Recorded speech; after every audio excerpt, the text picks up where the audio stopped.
All right. Mr. Hobbs and Ms. Brooks, is it? Good morning, Judge. Good morning.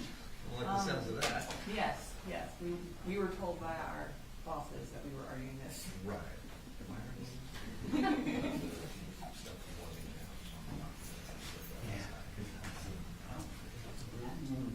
Go ahead. Did you know what you want?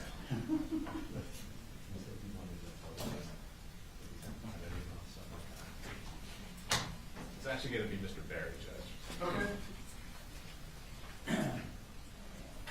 Judge, we looked through it a lot last night. There are a number of things that we have concerns about, and these ones of you. That's my thing.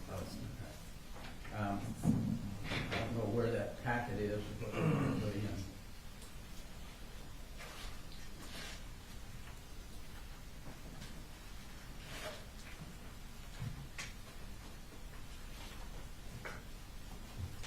I have it, we have it on. Oh, here it is.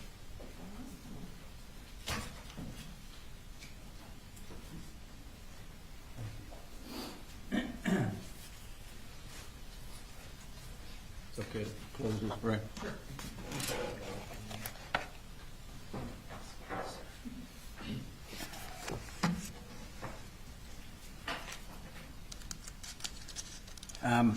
And I don't know whether the best way to do this, Judge, these are numbered pages, so I'll just go by the numbered page. On page 1 is Wells Fargo bank records. I don't know what they're, other than what was purchased at Mike's gun room. I don't know what the probative value would be for bank records. I don't know what they plan to show by that. It doesn't. Is it really have one any- page or are there several pages? It's- I haven't seen any of Right, this. so that first page is just us explaining what records are in Investigator Gilliland's presentation, like what we're gonna be talking about. So one of the things we're gonna be talking about is the Wells Fargo records. So during the course of the defendant's interview with Investigator Smith, he talked a lot about how he didn't have enough money to buy a gun safe. He just needed $78 more. He indicates in multiple text messages about needing money for doctors for Colt. So his bank records are important to show, one, he, in the month of August, made $9,000. So needing $78 more for a gun safe is inaccurate if you make $9,000 that month. Additionally, he buys accessories for Colt's gun. He buys ammunition for Colt. He buys numerous items from Elite Pawn. The records for the actual gun purchase from Mike's gun room are on there. So we're going to go through relevant purchases in the records, not the entirety of the records. And we've outlined which purchases we're going through in there, and I think they line up with what I just said, essentially. And are the Wells Fargo records, what's the time frame of the records you're going through? I believe they start November of 2023 when he purchased the firearm for Colt, and they go through September 4th. And certainly I understand if there's a specific thing on the records, like a purchase of a gun, a purchase of a laser, then that's one thing, but just put in the whole bank record. As I understand what the state's saying is they believe it's relevant to show that he, in his interview that we haven't heard yet, said he didn't have money to buy a gun safe or for counseling. Is that? Correct. What the counseling was in a text message. We had like co-pays for doctors, visits for Colt. The $78 was in his interview. So are we gonna go, state, are you gonna go by line for 10 months of No, transactions? Or? no. It'll line up with essentially what I just indicated, it'll be the gun purchase on November 17th of 2023, and then going into the next, I think there was some gun-related purchases in December. Going into the next year, there are more gun-related purchases. And then Investigator Gilliland will talk about the lack of other purchases. I think she'll testify to the fact that there were no transactions for co-pays for Colt, like he indicated in one of his text messages. And then the last month of August, we will talk about, not line by line, but we'll talk about the amount of money that he brought in that month, given that he claims that that is the month that he needed $78 more. So the fact that he made $9,000 in 1 month would indicate that he did have $78. All right. Given those issues, I do find that they're relevant for those limited purposes. So I would, if we call this a motion in limiting, I would deny the motion to exclude these Wells Fargo records as has been outlined. What's next? On page 3, Judge, and on many of these exhibits, And let me give you this back, just so you can keep things in order. I don't know if you've got your separate set that you're working from, or if this is a set. So maybe do this, we had the list. Yes, sir. Oh, you want me to keep that then? You think I need this for the future? Okay. I see.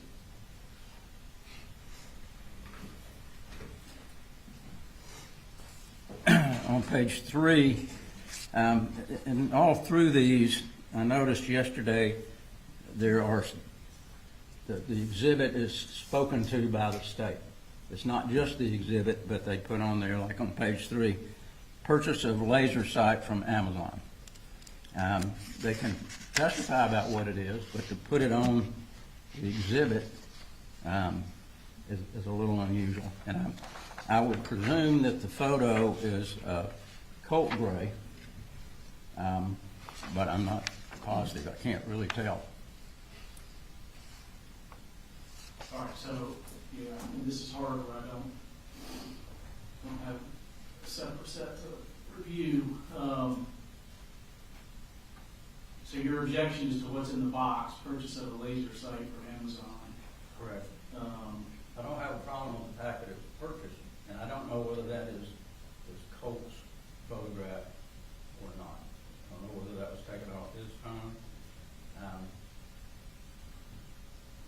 It's not Colt. I don't know. And I'm gonna pull up, I can pull up the PowerPoint. And I don't know whether it was taken that day or another day. So that is why Investigator Gilliland is going to testify to add context to these things. But specifically, and I will be candid with the court, it is very hard to find case law that says it is okay to put words on a presentation. So I don't have a case that says that. But routinely in presenting summaries, as the one that Investigator Gilliland has done, we put titles so that the jury can easily understand what is in the page. It is demonstrative as long as the state can show the accuracy of the summary and the wording, then it is admissible. I don't think there is any law that says we can't put words. I did find a case about anatomical drawings, and someone writing words on the anatomical drawings did not make it admissible. It actually was still able to go back with the jury. So I disagree that we can't put words. I do believe we can put words. The words are simply a summary of what is in the slide. It is a title to that slide. It's not prejudicial. It is accurate. Investigator Gilliland will testify that is a picture that Colt took of himself with the laser and with the rifle that he sent to the defendant, which again is relevant because our whole, one of the things that the state has to prove is that the defendant gave Colt access to the firearm. A picture of him with the firearm that he then sent to the defendant is clearly evidence that he had access to that firearm. All right. Let me ask this, Mr. Gray. So where the witness gets on the stand and says, this exhibit shows the purchase of the laser sight from Amazon, where she says those words. Is there additional prejudice in the word, the exhibit kind of being labeled with that purchase? Well, the ones that I had the most problem with were I labeled it defendant, because actually labeling somebody that had been charged. So that's the wording that I. Okay, but on this one, is there? That one, I just don't like wording on it because it directs the jury to something. The photograph, I don't know whether it's was taken before the Amazon purchase or after. I guess we can cross examine about that. Just wanted to be sure that that's. Yeah, and you know, so where the states, let's just for example say they're tendering an exhibit with 100 pages of different things. Would it be improper for there to be tabs like bank records, photographs? To me, it's at least this one is somewhat in line of like a tab. So as to that one, then you can cross on the, obviously, as you know, on the picture and its relation to the purchase. But so as to this particular, purchase of laser sight from Amazon, assuming she testifies to that effect, I'll deny the motion on that one. And of course, all the issues you're raising are preserved here. All right, what's next? I'm going to take those back and I'll try to keep them. This is the front one you gave me, so I'll keep holding on to that one. And Jeff, we're bringing up a second copy of the PowerPoint. Right?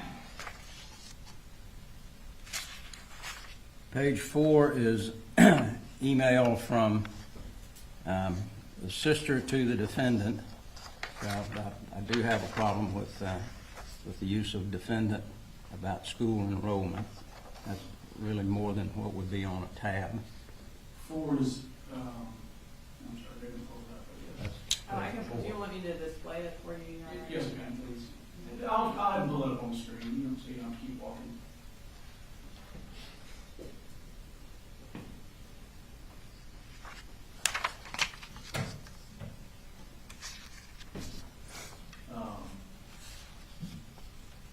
All right, so here, this is the question. Your objection is the use of word defendant. Defendant's sister emails defendant as opposed to whatever her name is, emails Colin Gray. Correct.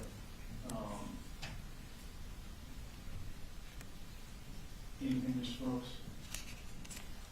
So,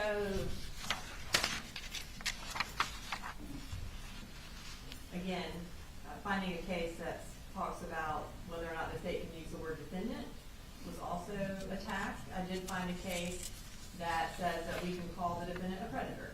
So I feel like calling the defendant a defendant is less prejudicial than that. So the fact that the state is allowed to call the defendant a predator in a trial would suggest that calling the defendant is okay. We have identified him as the defendant because that is his position in this case. Everyone has the last name Gray, calling him Mr. Gray, or Colt Gray, or Colin Gray. I don't believe there's any difference in prejudice between calling him the defendant versus that, but I do think it is more clear who we're talking about when you call him defendant. I think it's prejudicial. I think, again, it is a title page to an email so the jury understands who is talking to who. We have called him defendant throughout this whole trial. I believe the court calls him defendant. I'm sure the defense counsel, their defense counsel, their defendant's counsel. It's just a word that we commonly use in crime cases. Do you have a case? I understand the line of cases dealing with, you call anybody anything in closing argument that you want to, pretty much, according to the cases, but putting it on a document that you're going to put before the jury, I think, would be an issue.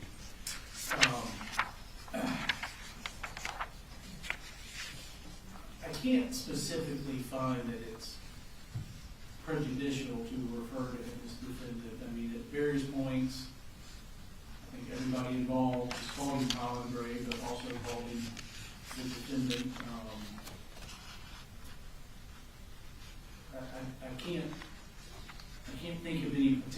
harm. You know, I've had cases where somebody files a motion in limine to prevent the state from using the word rape,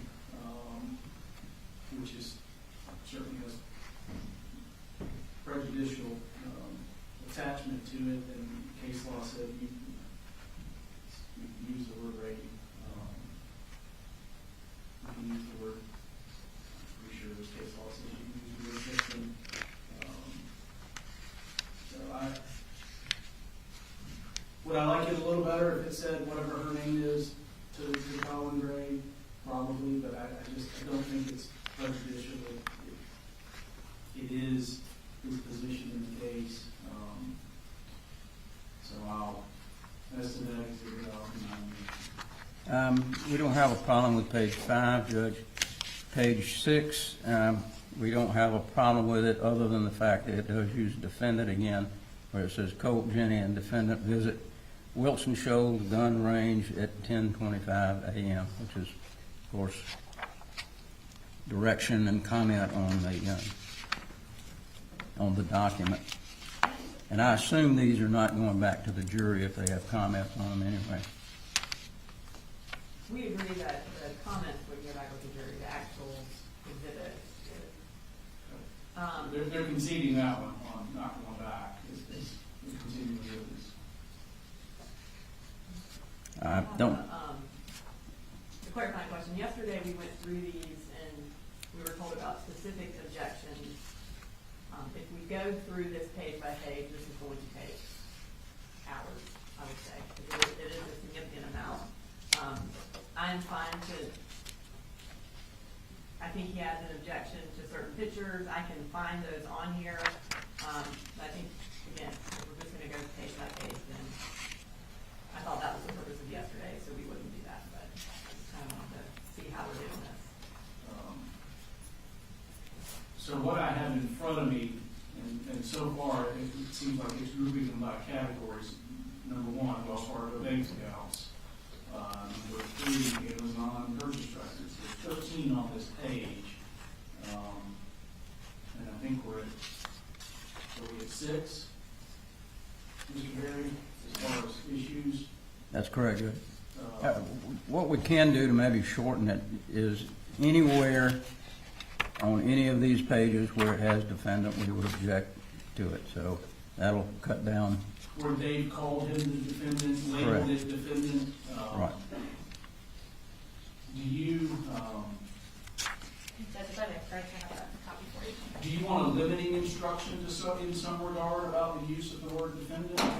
I think that would be good, Judge, if the court doesn't mind. All right, well, we're not, so I know we've got quite a while with this interview. If you want to cobble together what you think would be an appropriate limiting instruction, let me know, and prior to the introduction of this, that may be something that I'll do as far as use of the word defendant. That's fine, Judge. And if the state has those photographs that were a problem we came up with yesterday, if you want to just bring them up and we'll deal with those. Are you referring to the pictures of Colt with the gun? Correct.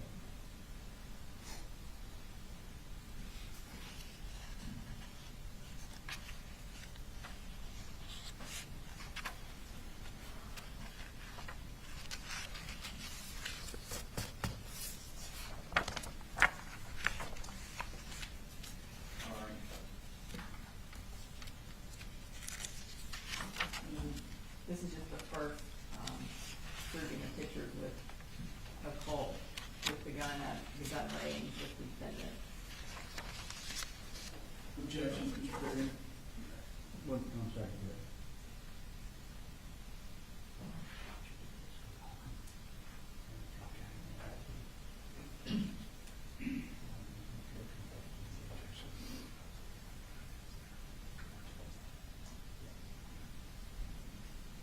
I don't think, Judge, those were the ones we talked about yesterday we had an objection to. There are some here, and I'm sure the state will know what page they're on. Where, And also, I don't objection to the school shooter. where Colt is putting the gun to his head and in his mouth and that sort of thing. And we do have, like on page 23, there are photographs of children, which is not something that we talked about displaying. There's an email there, but there's also a photograph which they've blown up. And Mandy, I was just gonna go through the PowerPoint meeting, and, I know y'all also had some objections to the school shooter sign pictures, so I was just going through it and displaying it if you wanna. That would be great if you don't mind doing it, to make it much quicker. I'm just gonna go, it may, I'm just gonna kind of go straight through the PowerPoint. So this is the first picture of the school shooter shrine from April 15th of 2024. How many pages are we about to go through? So my understanding is we're gonna go through, pictures of guns, and the school shooter pictures. I think it's like 10 to 15, if we do it that way. Okay. All right. Mr. Gray, let's just address each one they put up. Objections to this particular one, I'll call it a slide, this particular slide. That's correct, Judge. I I'll think zoom that, in on the picture, Your Honor. I'm sorry. I was gonna zoom in on the picture Okay. so that the court can see what it is of. I think, Judge, that on this particular photograph, of course, we are objecting to You can zoom back out. all of the photos that show Colt Gray. And I think we would object to this picture. That shows the picture itself that shows Colt Gray with the photographs on the wall behind him. That's correct. What's the First objection? picture of the school shooter shrine. That may not be.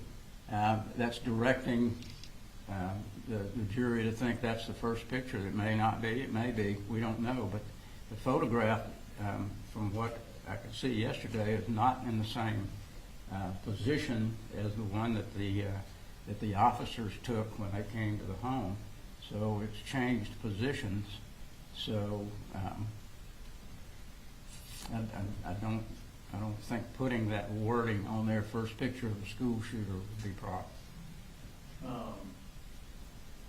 Mr. Brooks. As far as the relevance of the picture, again, in the interview that we haven't heard yet, the defendant denies knowing who is on the wall. In his initial interview, he indicated that he did know it was the last school shooter, and then when he talked to Investigator Smith, he said he doesn't know. He also said it was only one picture and that Colt took it down. So the state, in order to prove its case, needs to prove that this shooter has been on the wall for a significant period of time, and that would also corroborate Jenny's testimony that had been there. This is the first picture that Investigator Gilliland found in Colt's phone, and of course she'll be able to testify to that. She'll be able to testify that there are two pictures that are identified as Nicholas Cruz on the wall. And so we believe it is relevant and admissible. I don't have an issue, and I do think it's relevant. The image, the date, the time. I do think that calling it the picture of school shooter shrine, that's proper for argument. Calling it a school shooter shrine.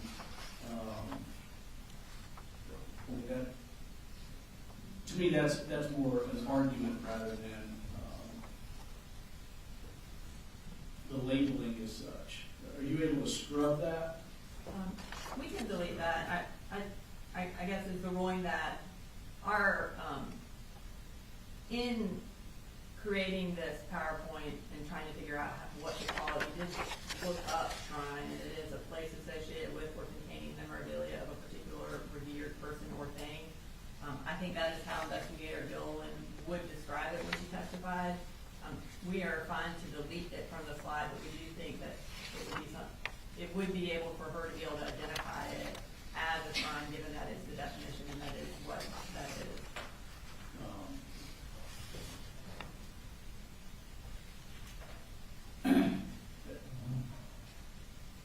Mr. Berry, what's your response to that? As long as that's taken off there, Judge, we don't have a problem with it. We just don't like that wording. So my understanding is they're going to scrub that from the exhibit.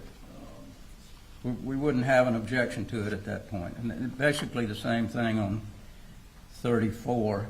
It's a second photo, school shooter shrine. The first photograph, I can understand why they would want to put that in there. It has the date. It shows some photographs, which are not in the same order that the police found them. But there are 3 other photographs that don't really show anything other than Colt Gray, and especially the last one where Colt Gray has a gun in his mouth. That has the prejudicial effect certainly outweighs any probative value that photograph would have. And it was not sent to his father. I will show them that. So these are photos that Colt took sometime around August 9th. And again, we can change the wording and we'll take out school shooter shrine and just say images from Colt's phone. But again, they are relevant. It is in the exact same configuration as it was on September 4th. It goes to disprove the defendant's statement that he hadn't seen all the pictures before. When Investigator Smith is interviewing him, he actually shows him a picture of the shrine, and he denies having ever seen the entirety of the pictures. He said he only saw one picture, and he denies knowing who it is. Yeah, I think they're admissible. But we can change it to just say images from Colt's phone. You'll scrub that. The 2 photographs on the far end you can't really see those, what they call shrine. Collage, I think would be a better word for it, but the only one photograph would show that collage, and that's the first one on the left. The others... Yeah, I don't think there's any harm in showing the other 2. They seem to be sequential photos. There's nothing else prejudicial in the picture.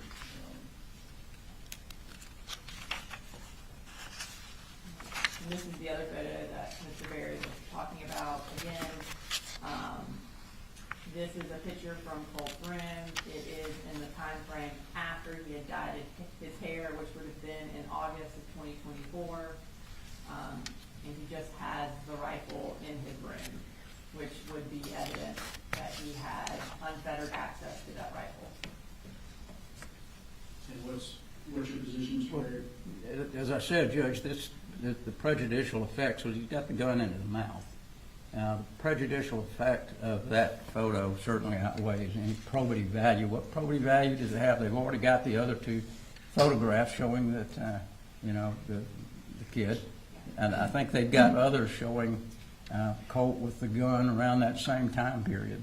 So it really does not have any value other than disturbing. In as much as Colt's access to the gun is an issue in the trial, it is something that's squarely before the jury that they have to make some determinations about. While it's prejudicial, I can't find it unfairly prejudicial. It's a probative matter or issue in the case. So I deny the motion.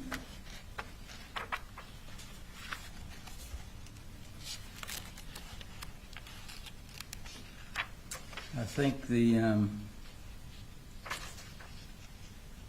page 84, that one we talked about yesterday. Yeah, it's a little bit different on the. This is the ones showing him with the... Okay. And of course, Mr. Gray, you're free to argue that, or cross, something on Colt's phone doesn't mean Mr. Gray had it or knew about it. the page, after discussing it with Mr. Berry yesterday, we took off one of the photos and we put it in a different location because it was in there twice. This is a picture after the defendant purchased, Colt a half mask. It's him wearing that half mask, showing that the half mask was in fact for Colt and that he provided it to him. And then the other picture that Mr. Berry had on there, I'll pull that up.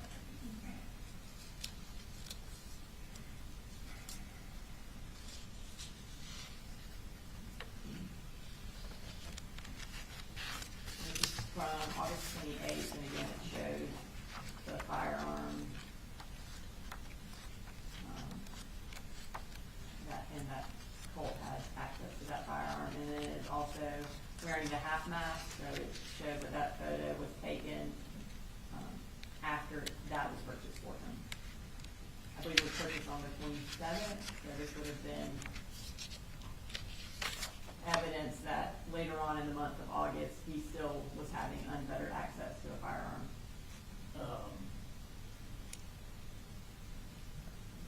Was he wearing a half mask at the school? No. Was that something that was part of? Not to our knowledge. It wasn't something that he wore to the school, but it is something that, so in the school shooter shrine, Nicholas Cruz was wearing a half mask in one of those photos. And so one of the contentions is that he also was wearing a vest similar to the one that the defendant purchased for him. So I think the contention is that he was buying things similar to what Nicholas Cruz had that were quite visible on his wall. And so I do think it's relevant for that purpose. Well, Again, it also shows the gun being in his room 3 weeks Yeah, after. clearly the image with the gun and him, I think, was relevant. So there was originally a dual exhibit for both pictures. Yes, we moved the second one because we had the exhibit on there, this picture on there twice. Mr. Berry brought that to our attention, so we removed it the first time and left it just on this exhibit.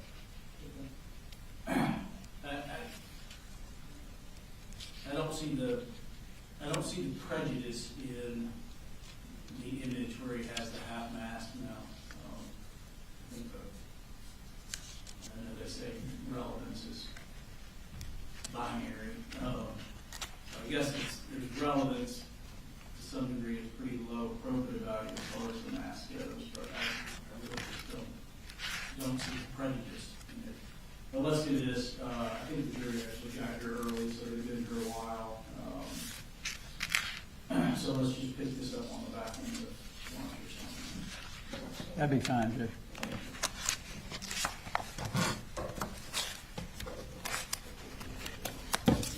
I realize the jury has been here and back there, but we've been in here. Can you take us a quick break? All right, we'll take a quick break and then here's that. We'll take a quick break. And then we're going to go and just kind of get them ready. Don't put them in the hole. They're ready.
be able to sit down with Colin during lunch. I know the sheriff's office wants to take people downstairs and all that sort of thing. But anyway, we could just bring lunch up and sit in that room with him. I'll take my lunch in there too, and we can have some time to talk.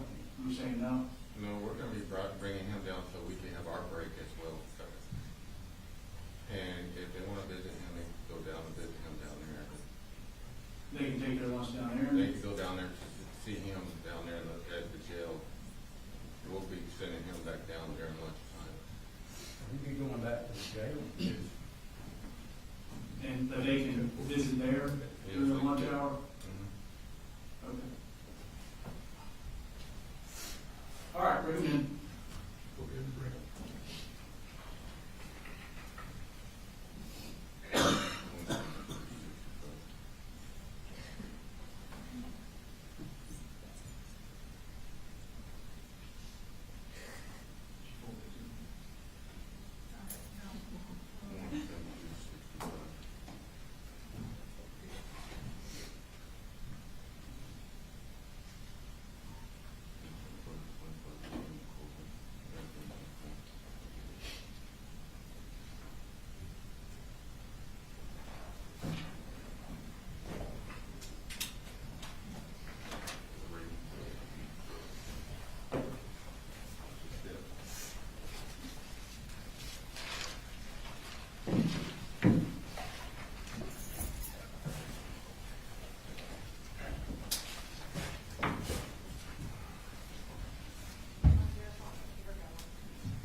Let me see.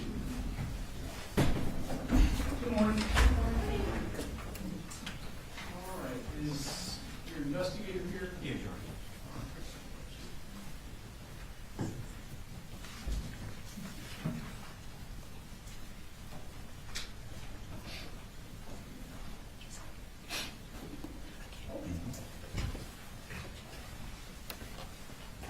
You have a seat.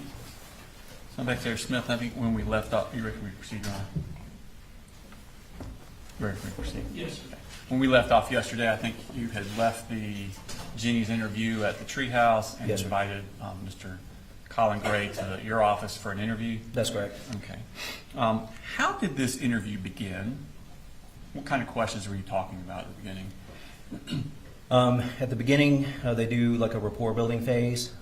They just kind of walk through. Are you talking about the forensic interview? No, where we moved on, we're at your Okay. your office and you're interviewing Colin Okay. Gray. How did you start your interview with Colin Gray? Yes, sir. We kind of do a rapport building phase, like I mentioned before, just kind of discussing some background information. In this case, Mr. Gray talked about his family. Okay. Did you talk about kind of the history of the family and the moving around and that sort of stuff? He did. He mentioned that they had moved around a lot from beginning in Statham to Fitzgerald. They moved to Jackson County and then ultimately came back to Barrow County. Okay. Did he talk about his and Colt's relationship with guns? He did. Okay. What did he say about that? He mentioned that that was a way for him and Colt to bond, that he did not like Colt playing video games and being alone so much. So that was something that he did with his father, so he wanted to do with Colt. Okay. And did you talk about kind of the history of the specific guns with him He and did. Colt? Tell me about that. So he mentioned that he first purchased Colt a Bushmaster rifle. And I think that they had gone hunting, if I'm recalling this correctly, in his 7th grade year to around 2022 was his first hunt. And then he talked about that rifle specifically jamming on Colt, and then it kind of scared him. So ultimately, Colin returns that firearm to Mike's gun room, and then purchases another firearm, which is the firearm that was used in the shooting. Did he say what time period he purchased that second firearm? The second firearm was purchased for a Christmas present, Christmas of 2023. Okay. Did he say after Christmas where the gun was kept? He did. He said that the gun was kept in his closet. And when I say his closet, I mean Colin Gray's closet. And that was in a bedroom that he shared with his juvenile son, Coley. And he mentioned that the guns were kept in the closet on the top shelf. The ammunition was also kept in there as well. Okay. And did he keep that narrative throughout? No, he didn't. Okay. Did he change where the gun, Colt's gun specifically, was He kept? did. And what did he say about that? He mentioned on 2 separate occasions that Colt had actually gone into his bedroom, and that Colt had retrieved the firearm from Colin's bedroom and taken it into his room to clean or mess with, take it apart or put some new attachment on it. He said this occurred on at least 2 separate occasions. Okay. And then ultimately, towards the end of the interview, Colin admitted that Colt was allowed sometimes to keep the rifle in his room leaned up in the corner. Did he talk throughout this interview about Colt's tendency towards physical violence? He did. Tell us what he said about that. He mentioned that specifically over the past couple of months, that Colt's whole demeanor had changed, his whole attitude had changed, that he had become more aggressive, that they had gotten into multiple physical altercations, that Colt on one occasion had bull rushed him, that Colt had struck him with his fists in Colin's face. He said that he talked about them wrestling to the ground, talked about a screwdriver being thrown against him. He also The screwdriver incident, who's throwing to who? I apologize. That would be Colt Gray throwing the screwdriver at Colin Gray. Okay. And then he also mentioned that Colt had done some property damage to the house, that he had punched holes in either the walls or doors in the house. Okay. Did he talk about his daughter Jenny and his son Colt's interactions? He did. And what did he say about that? He mentioned that there was at least one I'm recalling right now is they had gotten into an argument and Jenny had run from him. And who's him? Had run from Colt. I apologize. Okay. She was kind of scared. I guess there was an altercation going on between Colt and Colin, or Colt and Jenny. And Jenny ultimately ran away and kind of barricaded herself in her bedroom. Okay. And did he talk about Colt's emotional and mental health problems? He did. What did he say about that? He mentioned that Colt suffered from anxiety and depression, and then he mentioned this aggression that he had. Okay. Did he talk about Colt, what kind of treatment he thought Colt needed for this? He mentioned that he had applied for mental health treatment for Colt through the school. Did he talk about Colt needing anything more aggressive than just counseling? He did talk about that, but that was a conversation that he had specifically had with his wife, Marcy. Okay, and what did he say about that? Colin told me that Marcy had mentioned that she thought that Colt needed inpatient in-house therapy. Okay, and did he agree with Marcy on that? He did not. Okay. And those pictures you took of Colt's arm, did you Yes, show sir. those to him? I did. About 2 hours into the interview, Colin had not mentioned anything about Colt self-harming. He did mention that Colt had depression, but didn't mention anything about Colt self-harming. So I showed Colin a picture of Colt's arm, and he did say that he knew about that and that Colt had self-harmed while depressed in Fitzgerald, Georgia, and then after Colt cut himself, he had taken the knife from Colt. Did he talk about an incident where Marcy and Colt got into a physical altercation over the gun? He did. Tell us about that. I believe it was approximately 2 to 3 weeks prior to, if I'm recalling that correctly. There was a incident where Marcy had confronted Colt in part about the firearms and mentioned getting the firearms out of the home. And during that incident, Colt had pushed Marcy to the ground. Okay. And did he know about this? He did. Okay. Did he say anything about, after that incident, whether Marcy asked him to do anything with the guns? He did. He said that Marcy asked him to put the guns up. Okay. And did he ever do that? He says that he put them in his closet. Okay. And did he ever talk about any sort of locks or anything on his closet? No, sir. He said there were no locks. Okay. And did you discuss the pictures of the school shooter on Colt's wall? We did. Were you aware of those at the time that you were interviewing him? That Yes, you sir. discovered. Okay. And what did he say about that? He said that he did not know who that was. Okay. Did he say anything about asking Colt who it was?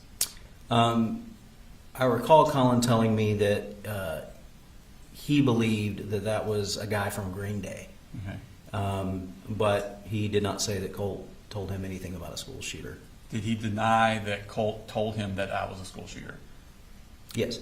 Okay. At this point, had you talked to Kelsey Ward about her interview with the defendant the previous day? Yes, sir, I had. Okay. And is what he telling you different from what he told her Yes, sir. about that? What specifically was different? Specifically on where Colin initially said that the firearm was located. Colin, according to my conversation with Special Agent Ward, initially told her that it was allowed to be kept in his bedroom. Here, there was a very, very different kind of 3 separate places that it was kept. That was different, as well as him having knowledge about who was in the kind of pictures that were up on Colt's wall. Special Agent Ward told me that Colin told her that 3 days before the shooting that he was told who that was. And he denied that to you? He did. Okay. Did he admit that him and Colt, or that Colt talked about school shooters to him? Yes. Okay. And what did he say about that? He said that Colt had a very analytical mind, that he noticed very small details. He talked about him looking into researching school shooters or different trials that were going on. Okay. At this point in your investigation, had you seen anything on Colt's phone? No, sir. Okay. What happened at the end of the interview? At the end of the interview, I did confront Colin about the inconsistencies in his statement, and ultimately I placed Colin under arrest. Okay. Have you had a chance to watch the video of your interview with Colin Gray? Yes, sir, I have. And does it accurately reflect the interview and the totality that you had with him? Yes, sir, it does. Your Honor, this time I tender State Exhibit number 185. It actually, I think because of email purposes, it came to us in 3 separate parts. So it's going to be 185.1, 185.2, and 185.3. But it is one video. No objection. All right, 185, it's very similar to this. Your Honor. And Your Honor, just for the court and the records, it starts with them going in the room, a quick introduction, and then Mr. Smith, Investigator Smith, leaves the room. So we're going to cut through that. That is going to be, he leaves the room at 0040, comes back 10 minutes later at 11:00. So we'll cut through when he's not in the room because nothing's happening. I assume no objection. No objection. That's what we- No, sir. And that's in State Exhibit 185.1. And then, Your Honor, in 185.3, towards the end of the interview, Investigator Smith steps out again at 39:30 and is gone for about 5 minutes to 45:30, so 6 minutes. So we'll cut that part out because it's just Mr. Gray sitting in the room by himself. And then it ends at 53:35 when they walk out. So that's just for the record. And in total, you said you have to wait 2.5 hours? Is that Yes, right? Your Honor. The first one's going to be, when you take the stuff out, it's 41 minutes. Part 2 is 67 minutes, and Part 3 is 47 minutes. Thank you.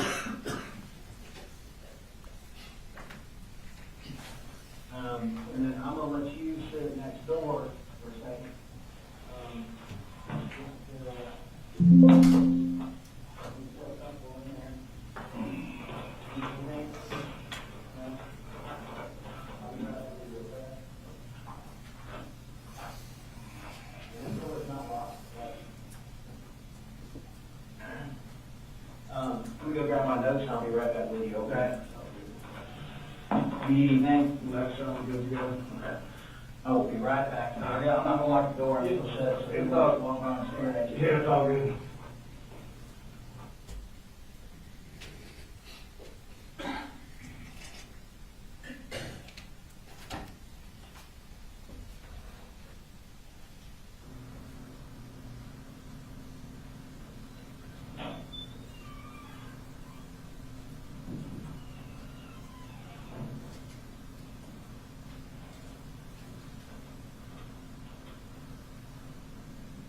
Okay. I apologize for that. I have not gone to the bathroom, at all today. Yeah. It's all good. So I promise I'll wash my hands. It's all good. I'll introduce myself again. My name is Investigator Jason Smith. I'm with the Barrow County Sheriff's Office. Yeah. And you're Mr. Colin Gray, correct? Okay. Sorry, we're meeting like this.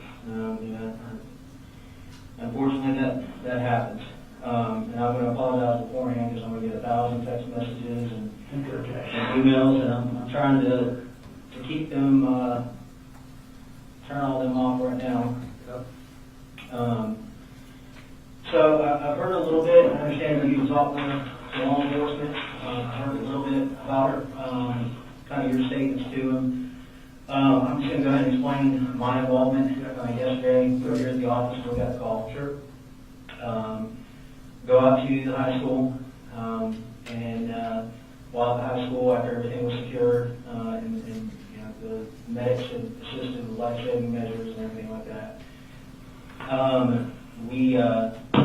I conducted an interview with your son. Okay, he did, you know, we respected his rights. He was read Miranda. You know, Oh, he's great, not the last, yeah, he was very respectful. Yes, sir. No, sir. And he basically explained to us what he did. I mean, he explained to us exactly what we observed on the cameras. Okay, well, let me have it. What the hell did he say? Like, what happened? Okay, so, and I'll get into that answer in many of your questions as soon as possible. But in order for me to kind of help better articulate that to you, it's kind of like when you work a case like this, it's kind of like putting together a puzzle. Yeah. And right now, I don't have a very good view of what's going on. Yes, sir. So I understand he's been solely living with you for the past couple of years, give or take. And while we're talking, is it okay if I take some notes?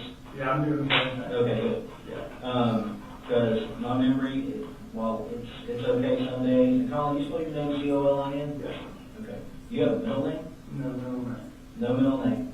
Colt doesn't have a middle name either. Yeah. And Colin Jr., my little one, is 8. He don't have a middle name either. This Okay. goes back to my dad's side of the family. Just no middle name. All the boys, all the way back to the Mayflower. Oh, wow. CG. Wow. And I was married when I was young, like. I was wondering why everybody had that CG like. Yeah, so I was married when you're about to be 20 or whatever, you think you know everything, and moved out, got married, had 2 older daughters, Brittany and Brooke, and You said Brittany and Brooke? Brittany and Brooke, Okay. yeah, and Where do they live? they live over in Woodstock with their mom. Okay. How old are they? They're 26 and 25. Oh, okay. So, yeah. Who's 26? The older one is Brittany. Brooke is the younger one. Well, why don't they have CG in their names? Is it just boys that? That was just girls, yeah. So I told my dad, I said, it ended with me, Pops. I'm like, I'm really sorry, I have a lot of history. And he laughed. And I'm like, I said something funny. He was like, you'll be married again, boy. I'm like, oh man, you lost your mind. I said, child support. I'm like, do you want me to go through this? Then you got married again? Got Very married. usually good. Never say never. Man, that's exactly what he said. And I'm like, Yeah. I'm telling you, I can tell you where I was standing, what I was wearing. Right. Never. And he was right. So got married. Oh, people usually are. Yeah, when I get to the other side, I'm sure he's got a lot to say to me. Oh, yeah. We found out she was having a baby, I'm like, Who's name, baby? I'll soon to be ex-wife. Oh. Colt. This is getting really Colt. Oh, okay. And I said, oh my God, I said, the first word, sure is mine. Just break the ice. Mhm. Second was like, God, that was a boy.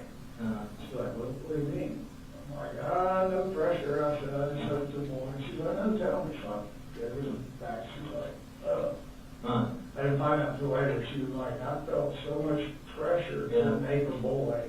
Yeah. But, they're all born second marriage and that. That ain't on her, that's on you, making boys and I girls. know, and I just remember when I went in there, I'm like, where'd my wife go? Yeah. She asked me to get water, so I got they took her back. And she had went in there and told the guy, turn on, need to know, how to prepare myself, and it was a boy.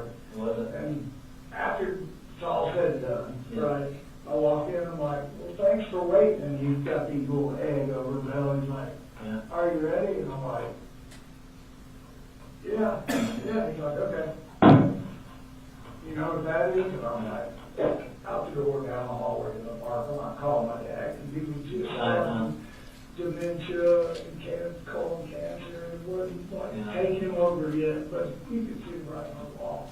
So I was like, hang on, I'm trying to give him a carrot. Yeah. Like, we'll push through this together because you're my grandson. Wow! And he was just so happy. You know, Colt. So you were only his only grandson? Yeah. So Gray Day was on with you? Yeah. Wow. Yeah, so. Okay, well, let's get back to, which one's older, Brittany or Brooke? Brittany. Brittany's older. Brittany, is she a Gray? She is a Gray. She is a Gray. Is she already? She may be divorced now back to Gray. I'm not sure where all that stands yet. Okay. Tom, what's your date of birth? 8/10/70. 8/10/70. And you have a telephone number? I do. Y'all got my work number. This is recently. What do you mean I got your work number? Y'all got my work phone. Oh, they're doing the, see, again, that's why I'm in you. Okay. I'm trying to put pieces together. I know the GBI book agent there, just what we're doing right here, went through the whole thing. She's Yeah. like, I know, like, this is my work phone and my work laptop. Well, I'm sure they're gonna get that back to you. That's what she said, and I'm like, okay, but I still need to let my boss know. Yeah. Like, Were you able to let your boss know?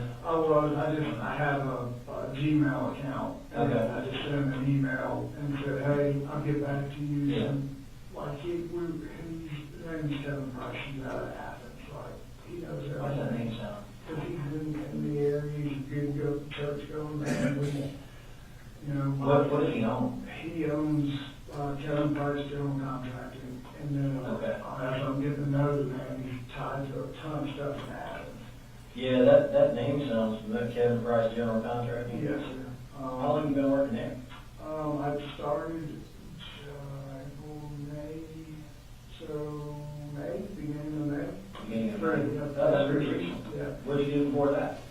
I've done the same thing my whole career as commercial building superintendent. I'm in charge of building from dirt up high rises, hospitals, whatever. Yeah, you bring everybody together, make it happen? They hand me the drawings and say, go make it happen. So that's Yeah. what I do. Your address, is that 896 Harrison Mill Road?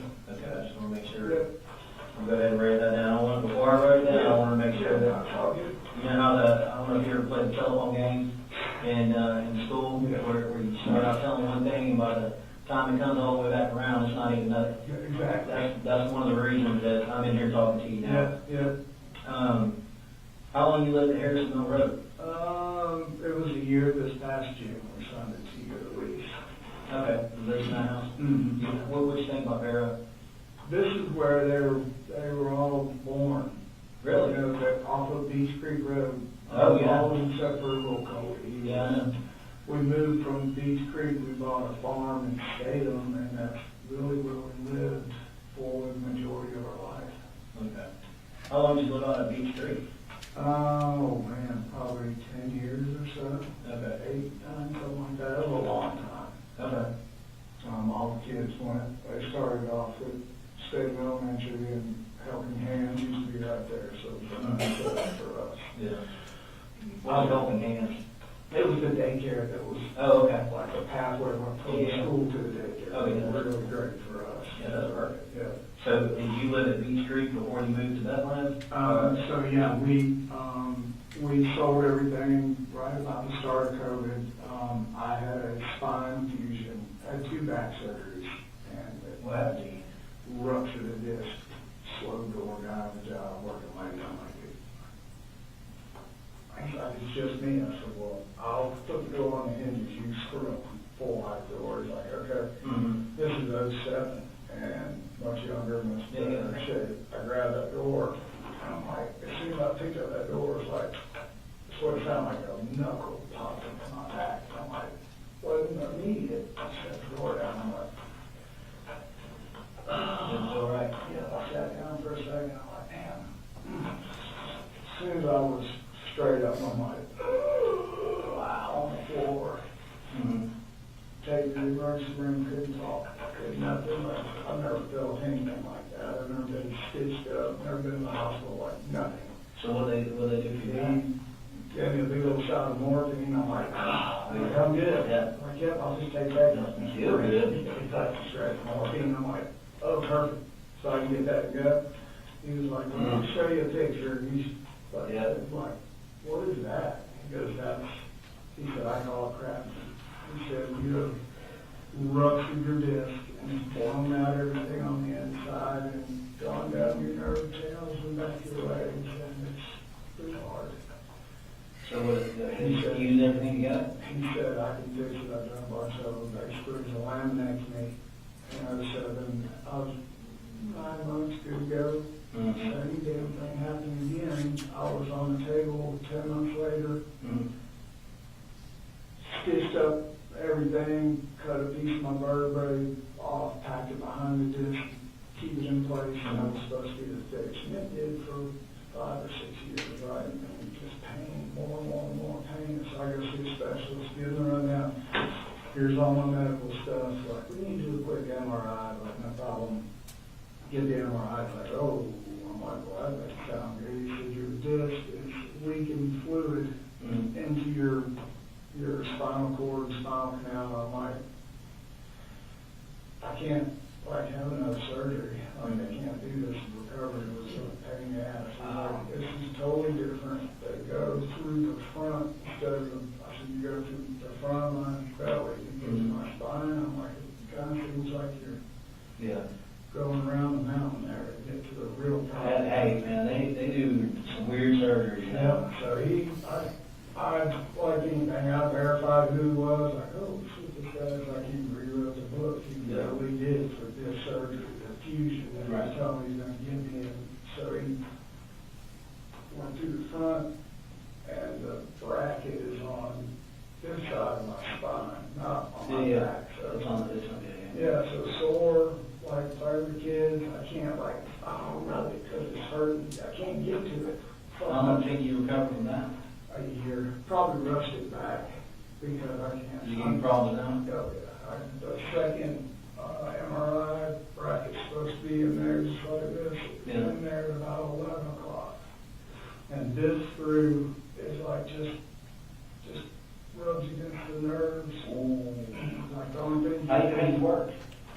Just work. For a very, very long At least they time. give you pain medication for when that pops off and hits your nerve? Correct. And I'm like, I don't really take any of that. I'm afraid. So you're gonna be on the speed here really fast. And I'm like, I'm good. I said, I have so many people I'm responsible for in the job. I don't like that shit. I said, I don't drink or nothing like that. So I'm good. Try to tough it out. Advil. Like, this is not, working. And it's like, so we'll start you on some low grade hydrocodone basically. I'm like, okay, never had it. What to do? So that was 07, 08, and start taking that to be able to get to work and, handle everything. So as time went along, Where were you working at then? I was working for Legally Construction out of Marietta. I was there for almost 10 years and built a big railroad job downtown. It's just a big $100 million project. I just was bullshit with the CEO of the railroad, and I didn't know who that man was, Right. how much power he actually had. And we hit it off. Comes out there, he's like, hey, y'all got to get it down from 120 million. He was like, but I like your man. You're going to do it for us, and he's got to run it all. I'm like, oh, that's great. But so I had underestimated the effort and the time away from it. 6-7 days a week for months. But it was me building my career, and this was my stable job. Yeah. I've been working my whole life to get there. So Is that a normal work week for you, or was it just that project? Yeah, that project, it was cameras and all that, so that led to, really just looking, COVID started, I had that second back surgery, like I kept pushing it, going back early, more pain pills, like, didn't know it at the time, it's like, man, I'm taking these pain medications, it's not working. So I go to the doctor, I'm like, look, I ain't taking this stuff, and there's nothing happening. So, fast forward for, I don't know, a couple of years, I guess, and as it has turned out, I don't know when she started, I just know that she started. And basically going in, taking my pain meds. Oh, okay. And putting like, if you look at a heat wave Tylenol, Yeah. you have to look. Yeah. I don't look, I'm just taking them, Because I didn't know that was going on. And like, kind of had an idea, started paying attention to what I was thinking, like the numbers were all different, so it was like, all right, so I just kind of set a trap in the kitchen to see who or what was happening, it was her. Right. So that's where that initial kind of breach of our marriage started right there. And it's like, Okay, we'll get there. yeah, We'll get there. That's kind of where, how we ended up moving and all that stuff. So, Okay. So you moved from Beach Creek, and then you said you went to Statham, Ball Farm, Statham. yeah, exactly. Okay. How long? Where were you at in Statham? Bear Creek Road. Right on Bear Creek Road. Yes. How long do you guys live there? Oh man, so I said about 8, 9 years or so. Long enough that my parents are part of their ashes are buried on that farm. Are they really? Was that supposed to be the forever home? That was supposed to be the forever home. What happened with that? She kind of started going really downhill. About shooting like Marcy? Yeah, just like, had a really good job, engineer. I'm like feeling pressure to carry all the bills, and it's a lot to run all of that. Paying bills, boats, all that stuff, to be honest, never made that much money a year of my life, and really, like, failed miserably at controlling money. Yeah, never for me, our family, we never had more. It was clear, I was buying, just make the kids happy, we buy campers, stuff like that, So we made the decision that I was gonna kind of step back, and we could sell our farm and make a killer profit, which we did. And just step back. She had a death in the family. The grandmother's house down in Fitzgerald was just hidden. And she said, let's just, you go heal. She had a job lined up with Georgia Pacific down there. I'm like, okay, house is paid for, truck's paid for, everything's good. I can get into a little more involvement with the kids, which is what I was missing. So we went down there and Colt and I, we started playing football. They won the little state title down there, doing everything that I thought that's what we So needed. you moved to Fitzgerald after the farm? Correct. Okay. And then the issue that we just discussed about followed us down there. And You talking about the substance abuse stuff? yes, so our parents were a block away, so we followed How us long have you down at Fitzgerald for? about 8, maybe 9 months. It wasn't long. And Where'd you go after that? I call back up here after like get her mom involved, like you see what's happening, you need to get her help right now. And whatever that looks like, that's fine, I'm gonna take the kids, we're gonna go back home, I don't wanna be down here. I said, I have to make a call and get a job and come back up here, and she needs help. She needs to be put in place and helped.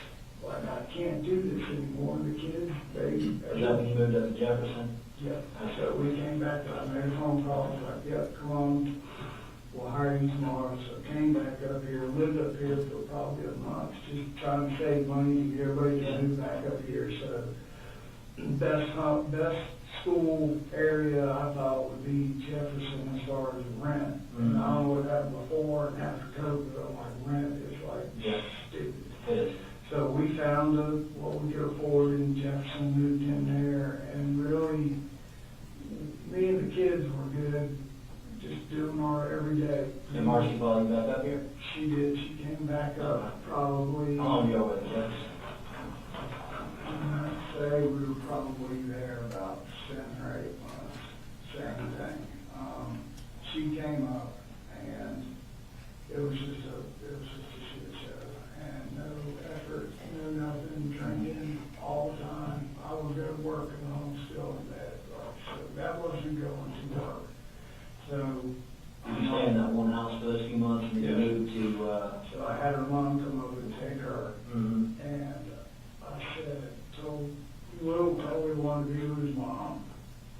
So the grandmother came up, took Marcy and Will Coley, and Jenny said she wanted to just go down there for a little while and come back and kind of flip-flop. She wasn't sure yet, but Colt and I were going to stay. Like, okay. Mhm. So we stayed. Colt was doing his everyday thing. You know, it was like 7th grade, good schools. Somewhere along the line in 7th grade, some bullying started. I went to the school and was like, hey, what's going on? My son is, coming home saying there's, people are like picking on him, and What were they doing to him?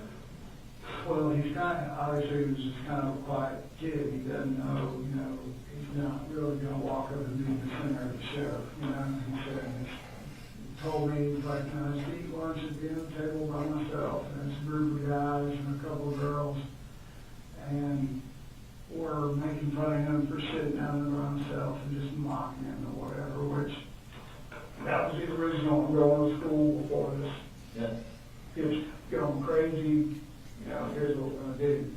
Met with everybody at the school, told this is what's going on. I said, I don't have exact names. I can give you what he's telling me. These people are, so I don't think you. What school was this, you remember? Yeah, this was Jefferson Middle School. Jefferson Middle? Yes. How long did you go there? He was there from the time we moved into that house. Okay. So you went to Statham and Statham schools for a little bit? yeah, he went to Statham, and then when we Was moved he down, bullying in Statham? no, nothing like that. Or just started in Jefferson? Mm-hmm. Okay. So we went back, and I'm like, all right, so the things escalated. Now one of the kids, he's eating lunch, will come by while he's sitting there eating lunch, or flipping in the ear. So I said, so for me, now they're making contact with him, like, can we just have a place in the school where Colt can come set up shop? And he's a really smart kid, like, Yeah. he's really good at school. She's like, well, we don't operate that way, we'll get counselors involved, which they did, and it just never really, So, I don't know, we talked about different things. I'm like, you gotta, on this computer and just gaming and crap, and for me, I'm just, When did that start? as soon as he could just get to school, it seemed like it was gaming and PlayStations, and then when Like, PlayStation. did it happen before 7th grade or after 7th grade? Their gaming and stuff. Yeah. As soon as like middle school started, that's when it was PlayStations and Xboxes. And for me, I'm like, no. So he played football and all that in elementary Yeah, school? yeah. And for me, I'm like, I don't want you sitting in front of the screen up this all day. That's not how I was raised. I want to show you Yeah. how I dealt with things growing up. It wasn't always easy. I said, I deer hunted for my first memory. Yeah. And I thought that's how I could just bond with him one-on-one and just kind of work some stuff out with him. He'll maybe relax and tell him what's going on, and we can just build off of that. When did you guys start deer hunting? How old was he? Not last year, it was the year before that, the ending of that year. So what's this, 24, 22, so 22, I guess. 2022 is when you started deer hunting. Mm-hmm. How old was he 2 years ago? 12? 12? Yeah, 12, growing Okay, so up. about 7th grade. Yeah. So got my plumber I was working with, like, holy man, this is great. He said, come out to the house, got a big farm. He said, I'll set you guys up a blind.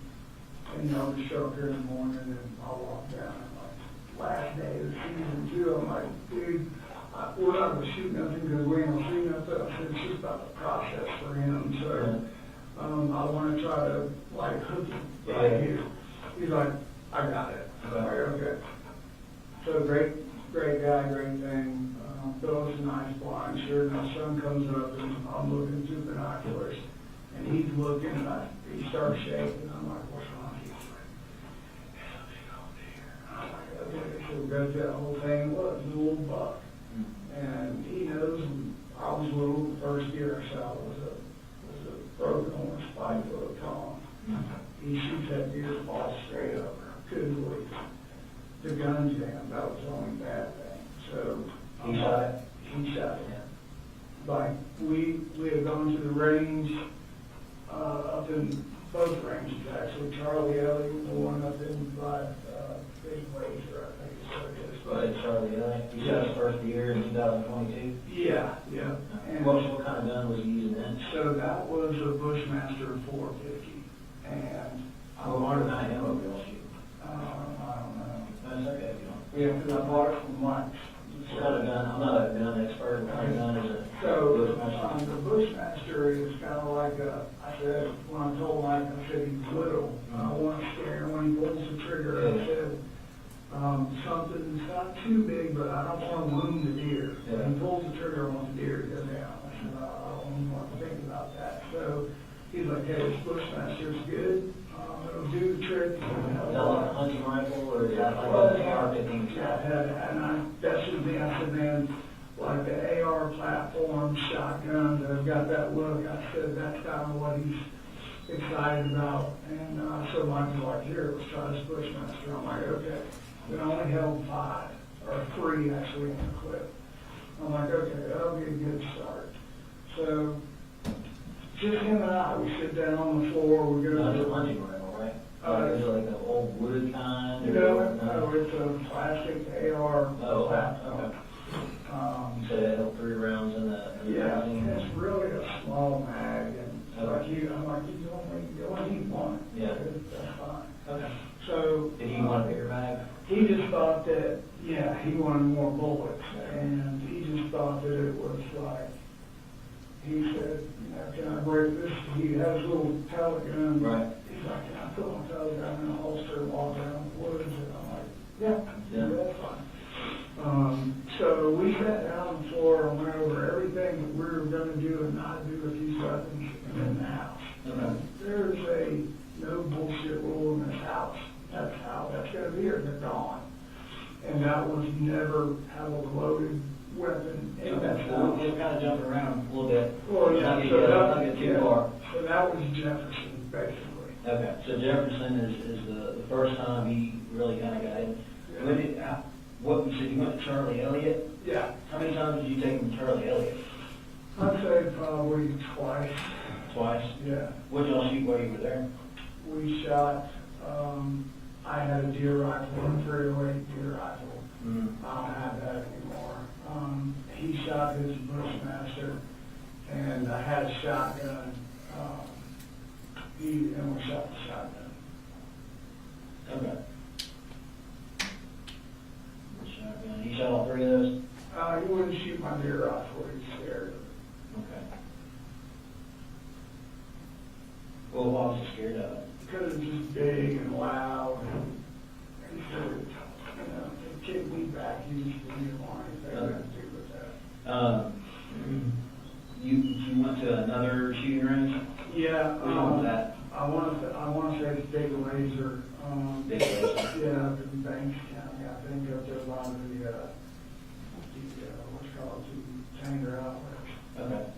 How many times you guys go there? I think only twice there as well. Okay. Because once we moved, it's Did y'all shoot something different up there? no, Same guns? yeah, we got rid of the AR, the Bushmaster, because that's what I was trying to tell you, because it jammed. Yeah. Called Mike, I'm like, I can't get the bullet out of here. So I literally had to took it apart so it wouldn't, but I still had a round hung up there. Okay. Took it back to Mike, I'm like, hey, I can't, he's excited, he's hooked, this worked. Mm-hmm. And I said, I just need to size it down on something that's not gonna do this with him. Because now he's all scared of it, I don't want him So to. you took that first gun, you got him set there, you took it back to, who did you buy that from? Mike's gun room. Oh, Mike? Okay, yeah. Um, Is that who you buy all your guns? Oh, yeah, Okay. yeah. talked to the sheriff in there one day, it's like, dang, you are the biggest sheriff I've ever seen in my life. I don't know about big, he's tall now. He's tall, you know what I mean? I'm like, God, Yeah. no. So you want Mike's gonna bring, what you guys straighten So out? what we talked about was like, the guy was leasing land from, we were talking about, like, he really likes his hunting, the whole aspect of it. Mhm. I said, we were talking about, I was telling him coyote hunting during the summertime is how we kind of keep track of the land, putting cameras, like, I'm going through the whole deal for him, right? Like, is this out the house, the farmland in Salem? Yeah, no, this is as he grew up, and we were at the shooting range, and I tell him all the hunting range to do as a kid. And I said, where you shot that deer, it's just run over with coyotes and killing. Where'd you guys hunt at? So it's out, my plumber's got family land, it's like 20 acres, it's just right out behind his house. And I said, we can get a different style weapon, and we can work our way up to where you feel confident shooting a gun.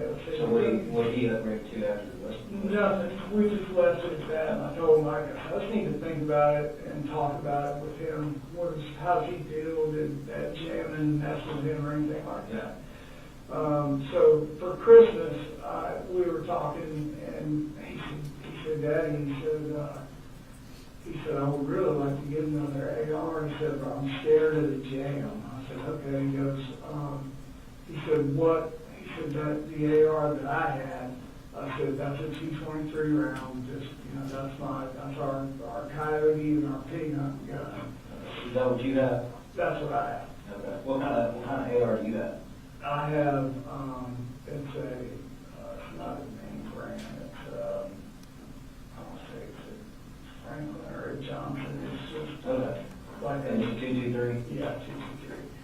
So you wanted one of those? Yeah. What you said for Christmas, was it Christmas of the 7th grade year? Or? This past Christmas. Okay, so in 2023? Yeah, we were living in our house where we are now. Did you guys shoot or anything between 7th grade and?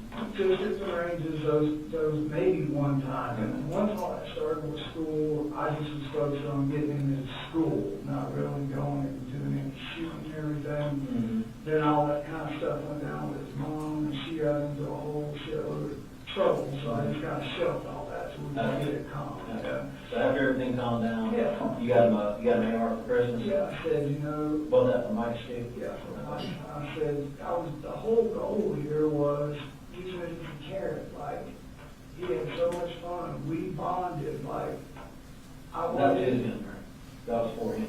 It was for him, Yeah. but, like, it didn't stay in his room or anything, it was all in my closet right there, but when we go shoot, that's when I let him shoot. Okay. So, Is that where you kept the guns in the house, in your closet? yeah, Was that where they were the other day? that's where I thought they were, yeah. A couple days before, I had bought him just, I'm a single dad, like, time to pay for all this, so I can't, like, go do all of this on a whim for him, so I'm like, hey, I'll try to upgrade your scope. I know it's shitty, but I said it's enough for us to go shoot in the range. You shot a deer with it, you're good, and when we're moving, he was worried about, I was explaining foresight, and just all of this in the effort for him to be safe with a weapon. Okay. What did you bought him something to upgrade the rifle? No, it's just a laser cartridge that you put in there, shoots a laser, Okay. and you just look at your scope. Okay. And so that came in, and he had it. So the laser was Yeah, it's like a 223 round with a laser in it. Oh. And when you put it in the barrel, it turns on and you force like your scope. And I said, the whole effort with the hunting and the rifles and whatnot was, hey, bad boy, you keep doing good in school, doing these good things, making good grades, which he was, then this is something that we will do. It's not like a carrot. Yeah. That's Kind of like the driving. Correct. Hey, Correct. you do all this, you go to school, Correct. we can shoot. Yeah. And it's always been like us, our family, Mama just totally shit canned us, and it's just us now. Yeah. And we have to just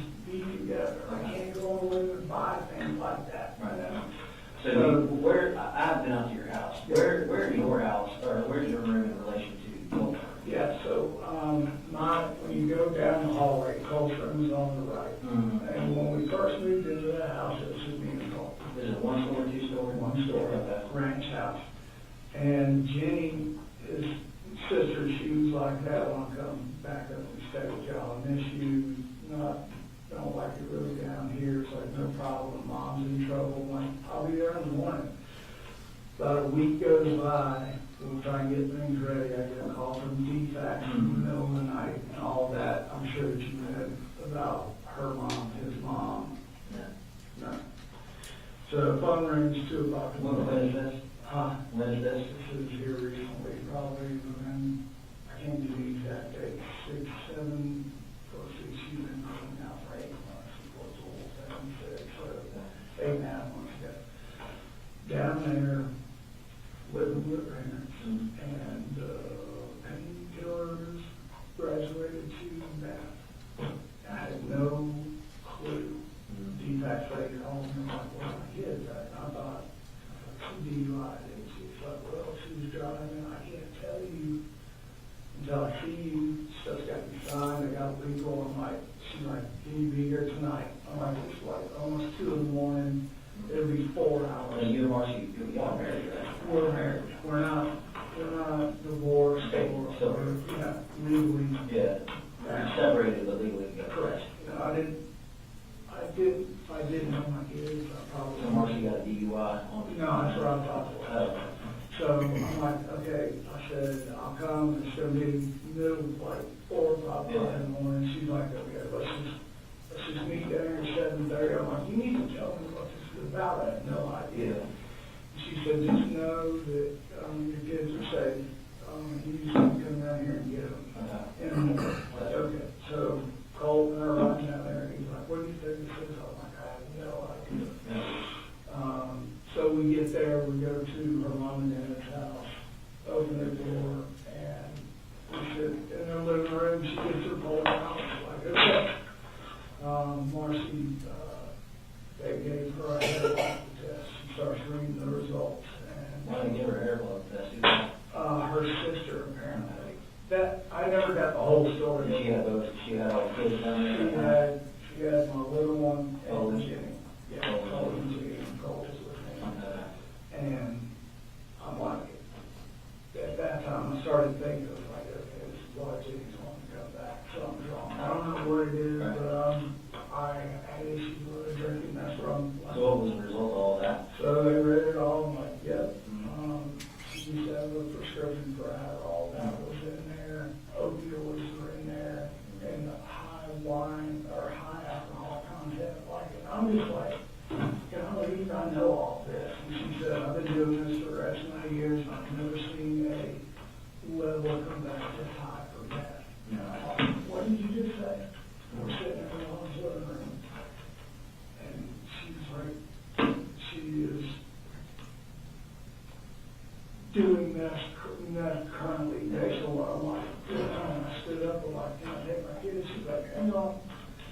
She's like, it's wrong, y'all confused with the That's what Adderall. Marcy was saying? Yeah, and I'm just like, this is like the worst thing that could possibly happen. I'm like, okay. So we finished all that, like, you got the kids, and you have custody of the kids. Visitation is only if Corey allows it, and where it's gonna be, it's up to him, basically. I'm like, great. So they did like safety planning, you took the kids, is that still in place now? No, it's not. How long do they? I'd say probably right after probably 2 or 3 days after Lieutenant Guest beat on my door at 2:30 in the morning. He showed up with 3 or 4 different deputies. Who beat on your door? Lieutenant Guest for Barrow County. When did he come out there? I got his card and I need to work. Was it recent? Yeah, it was when I first got the kids back up there. And say, got the kids. Like a recent and then like a week ago? Oh, no, 2 weeks ago? How was it? this was shortly after I got the kids back up there. So, I'd say we've been there so it's probably 5, 6 months ago, maybe. And these are off. I got his card and all that. I'm not holding you just want to make sure you did. Okay. So it was only, the safety plan was only 3 months? He was beating on the door, she had called and said that That's the end of the first video.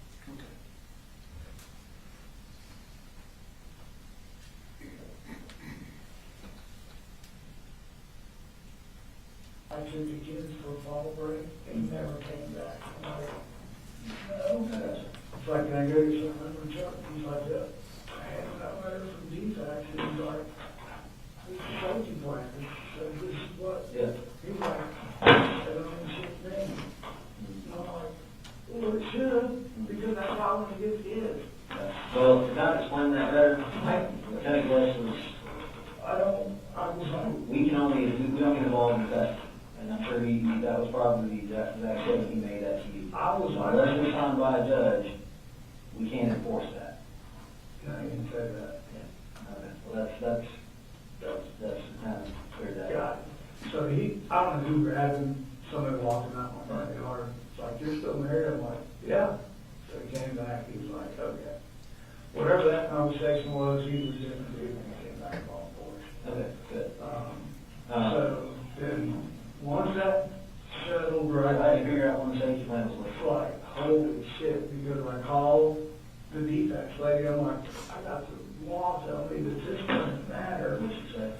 She was like, it's completely false. She was like, no, I'll go down there, I'll talk to everybody in the morning and tell them you're abiding by the plan, it's no problem. You're doing everything that you're supposed to do by law. And she said, I'll sit down with Jenny after this, make sure everybody is good and safe. And It's safe, you do. Yeah. Yeah. That's what I told you. You don't get involved in it. Yeah. Wherever the kids are at, they stay. That's right. Figure that out. And it was even as I said, Yeah. LT, I'll go in there and wake him up if you want. Right. And he's like, no, it's all good. So, So let's kind of circle back on that. yeah, sure.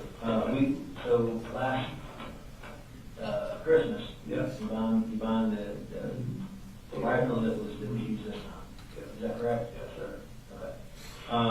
And you guys, how many times you go with him to shoot that? I would say probably twice.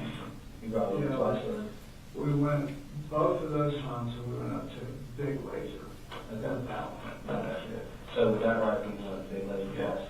Yeah. And the goal was to What, you said you bought him the bore scope? Yeah. Attachment, is yeah, that? it's just a little Laser? Yeah, I know what you're talking Mhm. about.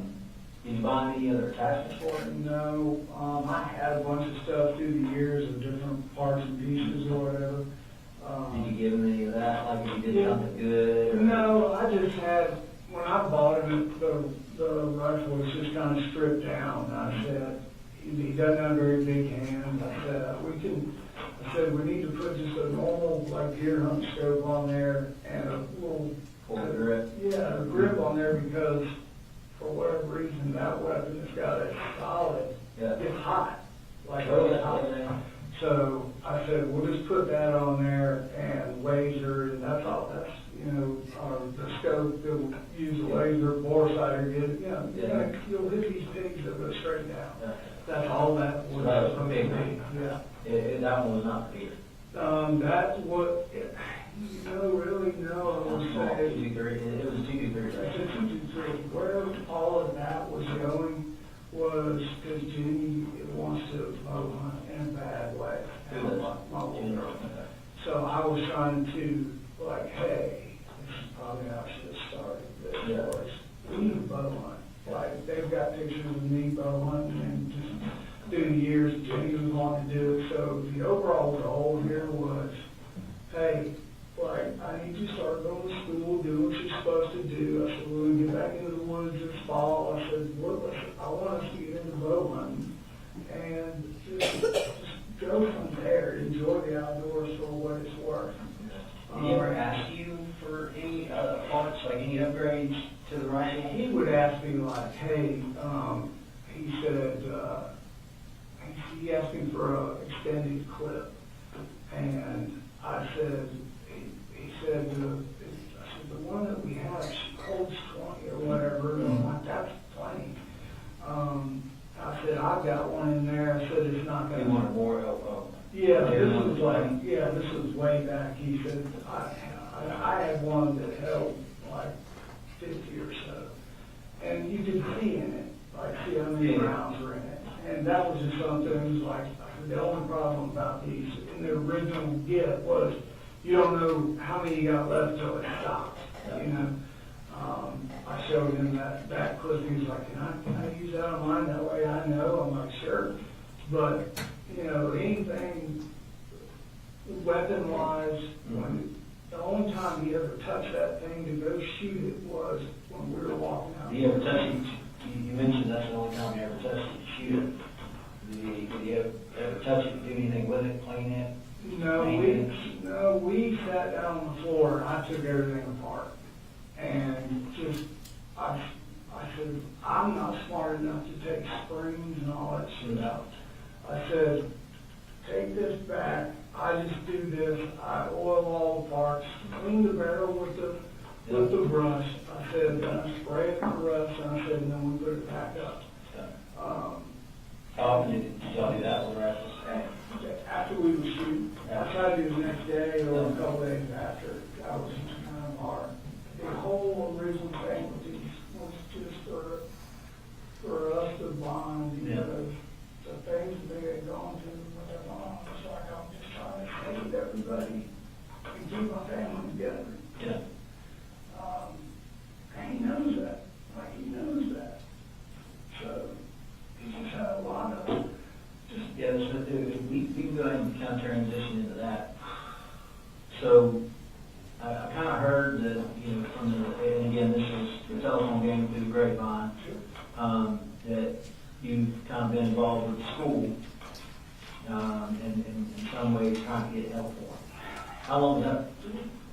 Can I just say this? Yeah. So you know where I'm at? Yeah. Like, I'm not like just like I named my children. Like I knew, like, I need just one more day. I think this would just change everything because I could feel it. I could Feel what? just his whole attitude changing. How long could you kind of feel that? So we had an argument. I don't know dates or time. So when everybody was at the house, and Just like last week or? no, it was a few months ago when originally came down with his mama, and we had the discussion of your mama is on there. They saw the pictures of the bus, her getting arrested, and just, I'm like, hey, we'll get the right people involved and get through this together, but we can't go hell raising. Was it shortly after the lieutenant guest? Yes. And I said, he's like, she's causing that. We can't even, we're looking out the windows now, they're gonna go arrest us, they think we have something to do with this. I'm like, no. And so talking to her mom, their grandmother, like, hey, I need help. I said, the anxiety for him is increasing and he's getting more bold towards me. And that's where he would say something off the cuff and go in his room, slam the door. I would just let that go because I don't want any bullshit starting from my little kids with it. Right.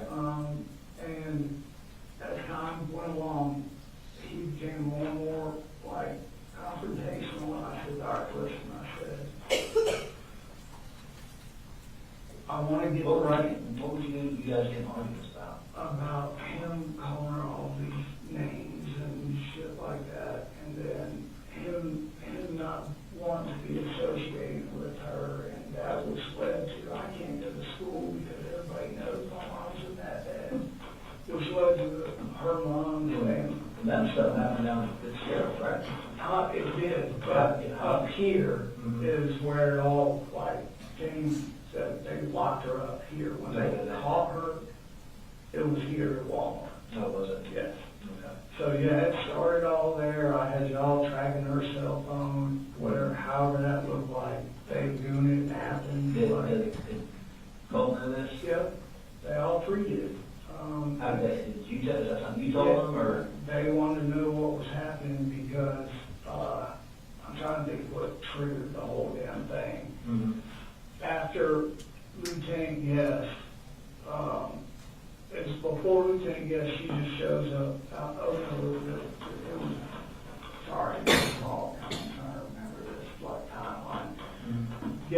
came by, and then that's where we were told we were doing the right thing. Our safety plan was in order. You're good. Follow what we said.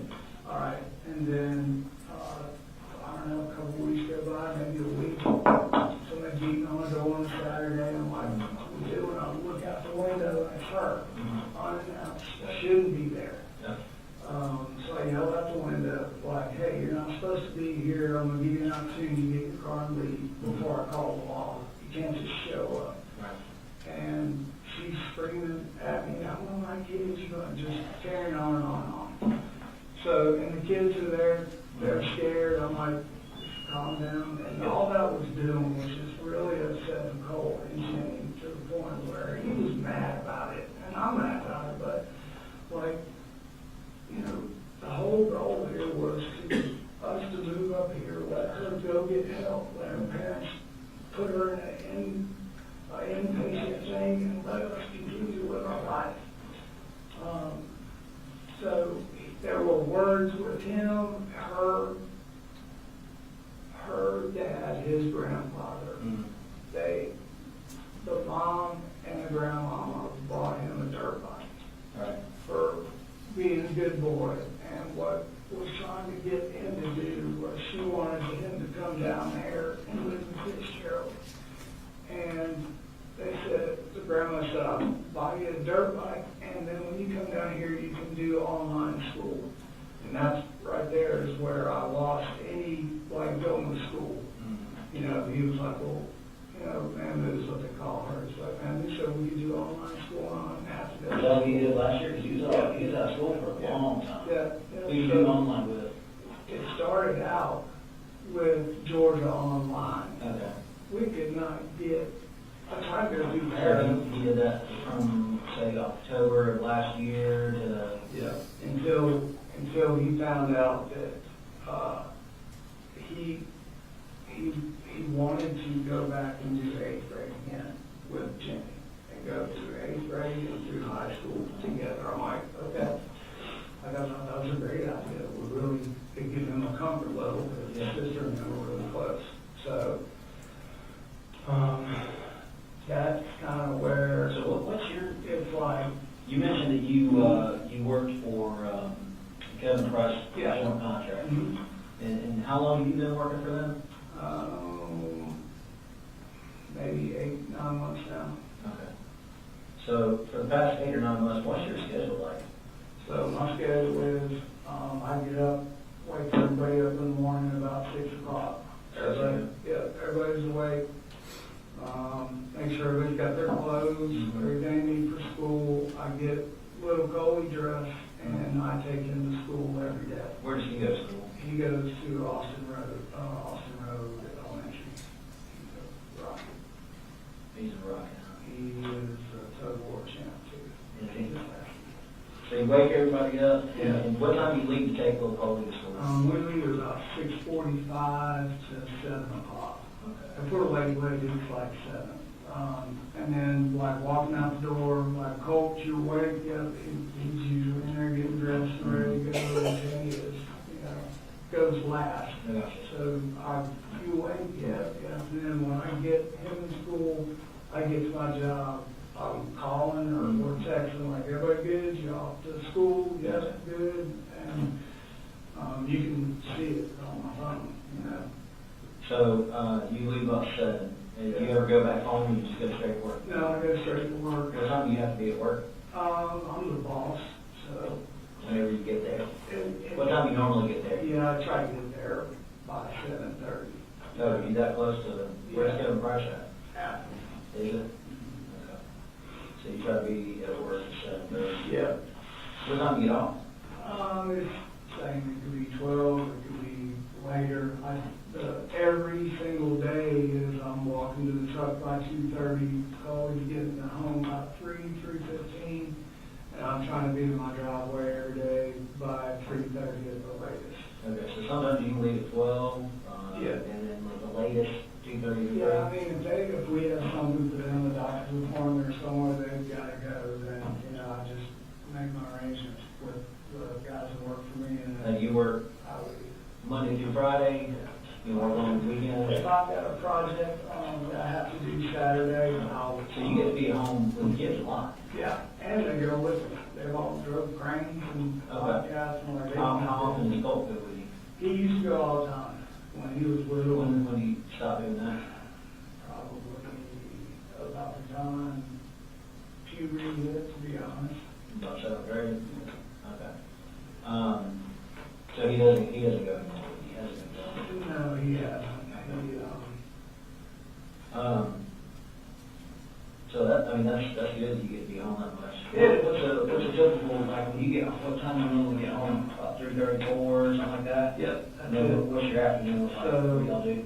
The afternoon is, like we usually go to the park. Jenny and me and Boo and we'll go up there to, that's what we call it. Or we'll throw footballs, play football, What park? right there in, Bethlehem, right behind the Civic Center, Bethlehem, Civic Center, is a little park right there. So we would, this past fall, we were there every day after school. Does Colt go there with you? Sometimes he would go with us, and him and Jenny would just swing, and me and Boo would run around and Gotcha. chase and play on the swing from the So fly. sometimes you go to the park. What time y'all normally eat dinner? We try to eat dinner, they're always chomping at the bit by, 6:30, 7 o'clock. When the time change comes, I try to make sure we're obviously in the house, dinner, and everybody's laying down by 8:30. The older ones are? Everybody's 8:30? laying down. Yeah. Wow. And they'll, Jenny will lay there and we'll do her girl stuff and look on the phone, and Colt, he, what I'm looking at now, He's gaming, huh? apparently not. So, Well, when you go check on him, tell him good night about 8:30 or 9. yeah, no, I can hear it What through the he's wall. playing video Yeah, game? I can hear it. What kind of video games do you play? He plays hell, the last couple of weeks he's been playing Minecraft with Jenny, like, Minecraft? nonstop. Do you play anything else? He's Call of Duty, like, Yeah. trying to get me to play it, and I said, like, Yeah. I can't play it, I just literally can't do it. Yeah, he said you weren't too good at it. I suck. Yeah. Like, he told me this, I keep stabbing myself in the leg, killing everybody else with it. Yeah. So, it's just something where, he had it. What else is he into other than video games? He can hit the hell out of the golf ball. So, yeah. How often do y'all go golfing? So when we got back over here when we were in Jackson, we go hit balls almost every weekend. How long since you moved back to that man? We went to the chimneys, played, showed them how close we were. Actually still home money for a putting contest he beat me on. And the goal right there was when he smashed it, I'm like, you can write your ticket. I said, you're so smart. You can go to college and do this for a living. Like, you're a good looking kid, but you're smart. Like the world is just right there for you. You're such a good boy. When, so you said the last few months have been pretty bad. Do you guys argue a lot? No, we Don't don't. argue a lot? Not leading up to the whole meth bullshit is when it came off the rails, And, So that's when the argument started between you and him? yeah. What's the typical argument look like for you guys? It's, just stop. Just, What's he doing? he's just cussing, slamming doors. And it's just like, I need you to stop, or I'm gonna take the kids on the lead till you calm down. So the first time, Did you ever break anything at the house, throw anything? yeah, he broke the door. You broke the door? Yeah. What door did you break? The hallway door. Why did you do that? Well, I guess because Jimmy locked the door. What's you so mad at 84? Jenny had said something about what they had been arguing about, and he chased her down the hall. What were they arguing about? I don't remember what exactly they were, but whatever she said, something, I think it was something at school that happened, and he was embarrassed about it, because he ran down the hallway. His grandmother was there too, and I'm like, hey, stop. Yeah. And when he got to the end of the hall, like tripped over his book bag and like landed his head into the door and it knocked a hole in the closet door, right? You ever break anything else around the house? No, nothing like full on. You know, he knows like all we have is my income. Like, it takes everything that I have to just keep us food, clothes, bills. Right. What did he, when he yelled and cussed at you, what did he upset with you for? He got upset with me because we have an agreement where we don't scream and yell. When we get to that point, like, you just need to walk away. Right. And But what's the subject he's talking about? it could be anything from grades in school, like here recently, it's like, I need you to go back to school. Like, I Yeah, need that. apparently he's only been in school 4 days. Right. I need that interaction. I need you to start to figure out what it's like to be in school. We talked to the school. I told them all the backstory. I said, hey, here's what's going on with him. Smart kid. He's just, When did you first talk to the school? like when we signed him up, like when he said he was going to go back to school. Did you read that when you talked to him about his whole demeanor and? No, not yet. I didn't do anything to him about that. When you talked to him, Yeah. what talked to him? This was probably about 3 weeks ago. Like, we had an argument or whatnot, and I was like, where I would get up and slam the door, kind of shit. He just wouldn't let it, like, he just wouldn't let it go. It just seemed like he was like wanting to, instead of back off of the fight, like he was really wanting to fight. And I'm like, Chat fight? yeah. How many times you tried to do that? The second time is when it's like, this is it. Like, we're done.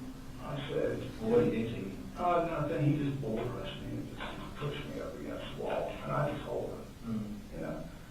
The second time he was like kind of flailing around me, got hit me in the side of the head. And I told him, don't hit me in the face. Ever again, I'm going to turn you loose. And you need to stop. So turn him loose. Called mom, called grandmother, and I called, one sister is a retired cop, the other one is, works. One of your sisters retired Yeah, out? yeah. For where? Los Angeles. And What'd she say? she's been guiding through all of this. Has she? You know, she's like, What's her name? Colin Gray. She retired and she actually moved back here Did she? to Georgia, so. How long was she got out there? Oh, man, maybe 10 years, maybe a little longer. She was, last time I went over ride along, she was a sergeant. When she retired, she said, I retired as a lieutenant, so that was good. So what do you, in the afternoons when you come home, and you said you kind of come home, what do you do when you first get home? So when I first get home, I'll go around and tell everybody, how's your day, talk to everybody, but, you know, how was it, what happened, what's good, bad, and the ugly, and then what do you want for dinner? This is what we have.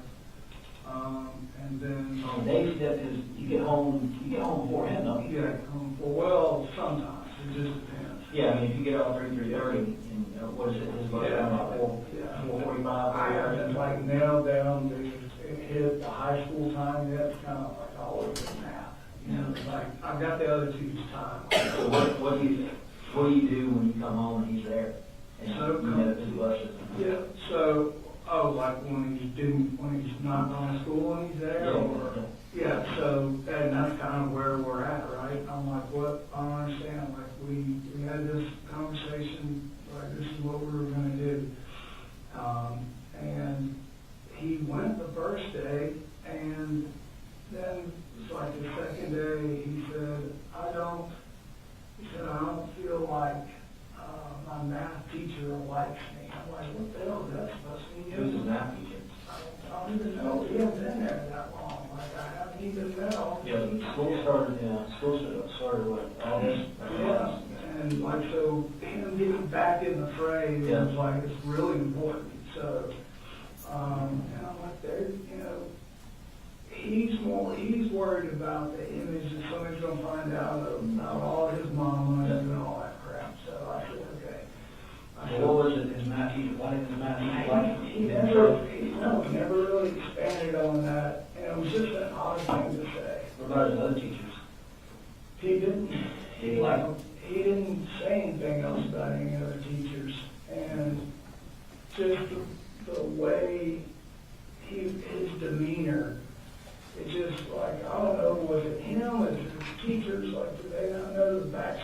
with him where we're, Did you tell them back? yeah, oh yeah, told them why online, and they were really gracious.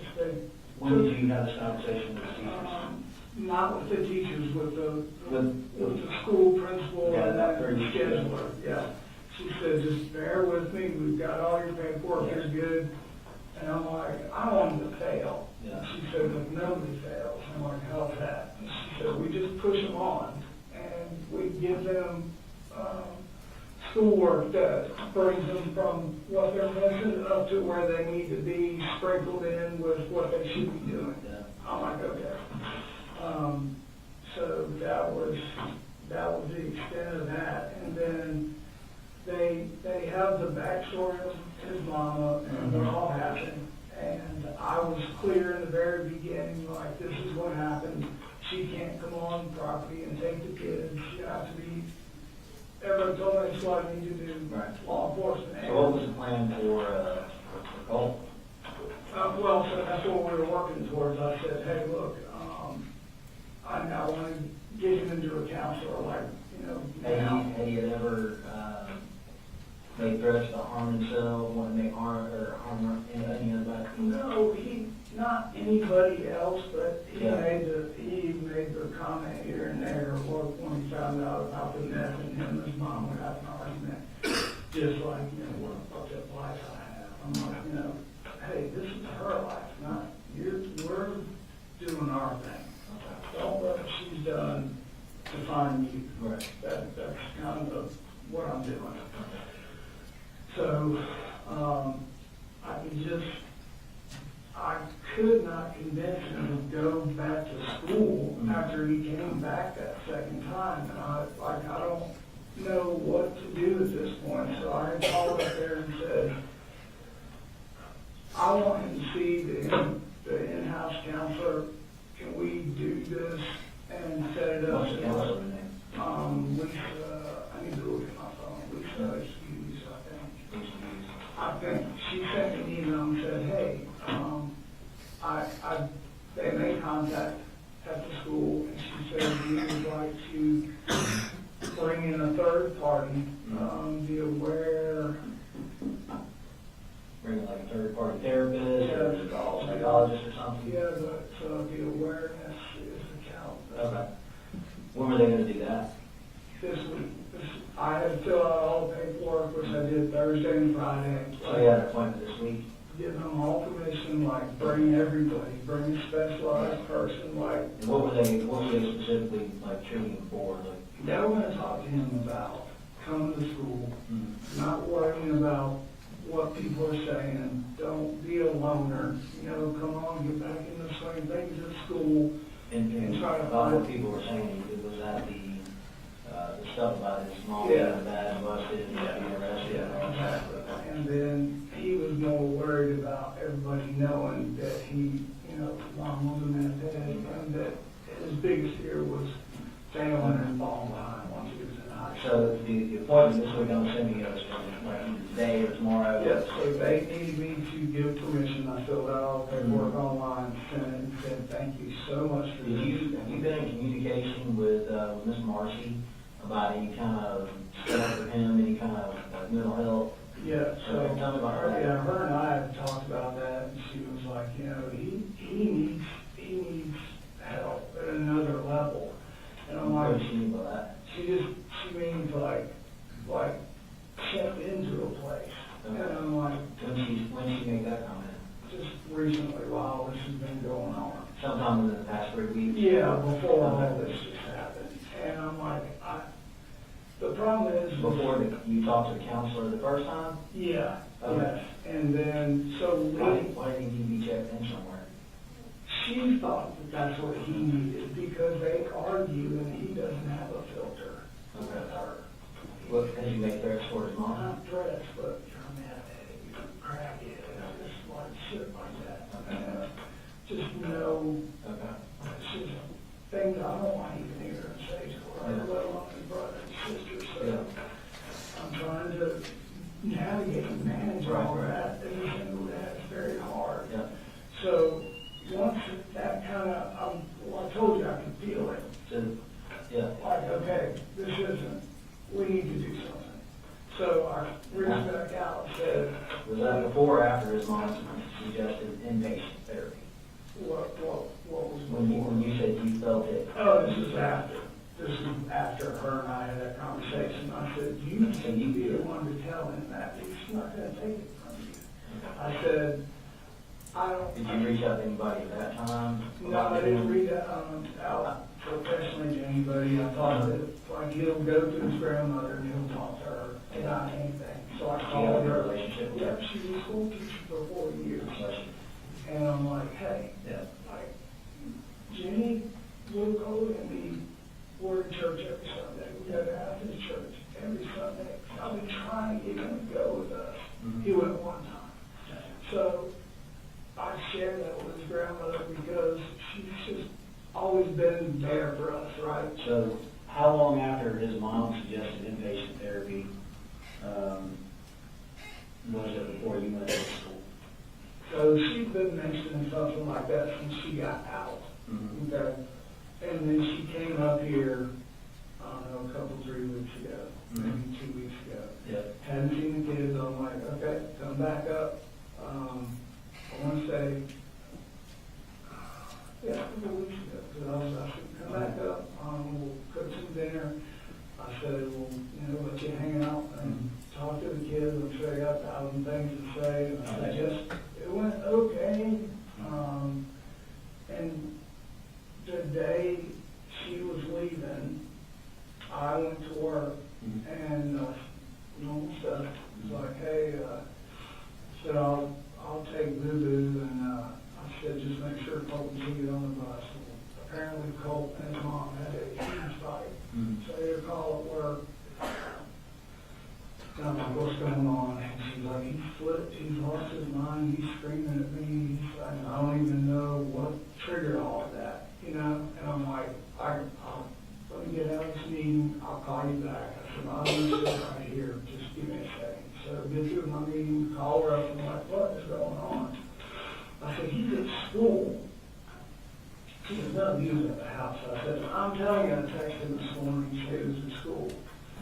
And well, it turns out he wasn't. He was in the closet. And How many times did that happen between you and him? just that once. That. So he never told you he was at school before or went to school and you found out that he Yes, wasn't? that's the only time it's ever happened. Because there's been roughly, 30 days of school? Yeah. No, I mean, 20 days of school, something. Right. And he's been full. I got a note that Journey's break, is that accurate? Yes, sir. All right, we'll take a break and, be back.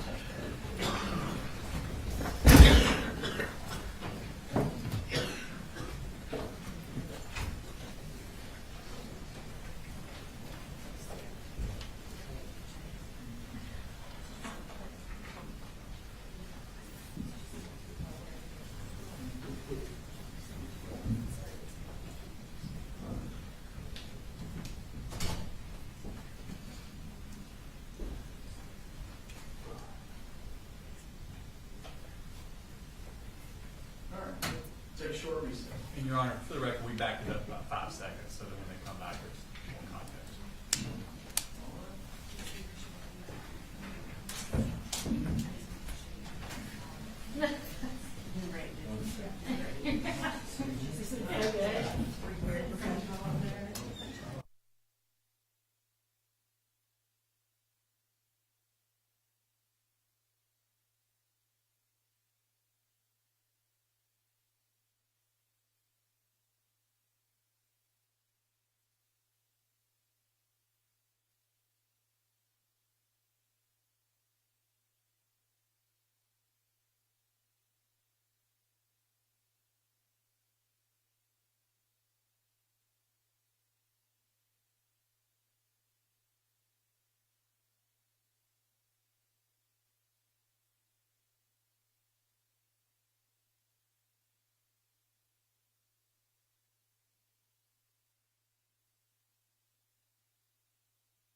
Do you know how long you want to go?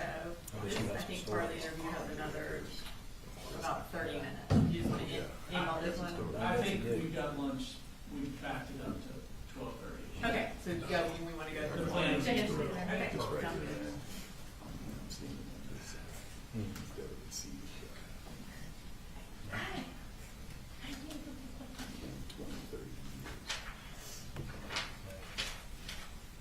Yeah, well, I'm gonna do it on 16. I'm gonna do another, like, 15.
Here comes, sir.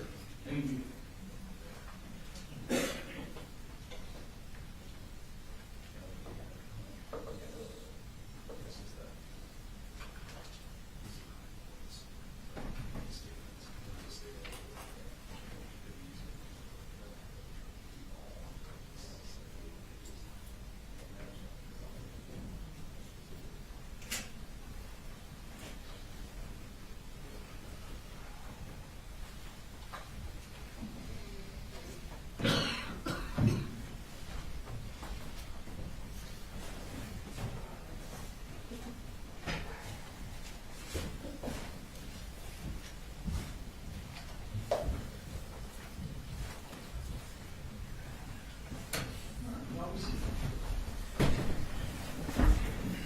We're going to resume with the interview.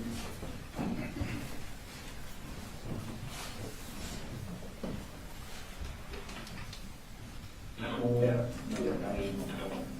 20 days of school, something. Right. And he's in 4 days.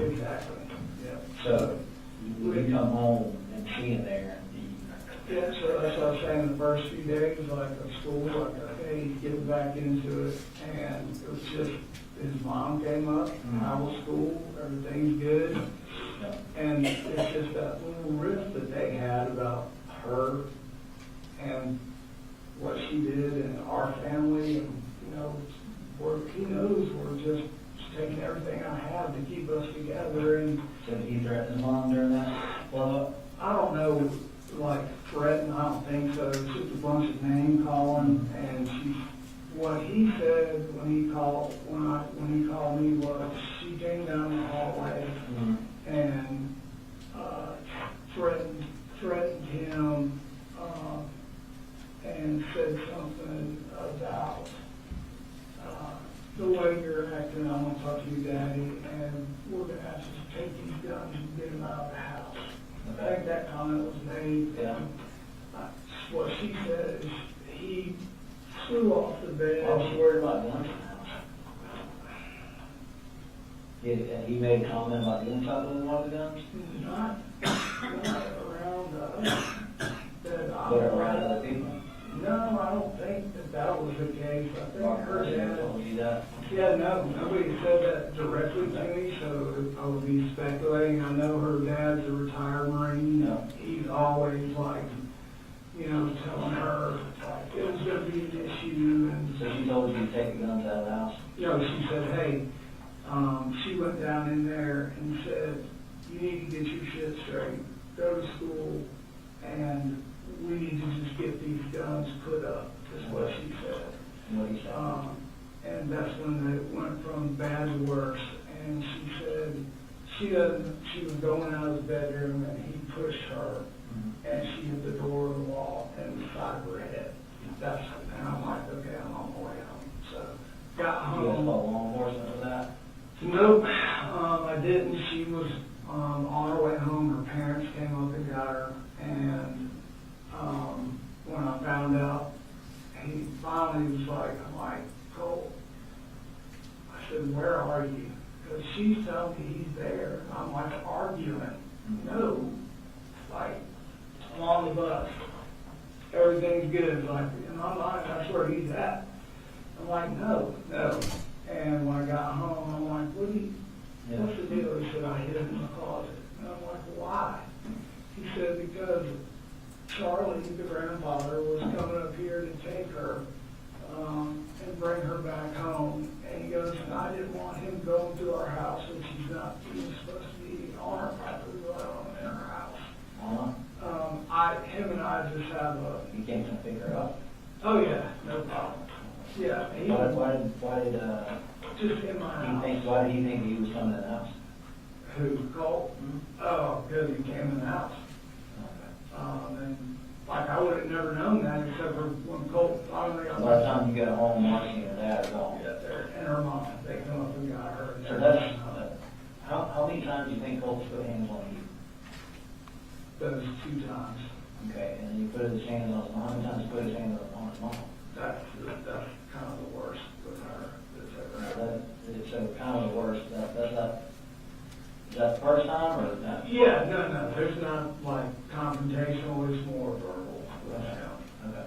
Yeah. So, did she ever say anything to you and ask you, hey, look, I'm concerned, can you put the guns up somewhere? Yeah, so, I'm glad you got to this point because if somebody can get to my damn phone and go to my Amazon account, you'll see and look at the date that I put that son of a bitch in the cart.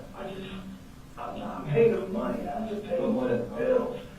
After all that, I like $150 gun safe with a digital hand code. I couldn't buy it that day, I had to pay 2 paychecks. How long ago was that? This was 2 weeks ago, 3 weeks ago, whatever it was, that triggered me to go, okay, this is what's going. You mentioned the gun safe. Let's go back to where you keep your guns. You said you keep them up on the top of the closet? Yeah. Are they loaded, unloaded, or something else? Never loaded them. Never loaded? Anything on top of them? All my sweaters. So your door, like coming into your closet, right? Yeah, it's like shells, Yeah. all the way in the back. Okay. Nobody can reach above me. So your closet door that you have a closet door you come in? Okay. Does it have a lock on it? No lock. It doesn't have any lock? That has like that bolts under like that. But, Did you ever think of maybe putting a lock on the closet door? well, really, nobody, like my little one, he didn't even know we had guns in the house. Because we... They told him you had guns in the house? Yeah, he knew. We put him up there and no. So he knew where they were at? Mhm. And he's been in there to put them up, after you clean them, Whatever slide I them, do, whatever. I take them, I set them up right there. But he's been in there with you. He's watched me put them up there with the understanding of don't, Just keep them unloaded. Where do you keep your ammo and magazines and all that good stuff? and empty magazines are on the right or in the shelf. If I had In the a, closet? yeah, I had an ammo box, like What does that box look like? green, like old, like World War It was II. like canteen? Yeah, okay. How many magazines do you have? We probably had maybe 6, 7, 8 of them, something like that. And do you keep ammunition in those magazines? Keep them unloaded? Yeah, we keep them unloaded, and hell, half of the ones that are in there, we bought, like some surplus place, and they didn't even fit the rifle we were buying for, so. So you keep guns in the top of the closet, Yeah, and that's your AR, that's right. his AR. Yeah. And then as far as, what else do you have in there? In the closet. That's it? Yeah. Okay, you have any handguns in I there? have, not in there. I have a Glock that I carry with me You got a lock on you now? now. Okay. I was going to say that, I mentioned that out there, I just want to make sure you didn't have I it don't there. know, I would never put that on. So, you have a block, what kind of block do you have? It's block 43. 43, okay. Where do you carry, yeah, where do you carry that I put it in my book bag. in your book bag? Yeah, for work, Okay. on my laptop, all my work stuff's in there. We have, you'd be surprised what's happening on jobs. Yeah, no, yeah, I get it. Do you have any other guns? That's it, I've got, So your ammunition, where's your ammunition kept in the house? and I don't really have a whole lot of ammunition. What I did have was in that box. In the canteen box? Yeah, it's in that box, and then like all my miscellaneous crap. So you keep the ammunition in like the box itself? Yeah. In like the paper box? Correct. And all in boxes, like, and if you walk into our house, Okay. like, we're still not even unpacked from all our stuff. And how often do you go out there and check on where those rifles are at? Uh, Because you said you kind of had to put it over stuff. What do you have to put it over? Like a No, pillow? I know what's up there, and all my big sweatshirts and all my Jordan You stuff put it right is right there, and I have it sitting, Yeah. like, so outside out of line. Okay. But how often? You go in every day and you check, say, okay, both my guns are there? I can tell by what her mom has done through the years going through my stuff. The way I have things stacked up there, I would know if So something. you don't physically go eyes on every day? Not every day. Okay. And,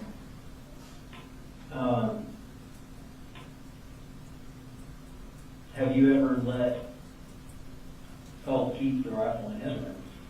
No. After Christmas, he was super excited about it. And I said, no clips, no nothing. I said, you can wing it up in here, in his bedroom. Okay. And he's got his golf clubs and his guitars and everything. How many guitars do you have? Two. He has two. Okay. Well, actually 2.5 ones, kind of a speeder. Yeah. So you let him keep it in there, when did you stop letting him keep it in there? There's no real set time or, like, not to have it in there. Really, once we, So he had a gun in his room? no, not all the time. We would have it in there, we'd shoot, he had it in there after Christmas here and there, but the majority of the time, it was in my closet, not really out for anybody. Once Little Man and Jenny moved in. You ever come home and you say you go in there, get the gun, clean it, doing something with it? If he did, maybe 1 or 2 times, but it was always back. When I come home or whatever. Would he text you or call you and say, hey, Dad, can I go get the gun? When I came home, it only happened like a couple of times, and when I got home from work, he said, hey, I cleaned the gun, and he said, and I put it back up there. I'm like, for what? He said, I just wanted to see if I could do it. I'm like, okay. He's like, well, don't do that until I'm here. I said, that's something, every time we get near the gun, I have to Do do you it. always do everything you tell him to? Yeah, always. You always watch? Always. That's the thing. That's like When you told him to go to school, Yep. he didn't go to school? Yeah. And that's where it's like, okay, like I was telling you, I can feel like something's not, we need to get more people involved here. So, it's no way of knowing that this shit right here was gonna happen. So when did you first hear about his interest in school shooters?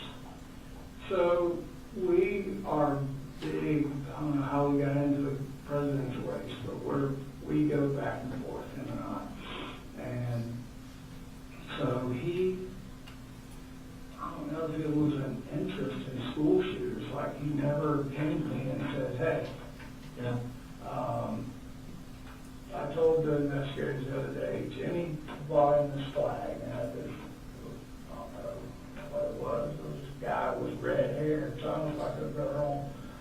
It's a weird, funny flag. She bought him off of Amazon. I was up and I'm like, what is that? I thought it was Weird Al Yankovic. And he's like, who's that one? Never mind.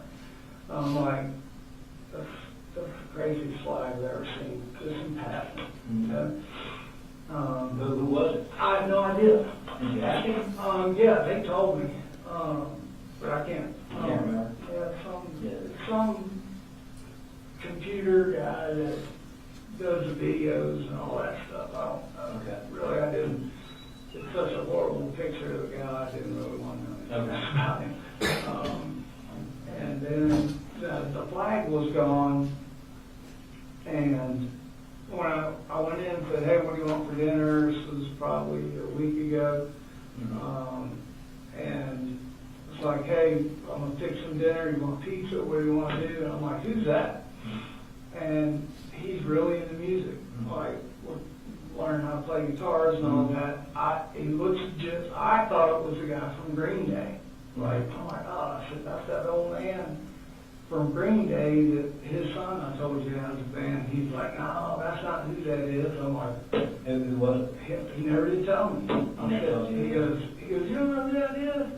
I said, no. I said, I think it's that guy from Green Day. Like, whoever it is, this bag glasses, he had a more pair of eyeglasses on.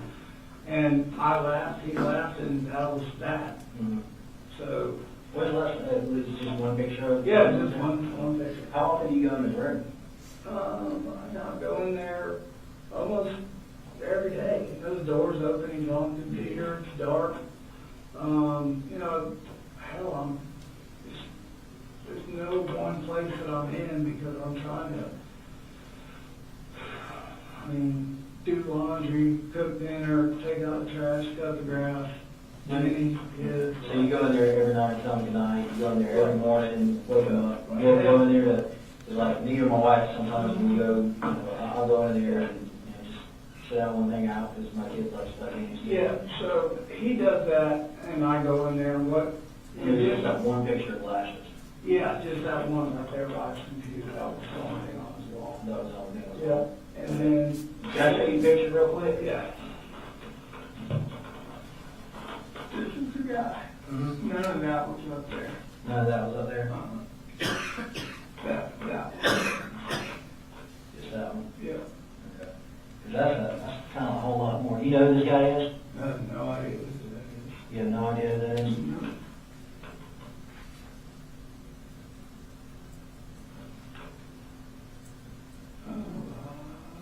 Can you see what that says I right think there? that's it.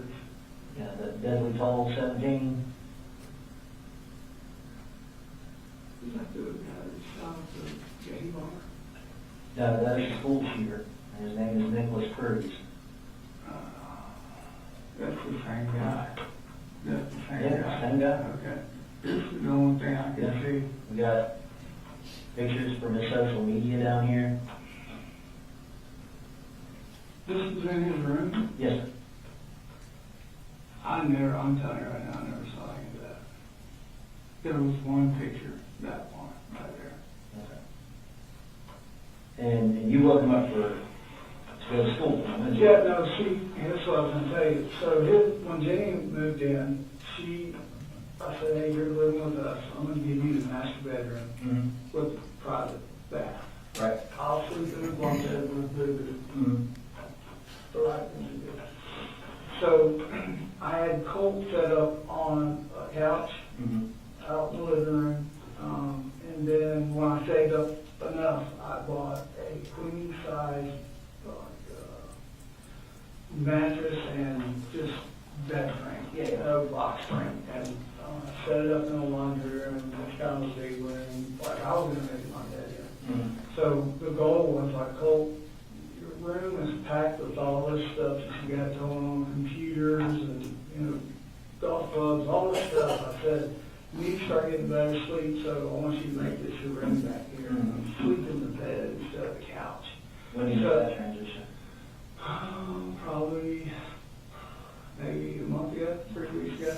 So he would be asleep in there. And literally there was no, like, if he's on his computer, like, I'm not going in there and chit chat with him. He'll go in there and lay down or come out on the couch, and that's usually where if we're talking about school or anything's going on, that's where he's at. Like, So he never he told you? never told me who that was. He No. never did. He was like, I can't believe you don't know who that is. Mhm. I'm like, I said, no, it looks like that singer. Would it surprise you if Colt said something different?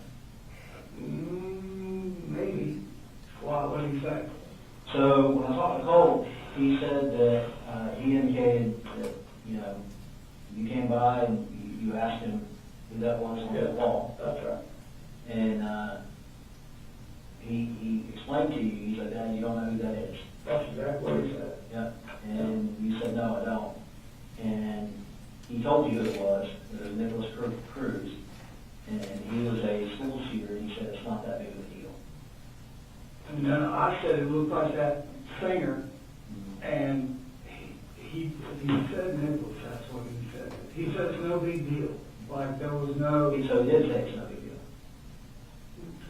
there was no, like, no, I'm telling you, there wasn't like, who is this? It wasn't like I went in there and I searched for I'm not saying. Yeah, no. It was just kind of like in passing. I didn't ask him or go, I told you what I said to him. I didn't know. He has brought up that school shooting stuff when it happened, and What did you say about it?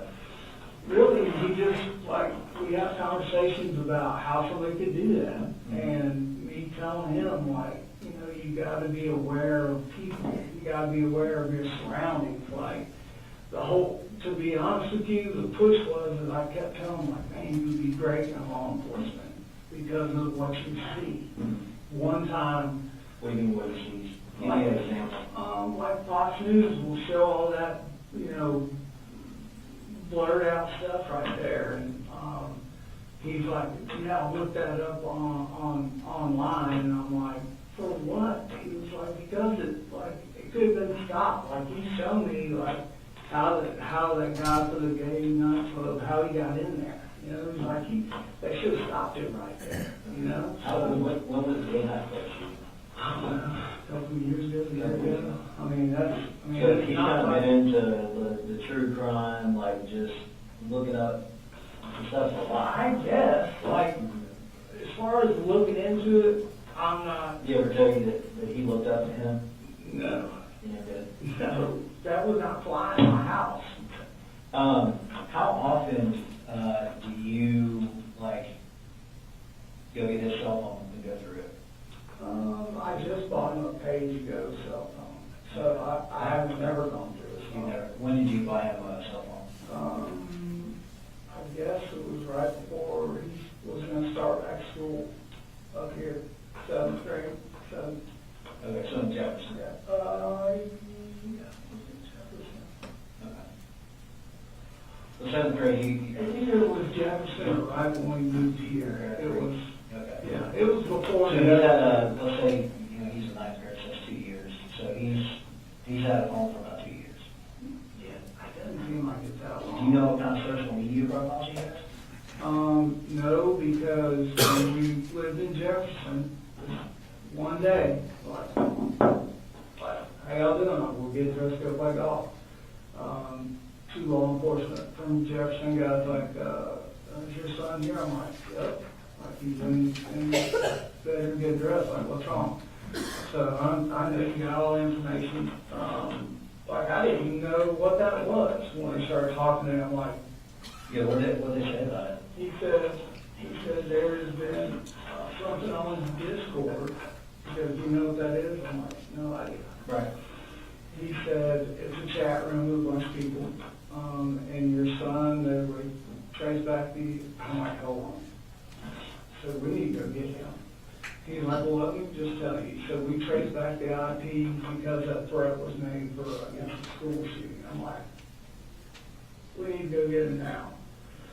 Went back, got him. I'm like, you need to come out here, and whatever you do, do not lie. You tell these people exactly what they're asking right now. So I'm watching them ask him about, he's like, hey, I was gaming, there was a bunch of people, and he wasn't even sure if he could tell me who or when the comment was made. He just swore to me that he didn't. About What was the comment? something about shooting up a school. That was the only thing that was said to me or So him. in 7th grade, Yes, in Jefferson. the FBI comes up. You know, just two Jefferson law enforcement, detective and. Because the tip, so 2 Jefferson they came out there. Right. But did you know the tip came from the FBI? Yeah, I followed up with him, like car, checking in with them, and he did tell me, he said, hey, the FBI's involved, and I'm like, oh shit, okay. I said, well, as soon as I hear or think I hear, I'm just gonna call you direct, so we can, you know, he said, if you hear back from me, then we need more information. never heard anything. I called him about a week later, he was like, nope, you're good. He said, and he told Colt, he said, I do this every day, I can tell you're telling the truth. Like, I know you are. So when they left, I'm like, So that guy was using the lie detector test? right. And I said, you've got to be aware of, if the chat boxes, I don't know anything about all that, so tell you. Yeah. All I know is I told them is you don't get in these chat box rooms where you don't know who the hell's in there, because this is what can happen. And I said, Did he say he saw that comment, or he said he denied it? Yeah, Discord. he totally said no. He said, I don't even use Discord a whole lot. And that was after you gave him the phone? No. That was before you gave Yeah, him the phone? before I get How much longer after that incident did you give him the phone? I think the phone was like once we got settled over here in Bethlehem as a carry. I'm kind of confused. I want to go back and revisit that, because I asked you about the phone. You said that you think that it happened. Yeah. I'm in trying to, seventh grade when he got the phone. I'm trying to put the timelines. There's so many things. Seventh grade, or is it last year that he got the phone? So, I'll have to go look and tell you exactly what I'm trying to think of where I went, what Walmart. Before we talked about the whole stuff with the FBI, he had a phone before that. No, he did not have a phone when we lived in Jefferson. Okay, he didn't have a phone. I couldn't afford He it. didn't have a phone when he lived over here in Bear Creek. Bear Creek, no, that was just little. So he got a phone. In So after the FBI comes to your house and tells you about, or I'm sorry, I believe it was what they call, Jefferson. It's what they call a TFO agent, and it's like they can get Jefferson PD, they have a task force, and they work with the FBI. They explain that to you? He did. Yeah, he gave me his card and said, anytime. So after that Discord account, I'm assuming you believed Colt. Oh, yeah, because he shut everything down. There was no computers or anything like that. There was no, it literally scared him to the point where he's like, I don't want to be involved in anything like that. So now, and I'm telling you, if I was looking at his computer and he said he shut it down, I could not go in there and go, no, you didn't. I'm not to protect that. So you give him the phone and The phone, I'm trying to think timing wise, was part of. That's okay, we can look at it later. Yeah, it's just, I think this one came to Bethlehem. Because he's only had that one phone, right? That's it. Right. So we can look in that phone. We can find that phone. It was more of a, hey, we're gonna get through this together, you're a good boy. I'm gonna show you I believe in you. That's how the phone showed up. Okay. So, after that, he does get a phone. Yeah. With no time, let's say he's had that phone, let's just say for argument's sake right now, and again, I'm not holding you to time, that he's had it for roughly a year. Do you think he had it when y'all moved here in October of last year? No. He didn't have it? I don't know. I know it wasn't because I didn't have the money to do that. Okay. There's no way. Okay. I had to borrow money to move. At least a few months. Yes. Okay, so we'll say a few months, but Yeah. you've never gone through his phone. No. Have you ever, we don't know what social media accounts he has. You don't. I was told none. Okay, who told you that? Him. Like, you don't have any of that, right? It's like, no. When did you ask him that? We constantly, because when little man's in the house and he's on his computer, I'm like, I just don't want, you got Facebook? No. Like, I don't know what other platforms are out there to ask other than Facebook. Like, that's legit. Like, you do anything like I Did need you to learn ever think about, after hearing about this board, about signing up on it, go see what it was like? No, sir. Just check it out? No, I didn't. You didn't? No. And then, have you ever gone through his computer? You ever looked on it, sit down and log? I know it's like horrible thing to say. I'm just not tech savvy to sit down and go through anything. Mm-hmm. You know, I know it sounds terrible, but that's the truth. Where did he get his gaming computer from? His grandmother bought it from Christmas morning. Did you? Yeah. Okay. And then he took it apart and he used some kind of video card to get better graphics. Who got that? So on Amazon, I got him the game. We got the game card. Okay.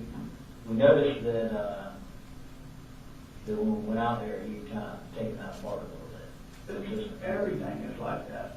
You know, I'm like, his grandma bought one, I'm like dropping $500 for one of those towers, and he like takes it totally apart.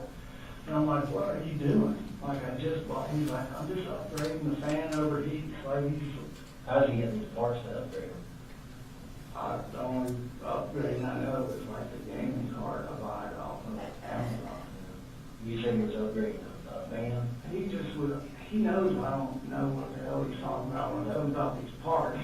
I'm like, just, what's wrong? Is it overheats? When I play games or whatever, it overheats.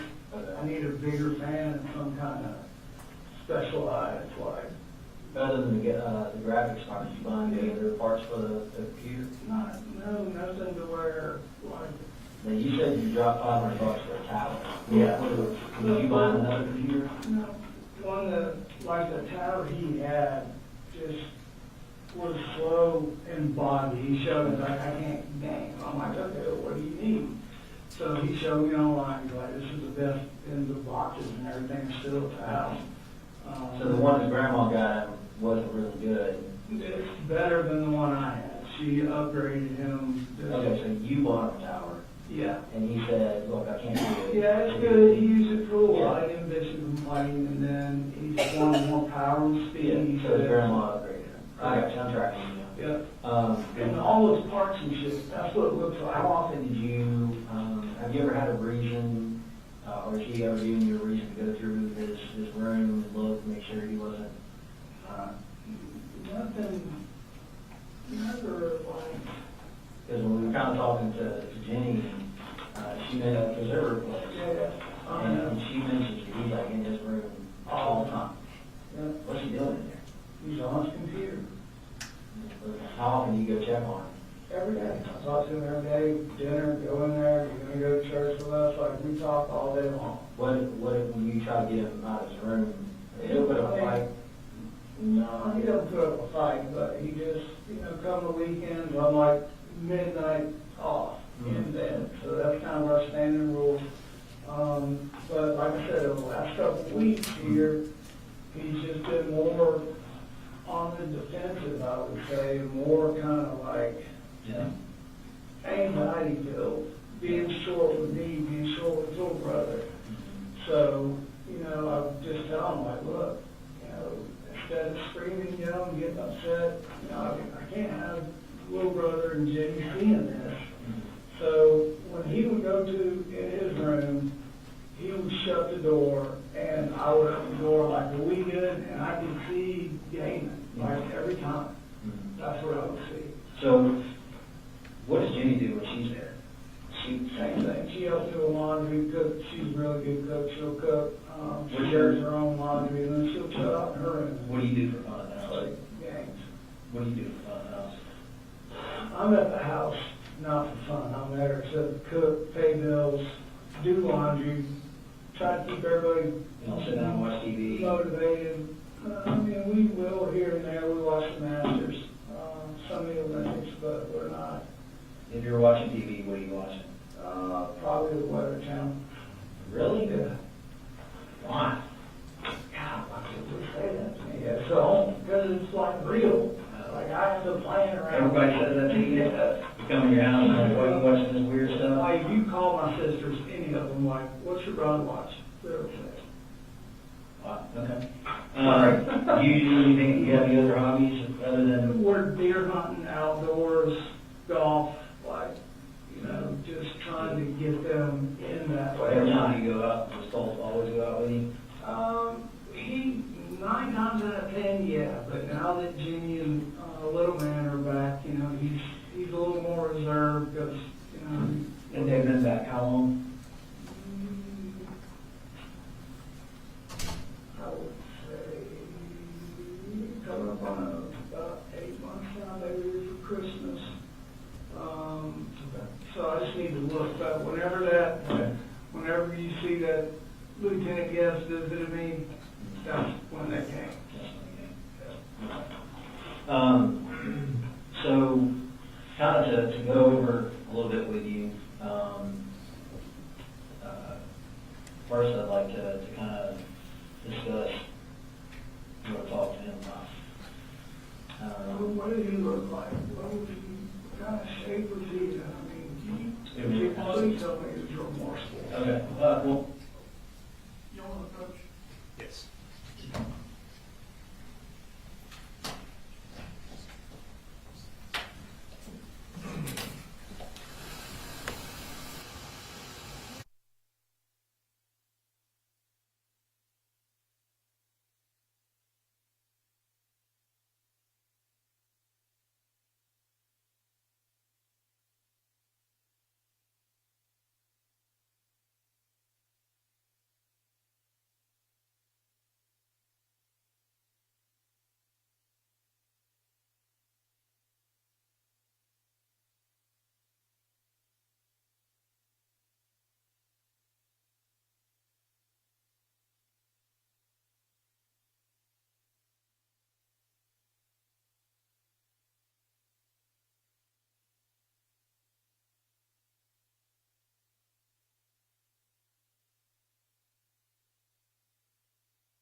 All right, so ladies and gentlemen, I want to instruct you in general. Colt Gray's interview with law enforcement is inadmissible hearsay. He cannot be cross-examined. It's inadmissible hearsay. It does not make it admissible when it's discussed in Colin Gray's interview. So a little while earlier, Investigator Smith said, well, Colt told me that he told you that was Nicholas Cruz, the school shooter. That's inadmissible hearsay. So understand, I want you to disregard that. It does not prove that Colt said that. Okay? That's inadmissible hearsay. Do not consider that. All right? And we're going to pitch back up with a little while left remaining on the. You kind of mentioned that. I do have a picture I'd like to show you. So I talked to him yesterday afternoon, all right? And this is what he looked like when I talked to him. Okay, so I took a picture of him. Okay? One thing that I noticed when I was sitting here talking to him was that it looked like he had some cuts on his arm. And that's kind of one of the things I wanted to. Have you seen those before? Yeah. Have you seen those before? Yeah, I think these are Fitzgerald. Those aren't Fitzgerald? Yeah. What caused those? Him? He was there? Yeah. And we talked about that. How long ago did he do that? It's been close to a year. It's been a long time. Yeah. That's what he said.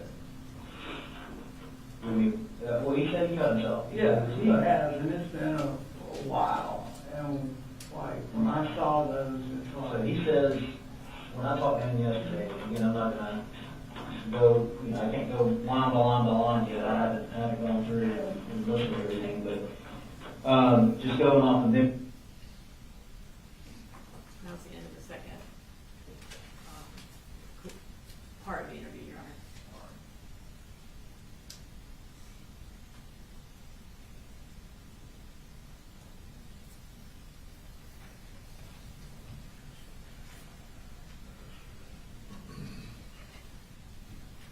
Basically, he said that he suffered from depression for a while. He has. Okay, well, I didn't hear you tell me Well, that. not a while.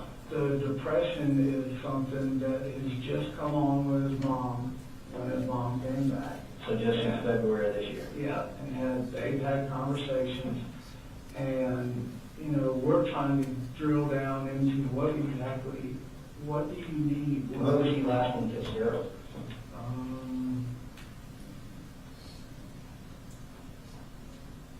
I guess when I went down there to get everybody. Yeah, that's a good bit more than a year ago. Yeah. But yeah, the original. Did you ask him why he got? Oh yeah. Like I said, I'm just upset. I took all his knives. He had a pocket knife I gave him for beer, and I took them all. I'm like, that's not what we do. I'm like, I don't understand. Like what? And he said, I was just sitting here clicking with the knife, thinking, and I'm like, but you did that on purpose.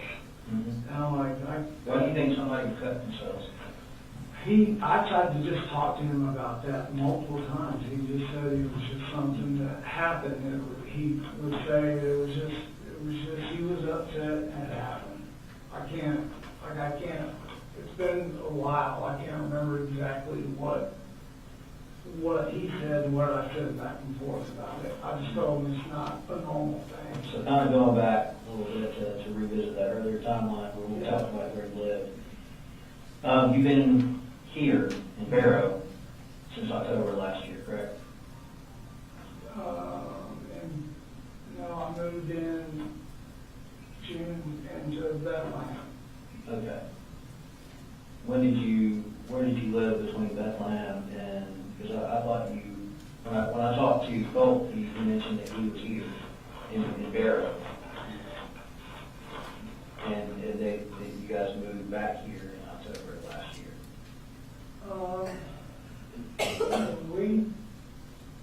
When we came back,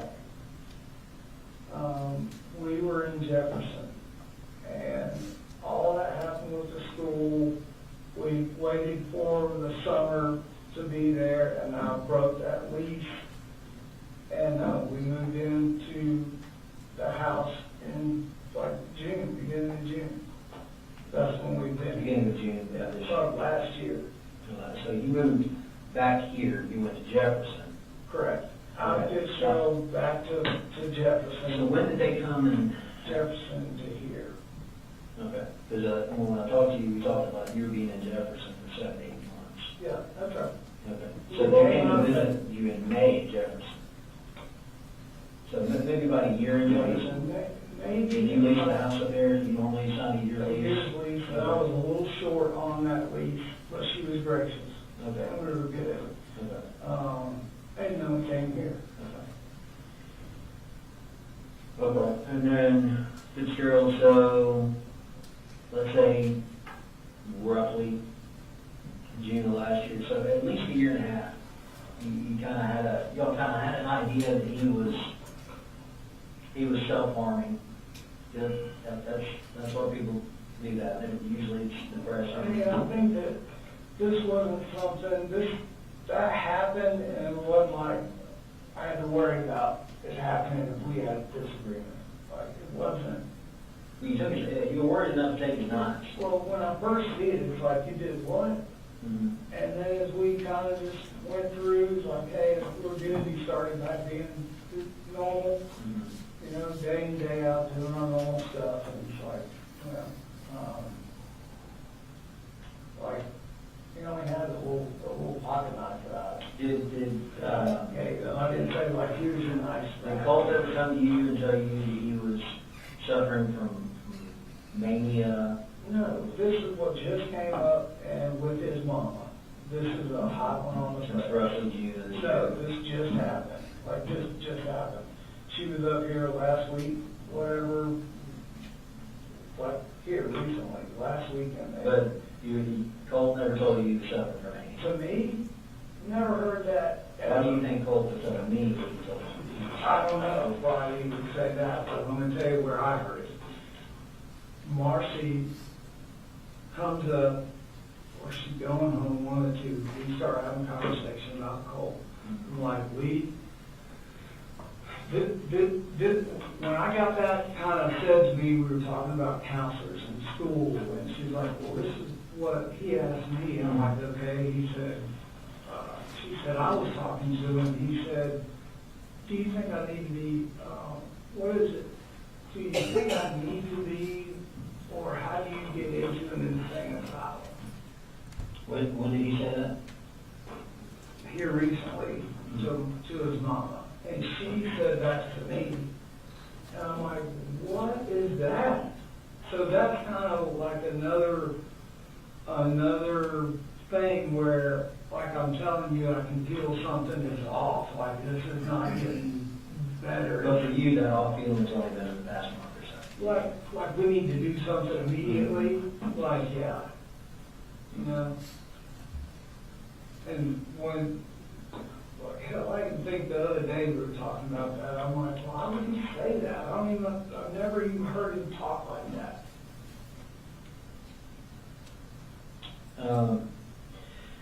So I'm just kind of going back to kind of refresh my memory some of the notes and stuff that I took with Colt, and you know, he tells me that he told you that he was suffering from depression and that he was suffering from mania and that he was going to kill himself.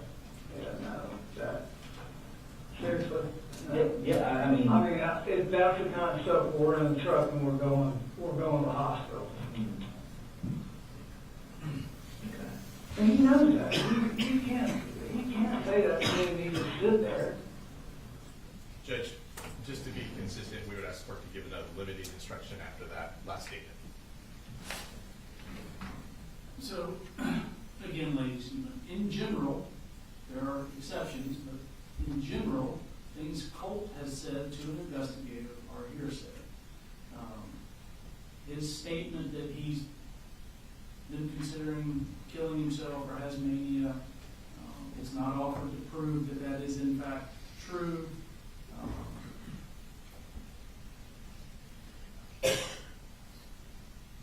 satisfied, or do you? Yes, sir, that's fine. Thank you, Judge. Thank you. Maybe we approach. Yes.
Ladies and gentlemen, we're gonna work through some things. Y'all are gonna go ahead and take a lunch break, so meeting recess till 1:30.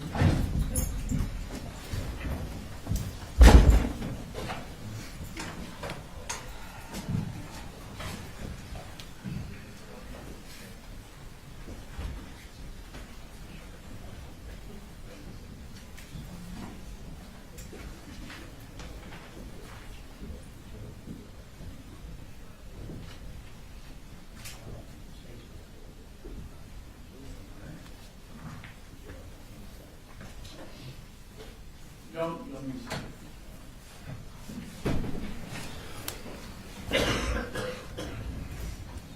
There's another 15, 20 minutes of this interview, is that right?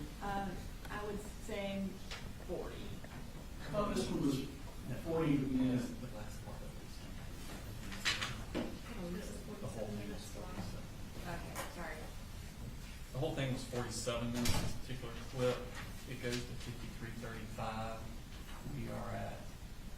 15 minutes.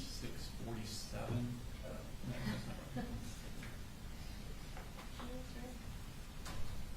He steps out at 39.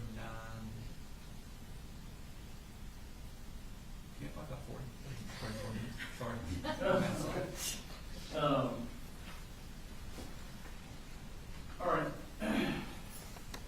Is what the state approached to show me, is that the last of the? That's what I'm looking at, Your Honor. That's why I wanted to break for lunch. I didn't want to keep Okay. coming up there so I can see things. I think that's the last of it. All right. We'll go ahead and break, then if that is beneficial. And then I know that we have some of the photos that we still needed that we were going to talk about on the back end of lunch. I don't know. And you're out, based on where we've gotten with Investigator Smith's testimony, I do anticipate there being another break between the next witness if you want to wait until that. All right.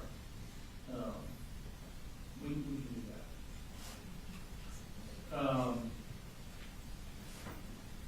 Do y'all want to resume at 1:15 or do you want to just take a couple, I mean, I don't know how y'all want to handle that. Yeah, let's do that. 1:15 works for me. Okay. All right.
Atlanta News First Plus starts now.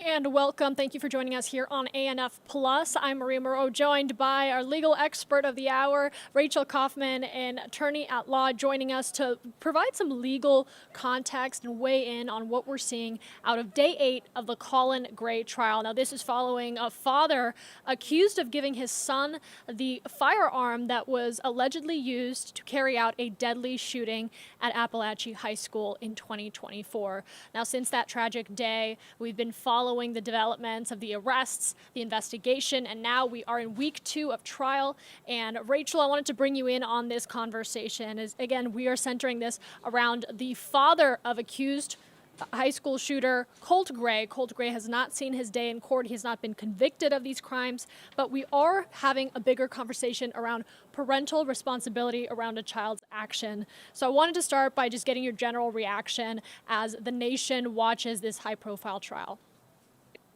Well, we're living in a time where juveniles, kids that are 14, 15, 16 years old, are being charged as an adult. I think in light of that, parental responsibility for, arming those children is appropriate. I think when it comes to deterring and preventing these types of incidents from happening, we really do have to look to the parents to be afraid. I want parents to be afraid that if their weapon is not secured somewhere, that their child, and if they think that their child could possibly go hurt somebody, that they are going to be responsible. Kind of like if kids are drinking at your house and then you let them drive. I mean, there should be that kind of responsibility. And this is, a lot of parents are watching this and going, what is the precedent that this could set for you being accountable for your child's actions, especially when we talk about the loss of 4 lives, 9 injuries, and just devastating a community like this. I wanted to ask more legally what the threshold for allowing access to a firearm is currently, if there is an established, clear guideline for this type of situation, because it feels like the prosecution and the defense are both arguing that it doesn't just, or the defense, I should say, is arguing that it doesn't just sit with Colin Gray. The prosecution is saying that Colin Gray had years of knowledge and insight into his son's behavior and that he could have prevented this. So I think keeping a weapon in a place that is not secure within your home and where your child knows where it is, I think that would suffice. I don't know whether there is an actual legal threshold, but I know that when you're arguing it to a jury, it seems pretty unreasonable to say that the father did not allow his son access to that gun. The father knew that those guns were in the house, that they were not secure, and that his son knew where they were. And we've heard very extensively the prosecution make this argument that without a shadow of a doubt that Colin Gray could have prevented this, and that was their message in opening statements, and that is really what they've honed in on. We are expecting here either today or sometime in this week that the prosecution will wrap their arguments, and then we will start to hear more and more from the defense. What can we expect in these final moments from the prosecution? I think that they've gotten most of the evidence out. I think this is kind of a common sense situation. I think the jurors are just going to really have to consider whether the father has liability in this. And I think there are some cases that are, more on the fence where it could kind of go either way. This is a case where there is tons of evidence of opportunities to prevent something like this from happening. I mean, not every case. I mean, we're all looking with the benefit of hindsight now. And I think that what we don't want as parents is to say that we're going to Monday morning, quarterback someone. But at the same time, when you have a 14-year-old son who seems obsessed with school shooters and is otherwise, mentally unwell, such that you're trying to get help for him, those are indicators that you probably need to secure your firearm. And the fact that you didn't, I do think that the prosecution has done their job. So I think what's really going to matter here is how far the defense goes in trying to say that Colin is not liable. Mm-hmm. I almost feel like if I were defending him, which would be it would be hard for me, but I think trying to find a happy medium where he is accepting some level of responsibility. I think there's some involuntary manslaughter charges. I think I would be kind of arguing, I think in this situation, that's a more reasonable outcome than second-degree murder, because we really have to look at the criminal intent behind it. And let's talk about the criminal intent for a moment. I do just want to break down those charges. 2 counts of second-degree murder, as you said, 2 counts of involuntary manslaughter, and several counts of second-degree cruelty to children, as well as reckless conduct. And he is looking at up to 180 years in prison. So breaking down each of those charges that he's facing, I know you mentioned involuntary manslaughter is likely going to be one of the top ones for this jury, but going through each of them, what kind of outcome do you predict in the way that things are currently going? I just think the jurors are going to have a hard time. So we think about criminal intent. What could the father have intended? We can't, I mean, I think it's a slippery slope to say that he intended for these kids to die. Like, I don't think that the father had that intention. And I think punishing him as though he did, as a defense attorney or just as somebody who cares about justice, seems overkill and not really what happened. I think if we're looking at these involuntary manslaughter charges, I mean, I think that's a 1 to 10 year sentence versus, I believe with the second degree murder, I think you can get up to, can be up to 20. And I think, I should probably double check that, but my understanding is that with the involuntary manslaughter, I haven't looked at this in a while, but I think that covers what this was. It was kind of involuntary, but he did cause it, versus a situation where he's like second degree murder and these cruelty to children charges. He didn't. I don't think he necessarily intended, and I don't think there's proof beyond a reasonable doubt that he intended harm to children. However, his incredibly reckless actions and inability to control his 14-year-old son looks to me like, and I think a more reasonable sentence would not be as long as you're saying, but I mean, I think the punishment needs to fit the crime. So, a 10 to 20 year sentence should, I think, be like the maximum of what we're talking about, but the juries don't get to consider that. So they're really just considering the elements of the crime. I don't think that a jury is going to find him guilty of the second degree manslaughter. I think everyone can kind of agree that this is more of a involuntary manslaughter situation. Yeah, and this trial has been going on for 8 days, and it has been a really eye-opening and at times difficult to follow as you hear the victims recount what happened that day. And you heard witness testimony, Colin Gray's estranged wife even taking the stand just yesterday and on Monday and giving her side and answering questions. But today specifically, we saw 2 hours of what was Colin Gray's interactions with the investigators of this case. Why is it that important for the prosecution to present to a jury? I'm sorry, but one more time. I didn't get the last part, just the last part. No problem. Nope, sorry. Today, day 8, we heard for 2 hours Colin Gray's own interactions with the investigators on this case.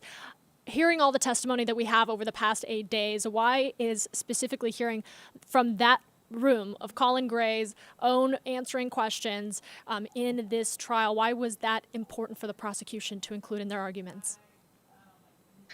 Well, I think it really demonstrated the recklessness and the negligence that he knew that he was acting with. I think in trying to say that he was going to get his son mental health care and stuff, that's even more of the reason to lock up your guns. But I do think the prosecution is just doing a great job of showing just that he on that day kind of knew this was a very likely outcome given what he knew about his son. It's not great for the defense. It'll be interesting to see how they handle it. I don't think they'll put him on the stand, but it will be interesting. Why don't you think they would put him on the stand? I think he said enough. Yeah, fair enough. We have also been following a lot of people wondering if Colt Gray would be brought as a witness for either side. Do you see any strategy advantages in that?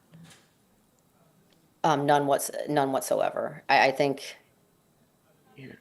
it's such a hard case because he's young, and we're in Georgia. If you're 14 or older, and they can try you as an adult. I'm not sure what the kid. I mean, I hope Colt wouldn't, get up there and say it's my dad's fault that I'm obsessed with, school shooters and decided to go to the school on my own volition and do this. Yeah, and I'm not sure how it would help either side. So I don't expect to see him at all. And we talk about Colt Gray, who has not seen his day in court yet, the accused Apalachee High School shooter. It is interesting to see the trial of his father come before his own trial, and they talk about this shooting as if it has all, been convicted and been judicially ruled. What is the balance with that, with prosecuting the father of someone who carried out an act like this allegedly without having the conviction of the 14-year-old, the teen son in this case, actually having to do so in the eyes of the justice system?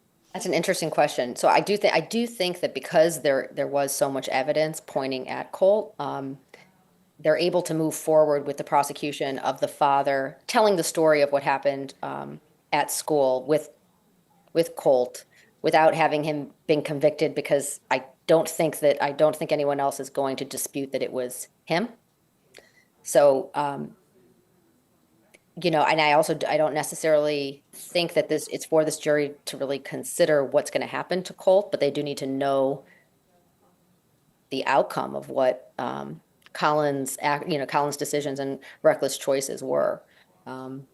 So I think it's going to be important that the jury, that they're not being asked to consider any sort of conviction for this kid. I'm glad, and usually they try co-defendants and stuff together. So I also am curious whether, however this case with Colin ends up, if that's going to affect possible resolutions such that there's not going to be a need for a trial. Mm-hmm.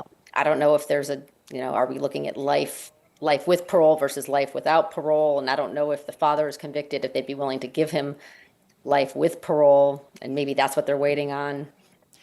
It's unclear. I'm curious if you can expand upon not needing a trial for Colt, if I understood you correctly, because I know in previous conversations as we're covering this trial that what is presented in Colin Gray's trial could very well be presented in Colt's trial, and it likely will, but we could see it go in the way you described, where we don't even see a trial at all. I guess the reason I said that I don't think that, I think it's less likely that there's going to be a trial for the son versus the father's, because I think there's really not a great defense for the son. Even if you think he's young or we feel bad for him, or, those are not considerations legally. And so it looks like the evidence seems to be very overwhelming that he is the one that committed these crimes. We've got several people who are dead, several more who were injured. He's looking at multiple life sentences.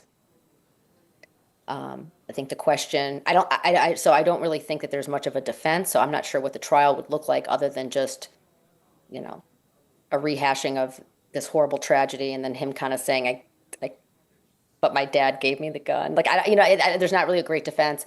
And so I think their best bet is to resolve the case such that potentially, I don't even know if they'd allow him to do it, but he's looking at consecutive life sentences. But if he possibly took a plea to life with parole, then he would be doing basically 30 years day for day. And after that, they would consider him for parole and likely deny him. But then at least he'd have that hope. I think a lot of people who are facing life without parole, and that's the offer on the table. I'm sure that's the offer on the table right now from the prosecutors. I'm sure they're not considering offering him life with parole. And a lot of people are like, well, if life with parole is all, or life without parole is all I'm being offered, I might as well go to trial and get the same thing. That would be the only instance in which I think he would go forward, as if there was no benefit for Colt resolving the case, which would be giving him the hope of parole. And so much of that has yet to be seen as we continue to follow Colin Gray's trial. We are expecting this week the prosecution to rest their case, then we'll hear from the defense, and then it'll be in the hands of the jury to ultimately decide Colin Gray's fate. And we will, again, bring you gavel-to-gavel coverage right here on ANF Plus. But we did want to join you during the court's recess to bring you this legal perspective. Rachel Kaufman, thank you so much for joining us. I know you're not directly tied to the case in any way, but you have this legal expertise that does help us, for those of us watching this, better understand what we're seeing play out. Yeah, hopefully I'll come back at some point and talk more about second-degree murder after I do a little more research. It doesn't come up other than in this cruelty to children context, so I'm not as familiar. But lovely to see you, and we'll talk soon. Absolutely. And we're going to bring everybody back into court. Again, court will resume in the 1 o'clock hour. We will continue to bring you coverage both on air and online. Our Atlanta News First reporter, Chelsea Beimfor, following this case closely. You can expect her report coming up in the Atlanta News First evening hours. Stick with us. We'll be right back.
Sorry, Judge, you snuck in on me.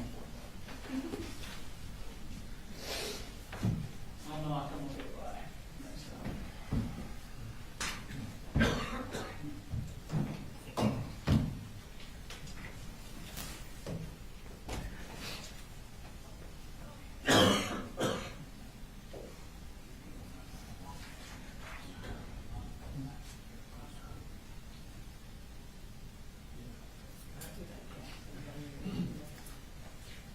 So currently, we're in this area. I'm gonna have her skip through all this to this, where we start talking about it. Yeah. Okay, so that skips over. Yeah, they're all in. Okay. This is coming off the side.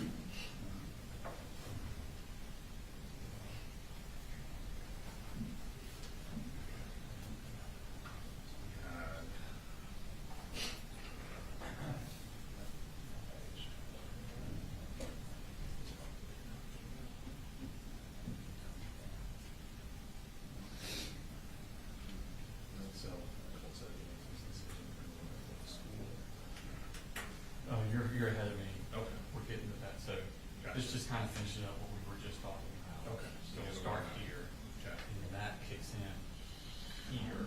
Well, hold up, there's something here. What's this? Okay, so this is Jenny. Yes. I would argue that since she testified to this.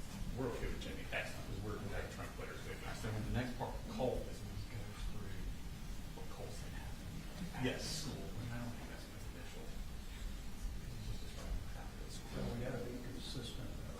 Well, the reason we're asking for it is because then it leads into this conversation. Like he says, the only thing I know about it is criminal law, and it kind of just gives the context of it. And then, And after that, I believe it's just Jenny Larson. well, there's this thing where Colt describes how he did it. That's what I'm talking about. Okay, so you're trying to get into that. I mean, I think, No, it's okay. I don't think Yes. it's prejudicial. He's describing what happened at school. So no one's arguing with what happened at school. But it leads into, I think the last thing he says is, starting voices are we want to do. And he asks, oh, you got mental disorders. And he so that's kind of why.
so page 72, look, And our pages would be-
Turn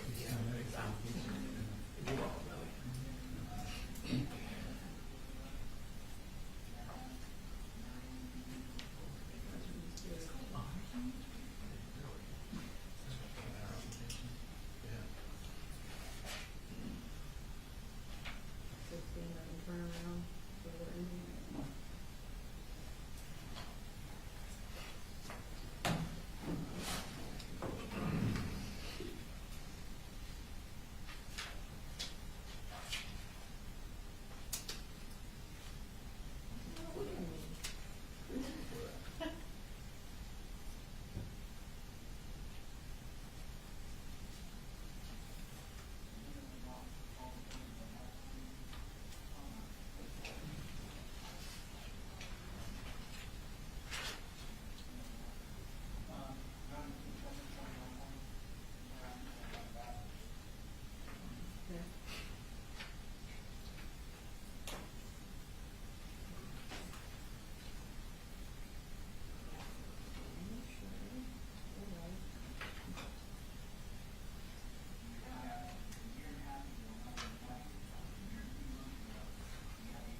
year and a half ago, well, not even quite a year and a half, but a year and a few months ago, you got the FBI coming out to your, or TFO agent from the FBI coming out to your house, and saying your son's swearing to shoot up the school.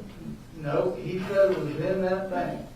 And I'm telling you, we went round and round. I said, I need to know what he was. And I'll get I'll pull the report from him.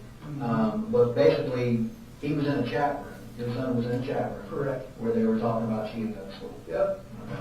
And then we have, him cutting himself. Yep.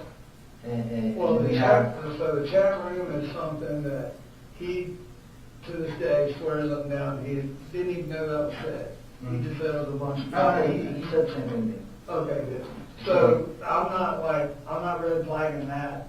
Like, okay, well, you learned your lesson. It's a hammer for me. I just know, what I try to do to help you better understand cases is I try to put myself in someone else's shoes. Sure. Yeah.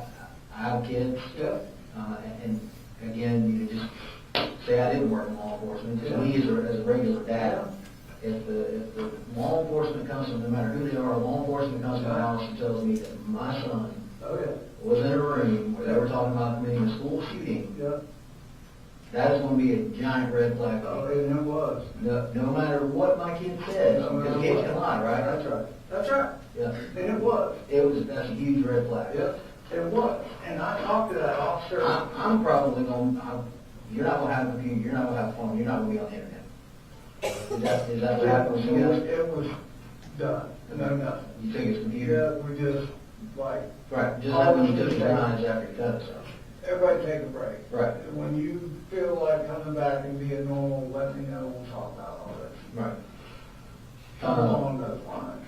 And then you kind of sprinkle in there his interest with true crime. Yeah. That you guys talk about. He had this innate ability, like, as a 13, 14-year-old man or a child, he is looking at these news cameras or what's being printed on the news, and they have the blurred out images, but he is seeking to go find the graphic images. I don't know about that, but Well, there's a blurred image, right, on Fox News, right. and then he went to go see the actual image. Yeah, and it was more like fear. Do I have to worry about this in school? Like, no. They've got officers there, like, hell, like, no, you're not, this is just that was I thought at the time was the interest. Like, is this going to happen to us? Like, no. So when did you give his computer back to him? Because he was able to go look up all this about the school shooters and stuff. When did you give his computer back to him? In Jefferson? Yeah. I have no idea when I gave it back to him because that was towards the end of school and then we started moving. Okay. When did you buy him a computer? I bought him a tower, I guess right before we left Jefferson. Like just a gaming, low budget gaming tower. Okay. Like a GT40 or something. It was a good gaming computer. But never, let me be exceptionally clear right now. If he ever said anything to me about killing himself, there's not hell or high water going to keep me from taking him to the hospital. Right then. Right. That's So let's kind of visit, let's unpack that. Did Miss Marcy and Miss Debbie come to you and talk about having him go to Athens Behavioral Health? Yeah, that's what we're working on. That's what we're working on? That's stuff. What were you supposed to take him to Athens Behavioral Health? Was I? You or whoever, who was supposed to take him to Athens Behavioral Health? I didn't have an appointment with him there. Well, I know you didn't have an appointment, but I think the reason that there was no appointment made is because they said on Saturdays you didn't need to make an appointment because it's not a busy day. I didn't talk to anybody there. I don't know. No, I'm not saying you did. Oh, I don't know. But did you talk to Marcy about and Debbie about taking him to Athens and having him? No. You never had a conversation with them about Not about Athens. About where? I mean, not about going. The only person we talked about was school and getting that third-party counselor in there for him. That was our conversation. Because when in an interview with Miss Debbie and Mr. Marcy, they both indicated that this past Saturday, that Colt was supposed to be taken. That's the first time I've heard that. No, you've I swear to God, never heard that before. never heard that before? Nope, never. Okay. Why do you think that would be said? Because that's what I told you, we were trying to get help for him, like, so he, like, it's not normal for the way he's not wanting to go to school, and he's just been through a lot with his mom. Like, he's voiced, like, he's having trouble, he's telling me he's having trouble, it's just a lot. Do you think it would have been a bad idea to take him, or a good idea to take him? I didn't even know, it would be a great idea. That's what we're trying to do, is decide as a family if we want to check him in somewhere and leave, like, admit him, or just get. And that was, I remember you saying that Marcy first had the idea to check him in somewhere months ago. When you pushed her and you came home? No, that was just like last week. Okay. What was the incident you were telling me about? Was that? That was, that's all I was talking about with him. Last week or? Yeah, when his dad came up here and all that, it's that kind of stuff that he went through down there living with them that kind of. Did Marcy ever ask you to take the guns out of the house? Or put them up or hide them somewhere? No, yeah, we've always been like that, like our guns have always been. But what did Marcy ask you about the guns? What did she say to you? She just said after the confrontation she had with Colt was like, you need to put them up or get rid of them. And I said, okay. Did you put them up or get rid of them? They're up. And I didn't, my goal, my thought was, is I'm gonna have a conversation with Colt about all this, and. Did you have a conversation with Colt about Yeah, all like, he told me exactly what happened, that his mama kind of it was a different story than what she said. That she kind of came charging in there, calling an MFer and got in his face and like, okay, that's what happened. I'm like, okay. But this acting thing, I was not swearing out of where he was supposed to go. Like, for Christ's sake, I would have taken him there. That would have been great.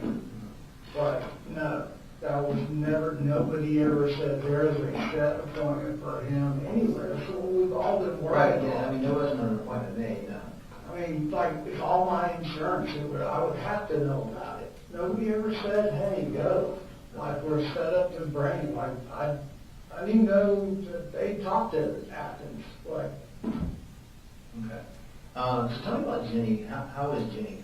They're really close, right? They're close. She's just super quiet. She is? Yeah, real reserved and, Is she a pretty truthful kid? yeah, she's pretty good. She is, Have you ever taught her in a lie before? Jenny, nothing major that I can think of. What does she lie about?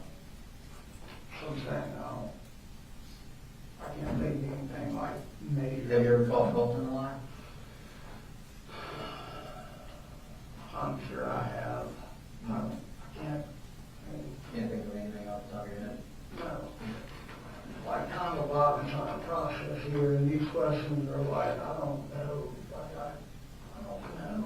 No. Like, I don't know, when I bought that tower, it was like around Christmas or something. Yeah, like I said, I'm not looking for an example. Yeah, I know you don't carry around receipts, but these are questions I get it. that we've got to figure out, we've got to find out. Yeah, I get it.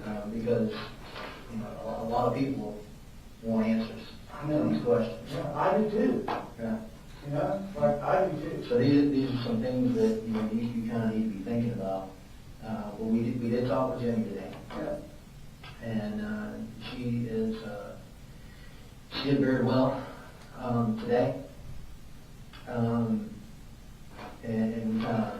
when we talked to her, and she's very close to the brother. She goes in his room and they play video games together, and so on and so forth.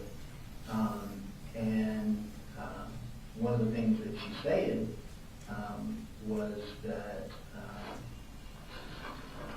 the Colt kept his firearm in his room. It's not all the time, though. Okay. So how often? There was never an inkling or a thought of anything like an inkling.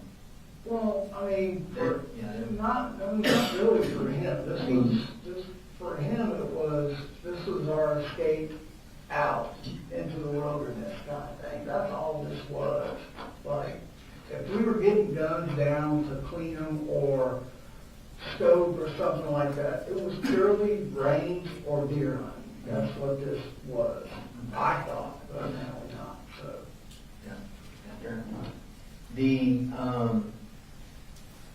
She mentioned that over the past couple of days that he had been kind of cleaning his gun a lot. Did you see him cleaning? No. But you don't know when he had it done, when he didn't have it done. You couldn't say on any given day.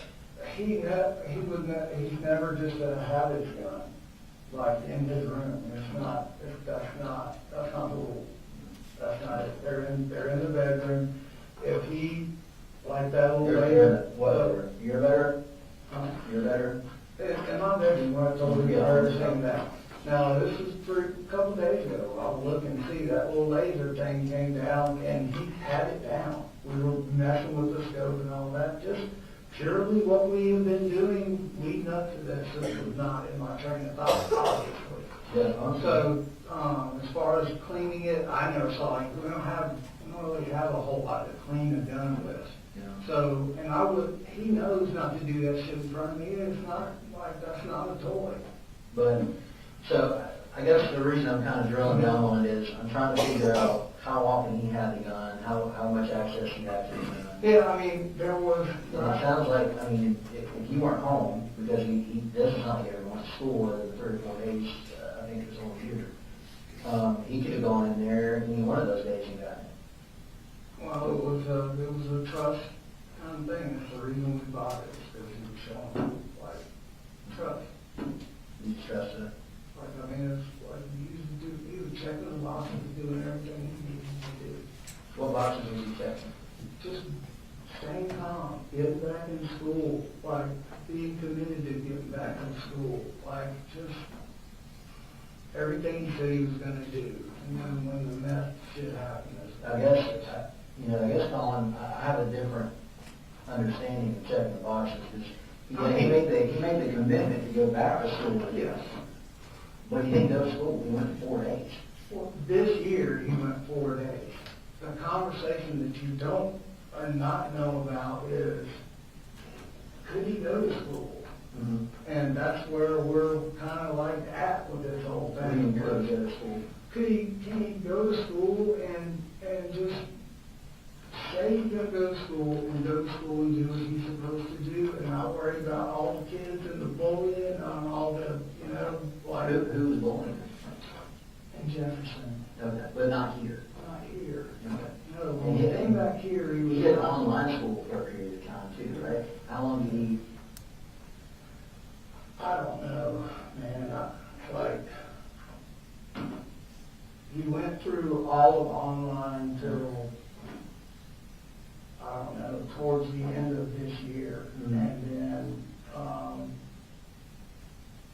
And then his grandmother said that we were going to just try to get him enrolled back in school. And if it didn't work, that, I was looking at sending him to different places for school, like not a military school, and there was just, this was his chance to get back into school and just have some normalcy, not worry about all of that. He got so far behind. Mm-hmm. I felt like he was like going to be picked on and looked at because he was so far behind. And he never was just a go-getter out being the life of the crowd. He just, he just would be by himself and not want any crap started. What have you heard as far as the actual case? Have you been listening to the news? Have you been told about how many people were injured? I came home. When I came home, the TV was on when I got home, and I saw the overhead of the football field. I shut the TV off, and then talking to my family. So the news was calling everybody in my family, and I'm talking to them, and they're telling me what all this What did they say to you? They just wanted in the house, They wanted what house? my house. They want to interview me and want to talk to me and it's like, y'all need y'all's property. So that went on. What did the news say about the injured and the deceased? No, I never had that conversation, I'm not gonna have that conversation with the news media, just please get off my property. What about law enforcement? I haven't talked to them since everybody left the house. You're it.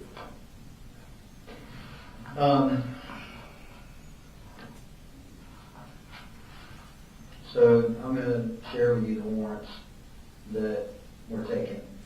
Okay. So right now, he has, I've taken 4 warrants for his arrest. Okay?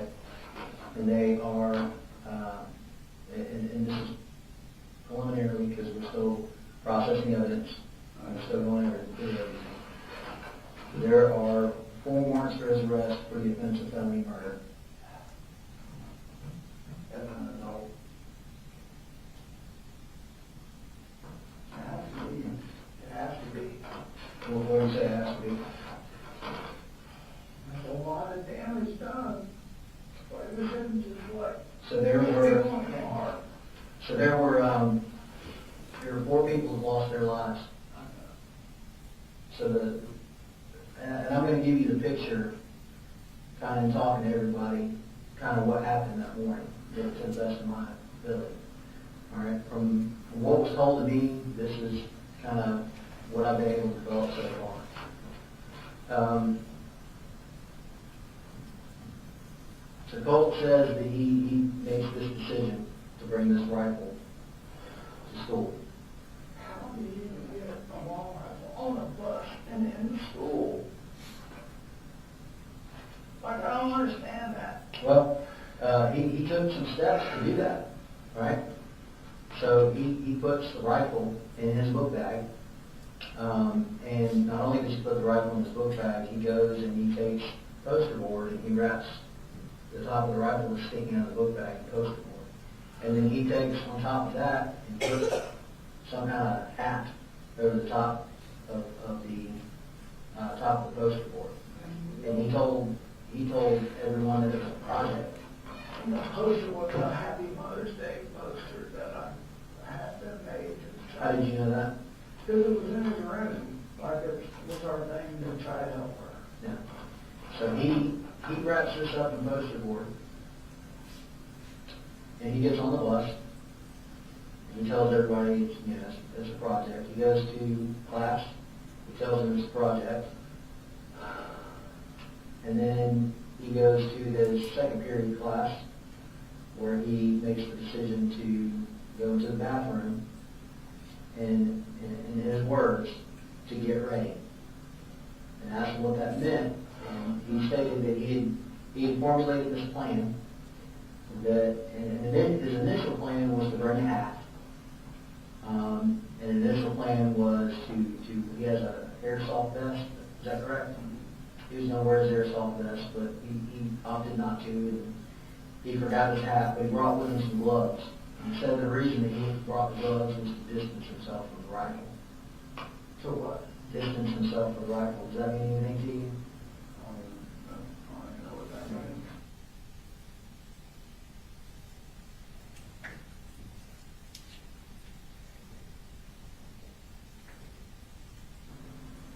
Has he ever been diagnosed with any kind of mental disorders whatsoever? No. Never have? No, sir. Never gave you any inkling that he had a mental disorder? No, sir. I'm telling you, the only time I heard those words about what he told, Right. what was it? Mania, Yeah. whatever, was a sane asylum. And that's where I'm like, he's gotta go. Like, we have to make this happen right now. Something's wrong. And when was that? That was just the other day that his mama told me that. Like, okay, we've gotta make this happen. When she came over, he pushed her? Yeah. Okay. And when you guys talked about making it happen, it was nothing about this past Saturday? No. Okay. No. So he goes down, he opens up fire, and he strikes 4 individuals, and 4 of the individuals that he shoots and hits, they passed from the injuries that they sustained. 2 of them, Colin, were children. I know it, but like, what? Why in the hell would he do this? 2 of them were staff. There are other people that are injured. At least one of the injured was listed at one time in critical condition. I don't know the extent of their injuries. I've not spoken to them yet. Like I said, there's a large number of investigators and law enforcement that's involved in this investigation. So it takes time for us to get, so I don't have all the answers for it right now. But there was a number of other people that were hit. Like the worst. You have to believe me when I tell you I never, ever, in 1,000 years, would ever think this would happen with him. Ever.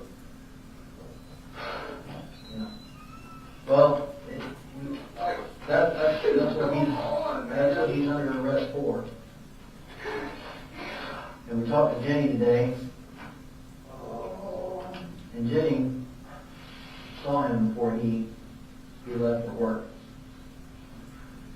Or left for school, got on the bus. She gets on the bus after him, correct? Yeah.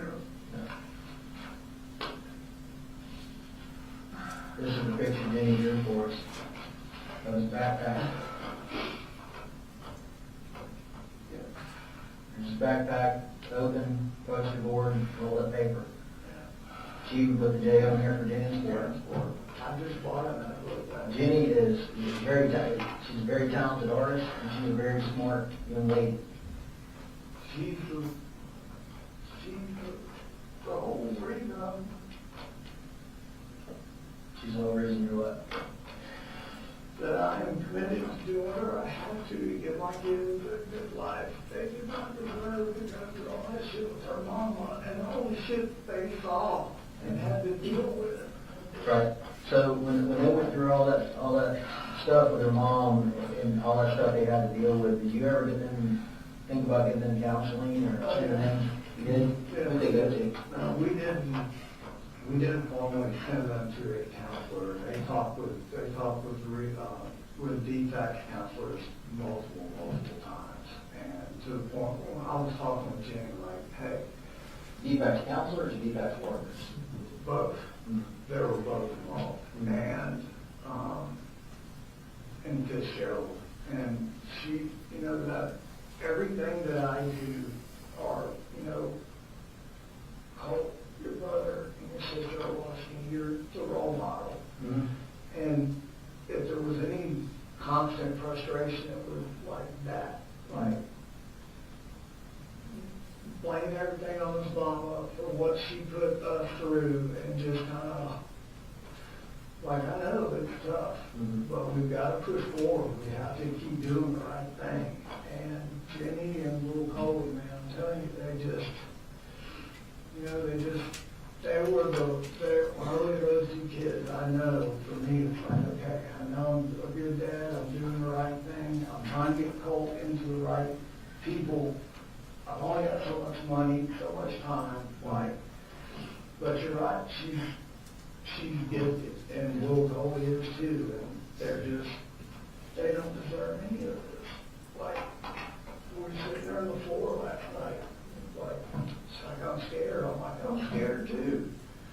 And she's like, is my life ruined? I'm like, no, your life is not ruined. I said, we will get through this. I will be here for you. What have you told Jenny about this?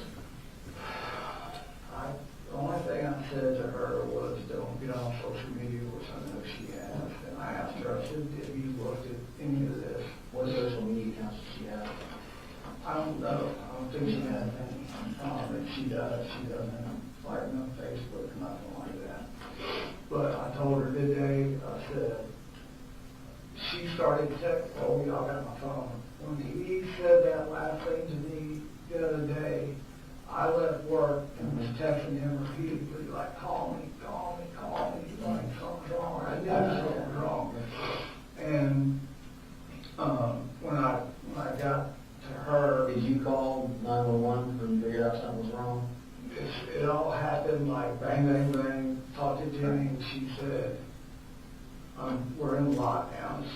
said we're in lockdown, I started getting off the roof of the building I was on, like, I gotta go. And then it was just trying to contact him, her, him, his mama, grandmother, just, we gotta go get the kids. Like, I gotta get home, something's wrong, I don't know. And, Marcy's like, I got a bad feeling about this. And I'm like, I do too. I'm like, I pray to God, you know, not in the middle of it. Well, one of the things that Jenny said in her interview, and I want to bring up some notes that I took.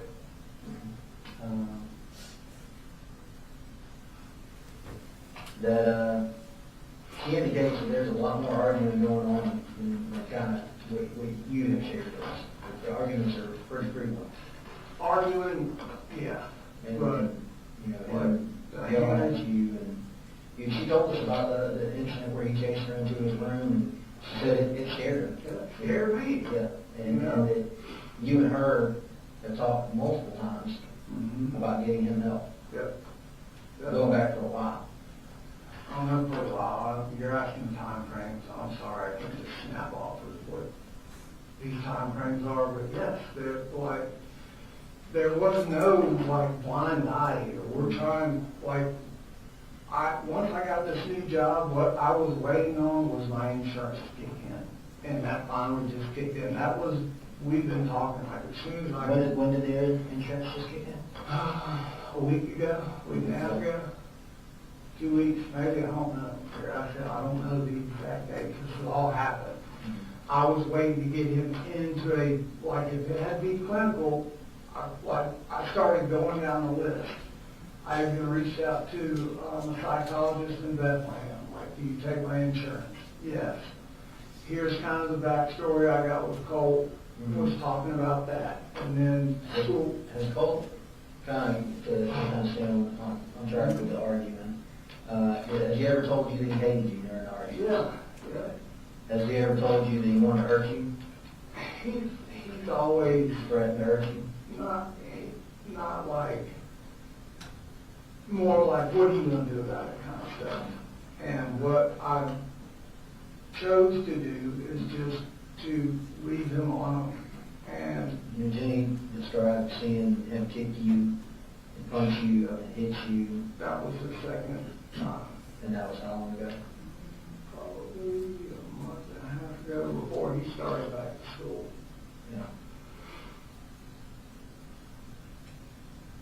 And that's when I pulled in every... Did you ever throw anything? Say, hey, to the screwdriver at me. What did he say to you before he did that? I didn't hear him say anything to me at all, but when I picked up the screwdriver, I probably should have said, you're going. I said, I need to call the law. So Jenny knew that he had a lot of social media accounts. He actually had a lot of them. And he would create them, delete them, and create them, and delete them. In your talks with Jenny, did she ever share that with you? She never told me, and like, I'm all about, social media. So help me understand how the conversations with Jenny would go.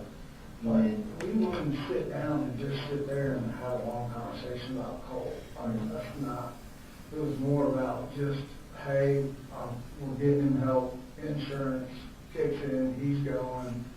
Like, I'm trying to just see it coming and be neutral, and I feel like he's going to get that way. Then we'll go to the park, and he'll calm down, and he'll give me a call and say, hey, I'm sorry, I just lost my temper, blah, blah, blah. And that's typically how it would go. But it was a lot of back and forth about his mom, and, what really started the whole thing of her coming back, he asked, he said, do you ever think that we'll be back together as a family and we can get Mama some help? And I'm like, yeah. I said, I'm not doing that or bringing her back into our lives until everybody is ready to do that. He actually was the one that was like, yeah, let's try to get her some help. And, I don't want her to end up alone. And we had that conversation, just stand out in the backyard, and I'm like, okay. you didn't want to do it at all. He didn't want his mom to end up a while ago. And I said, well, I respect that. I said, so let's work on what it takes to get her back here, and us as a family, the mission was to keep our family together, all of us, and just turn the page and try to start over normal. Yeah. And that's something. Yeah.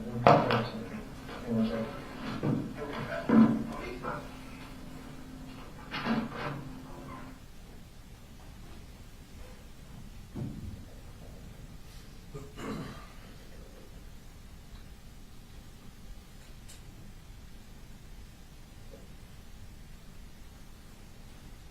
For the record, Your Honor, keep the investigator stepping out of the room or fast forwarding until when he comes back.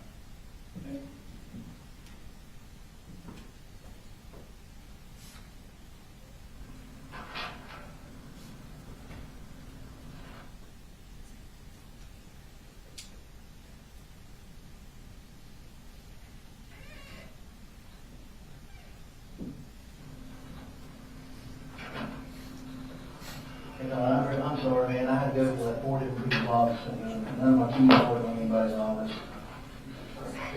Yeah, we're almost done. One of the other things that, you know, kind of, in talking to the other investigator, I mentioned that Marcy reported that she had conversations about him being obsessed with school shooters. And even that was a focus on admission, whether he was obsessed with it. I don't know about obsessed. He shared with her that one that I was telling you about. That's the only case that we really talked about that day. Yeah. So, it's like in my mind, like, no, like I'm literally like having normal conversations with him. And even in my notes I got right here, I'm like, this Athens behavioral thing, like, nobody ever said that to me. Like, that is false, that's wrong. Nobody, or we would have been there. Yeah. Like, for real. But as far as that, him and her, ever since all that went down with all that damn meth and her getting locked up here and threatening did she bring up that she threatened to kill Colt and all that? You know, so that's where, when that happened, and her mother told him that, she should have never done that, like she agrees, but looking back, hindsight, right? Once that statement was made, that's where the relationship between him and his mother was broken right there. So what was said back and forth, I don't know how much to take in stock into that, because he just is like, washed his hands with his mama, like his no, like he wouldn't care if she walked up and throw away a key, basically. He couldn't get over that she had made that statement. Like that was a big, well, the way I understand it, she said the same thing about me too. But, So he knew that she was talking about putting him in a... No, this was her. He said that about killing her son and me. That's what I'm talking about. And when her mom told him that was like, that just broke it with him and her. So it was just trying to give everybody space at first, her just take care of all of her issues, let everybody calm down too. Us doing the right thing. And then me telling him, like, she's not going to kill So you mentioned your own notes. Is there anything? I've asked you questions for a couple hours now. Is there something you want to ask me? I just want to, only thing I want to ask you is what I'm taking back here, I'm listening, and it's like, you're doing your job, I get it. The way I feel like I'm being portrayed is like just hey, who gives a shit kind of dad. That's not. Why do you feel like you're being portrayed like that? Just because I know, like, it looks with what had happened, for me to tell you, it was an agreement, by God, we had never had those weapons in our house. Like, we had a long conversation with Colt and I about had never been there, ever. And it was just like a sort of blood of like, these are our games. How we go in the woods and just get through all this. I was just sitting here thinking, me sitting here telling you I was doing one in my closet, and they were up and out of reach and out of sight, like that. It just comes across in this camera film, I guess, like I should have done more, yeah. You know, and I'm like, Do you feel like you should have done more?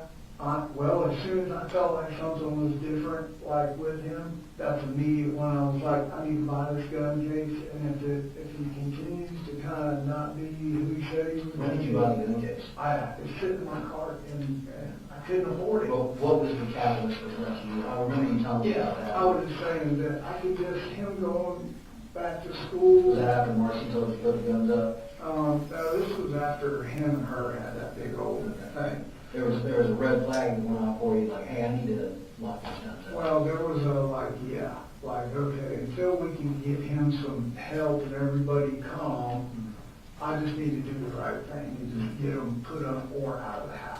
Like either way, like, and that was known, that was coming. I had to pay $78 this week to buy it. So it's still sitting on Amazon cart for $134. And that was after the incident last week With them? Marcy, Okay. yeah, with him and his mom. So And she really, came up last week. yeah, and really I was debating like this week, like, well, if he goes to school, then I may just come home and take everything up to Mike and just tell him to hold on to it for a while, just until I can make sure everybody's like, you know. Why didn't you do that last week? This is not on the radar. You know, him and his mother have gone. Well, again, was the school shooting itself on your radar? Oh, no. Okay, yeah, you're saying it's not on your radar. But something was on your radar because you put a gun safe in your Amazon account. That was after Marcy and him had that argument. And you even said, you know, I should go and put these guns up. I had the thoughts to take them to Mike's gun room. Yeah. Why did you not? I didn't take them to Mike because I didn't know if he would take them. And so I thought. Why did you not take them to, you know, lock them up in the car? She said the same thing, but I work out of my truck. It's completely full of tools. And I can't, like, I'm in charge of the job. I can't roll up there and have guns in my vehicle. Do you have any family around? No, I've got a sister that lives in Woodstock. Okay. Did you call her and ask her if she'd be willing to? We don't really talk. We don't talk in my family. But I was just sitting like, you know, I mean, literally, if Let me ask you a question, and this may be a hard pill to swallow. Do you think if you had got rid of those guns, that we would be here right now? I don't know that because I'm finding out things about him I didn't even know were happening. Right. Like, so I can't answer that. Like, I'm just taken back by a lot of things on here. Okay.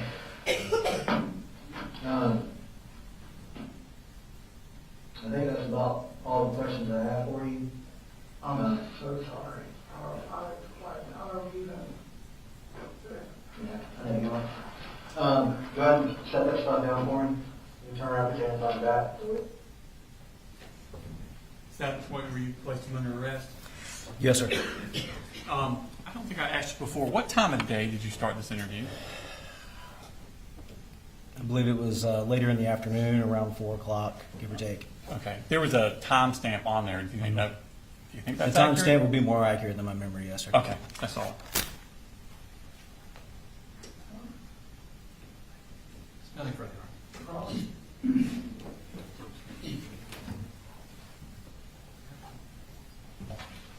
Yes, Judge.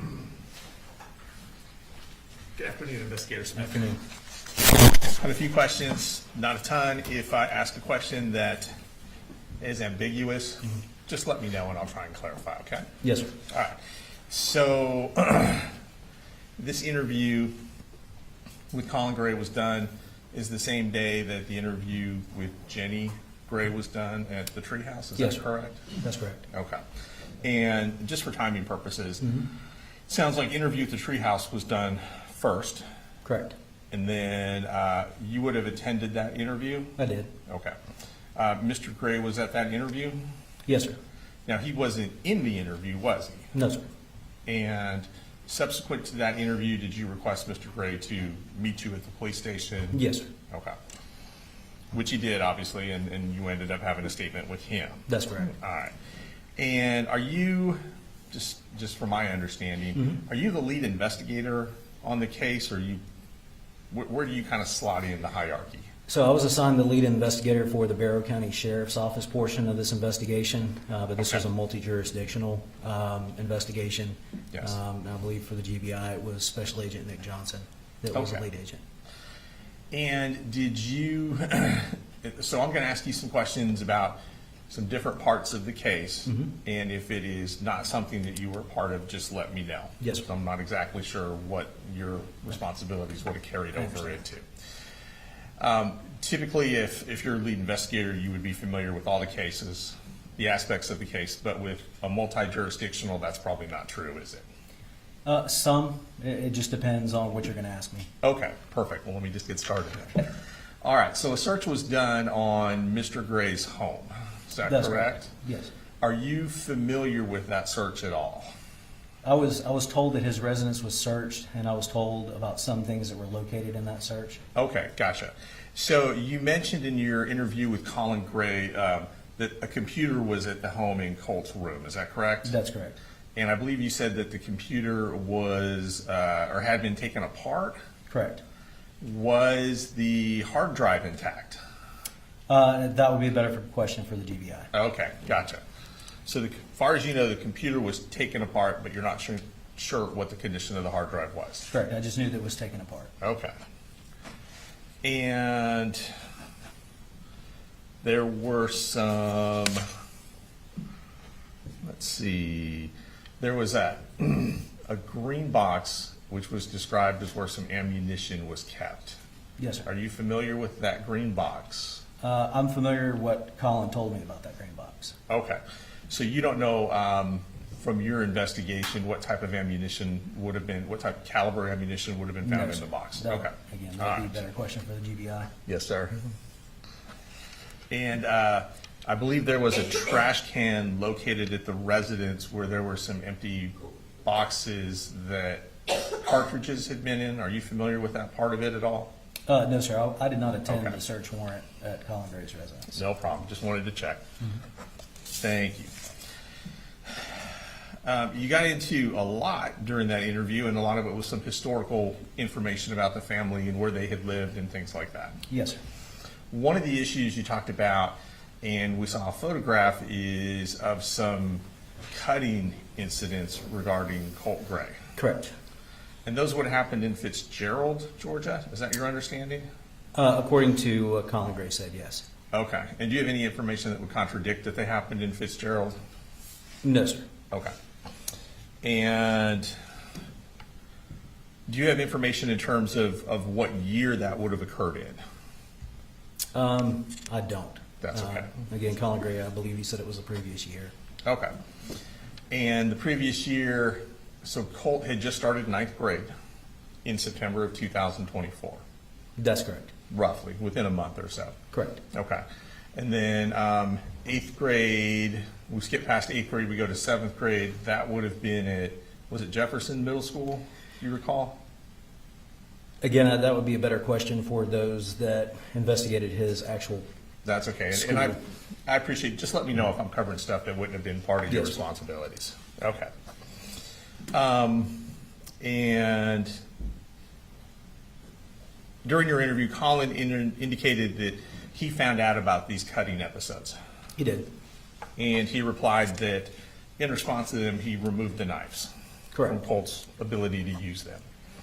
You also brought up, or he brought up, the allegations from May, I believe it was May of 2023, regarding an FBI tip. Yes, sir. About some statements made on Discord regarding the school shooting. Correct.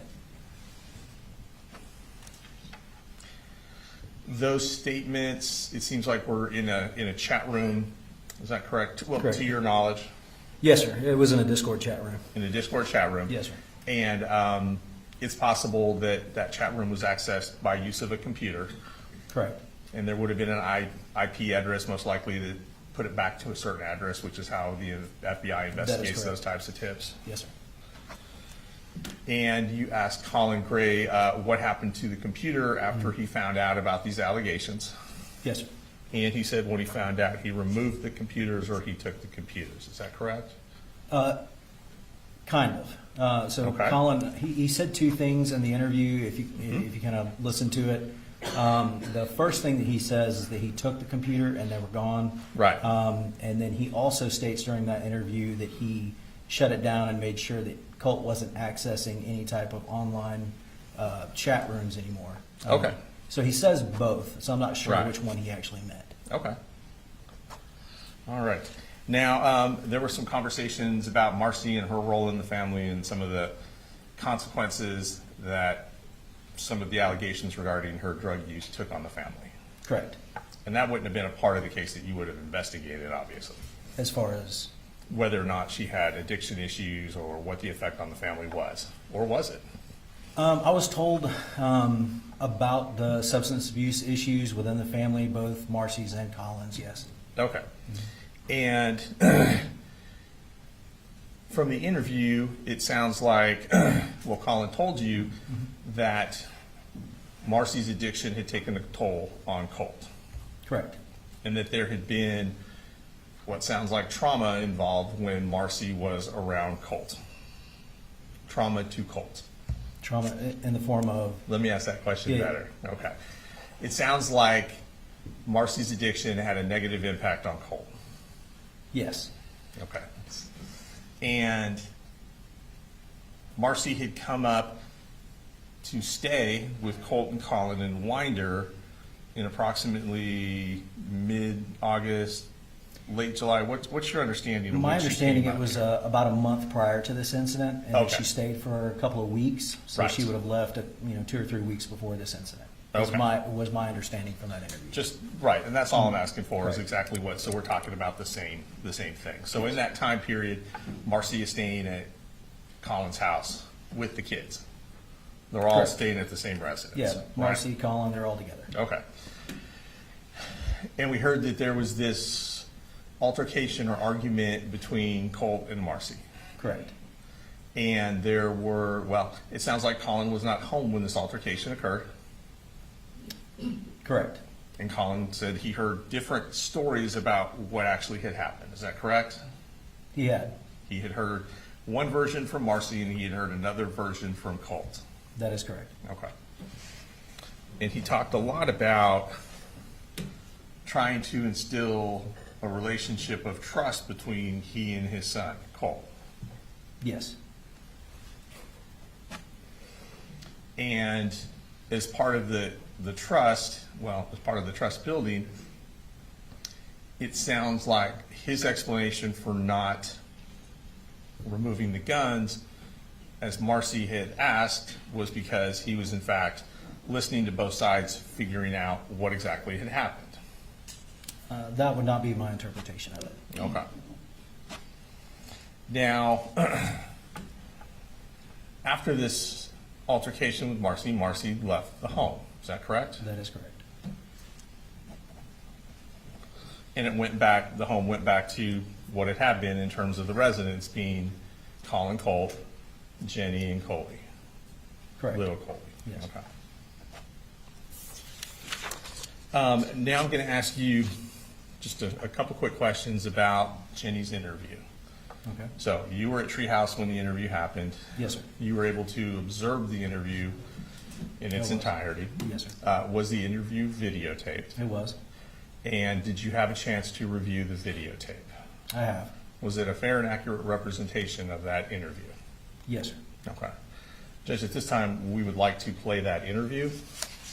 I can either, I don't know how cooperative y'all want to be. I can either hook it up to my computer or. First, how's it identified? Are you marking it? It's Defense Exhibit 1, Judge. My understanding from the court reporter, I have to put it on a hard drive, so I'll do that and mark it as Defense Exhibit 1. What's the state has an objection? Hang on.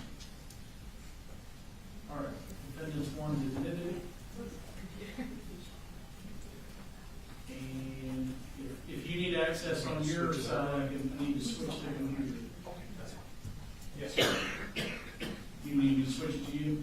It sounds like I do, Judge. Okay. I will hook it up to momentarily.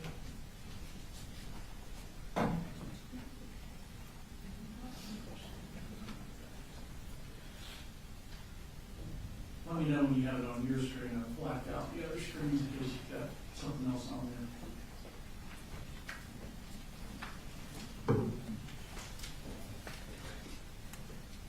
You guys okay?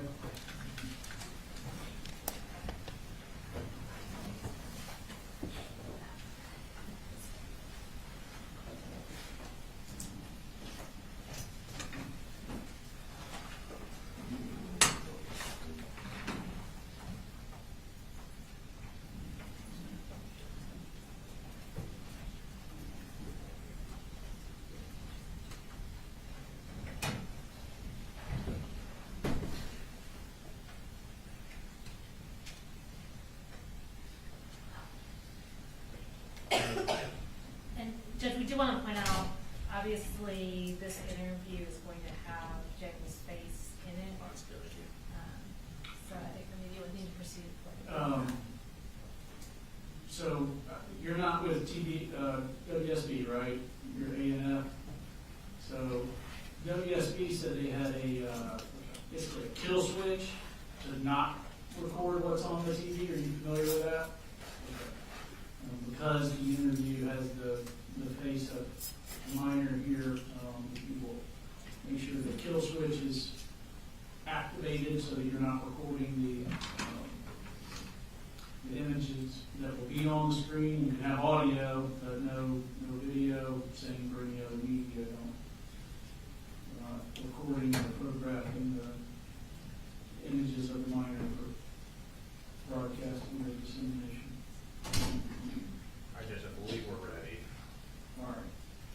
So you want me to go live for the TV? Yes, sir.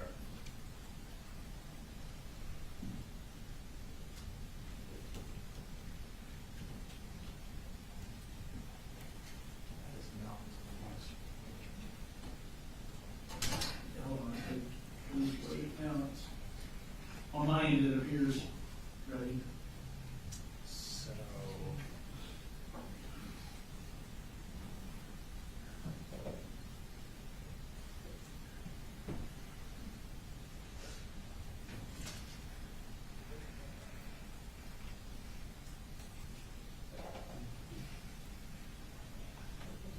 You plugged into a computer over there, is that right? Yes, sir. You guys just hooked up the HDMI.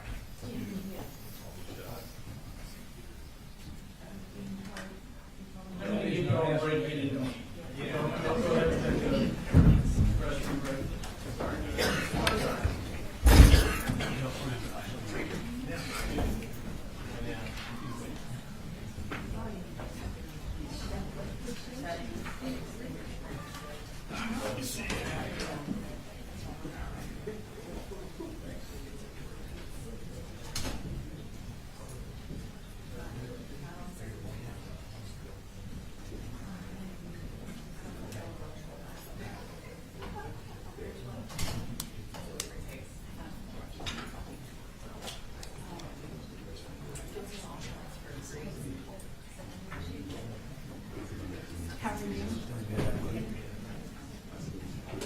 Stuck over there. Here. Thank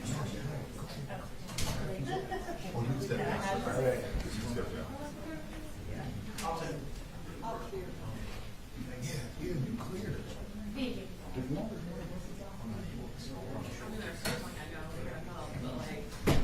He needs to like extend his screen. Yeah, I don't know how.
The audio's volume's acceptable. Let's double check. Did you just get it figured out by giving it to the state to do? Yes. That's not entirely accurate, but mostly accurate. It's not his fault. Wait, you're not I can play the audio. We have it all the way up on our computer. Okay, it's all the way up on mine. right here on my phone. Okay. Okay, that's acceptable. All right, y'all ready for them? Yes, Judge. I'll have to say for the record, I did nothing to help. All right, ready?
All right, y'all can be seated.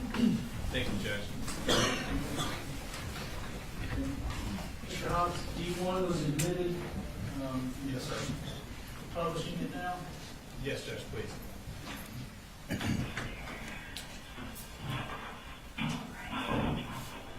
You told me your name was Jenny, is that right?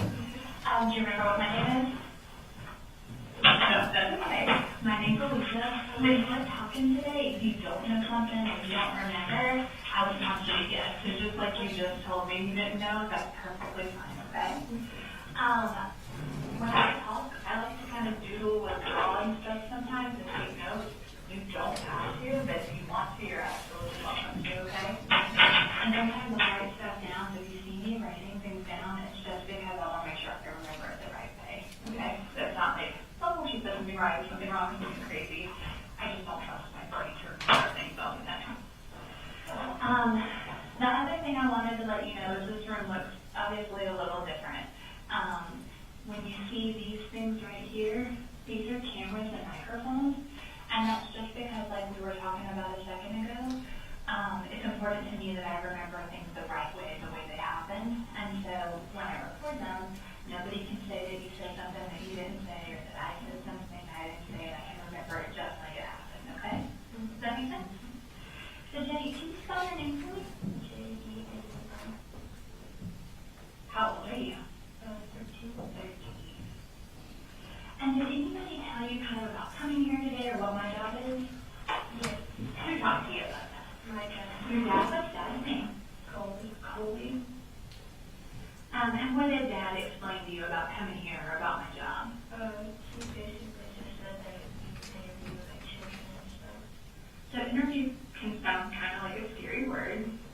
I want you to know my job is really just to listen, okay? So I might ask you some questions today, but you can ask me any questions that you have, and I promise to be honest with you. Can you promise to be honest with me when we're talking today? And if I ask you a question, Jenny, and you don't think you can be honest with me, I understand that. All I ask is that you tell me that that's not a question you can be honest with me about, okay? And that's okay with me, okay? And so Dad said that my job is just to interview kids. And so that can be, like I said, kind of true, but I will ask some questions, but my biggest job is just to listen, okay? So, and because we talked about how the room looks different, but also sometimes how we talk in here is different than just a normal conversation too. And so that's because I like to understand lots of details. And so I might ask you to tell me all about something from like the very beginning to the very end. You know what I mean? So tell me, like, what's one of your favorite things to do? What's something that you really enjoy? I like listening to music. You like listening to music. So if I were to say, like, Jenny, when you listen to music, what's the very first thing you do? And tell me all about how you listen to music. Well, first thing I do is just pull up a song that I like and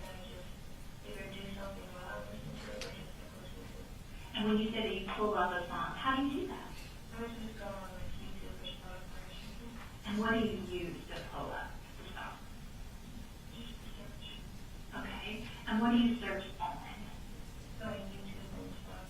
Okay, see, and so I'm gonna say, that was a silly question, I can do a better job. Do you look up Spotify and stuff? Do you look up on a phone, on a tablet, on a computer, or something else? On a phone? And tell me about the phone that you use to look it up on. I'm using an iPhone 11. Okay, and whose phone is that? Your phone? And so I might ask questions like that. So like, it might sound like I'm asking all sorts of stuff that maybe I should know or things like that.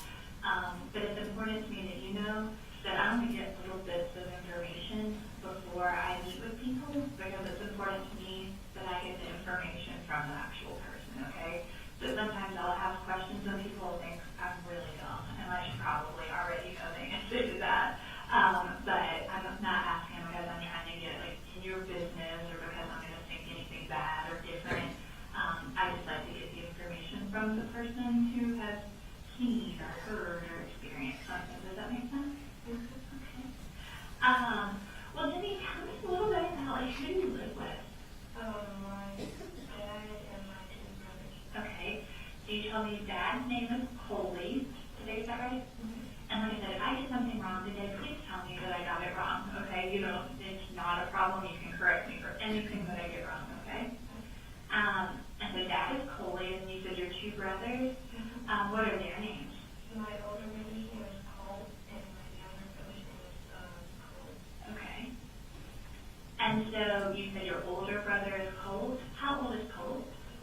14. And then your younger brother is Coley. How old is he? Okay. And so, and where do you guys live at?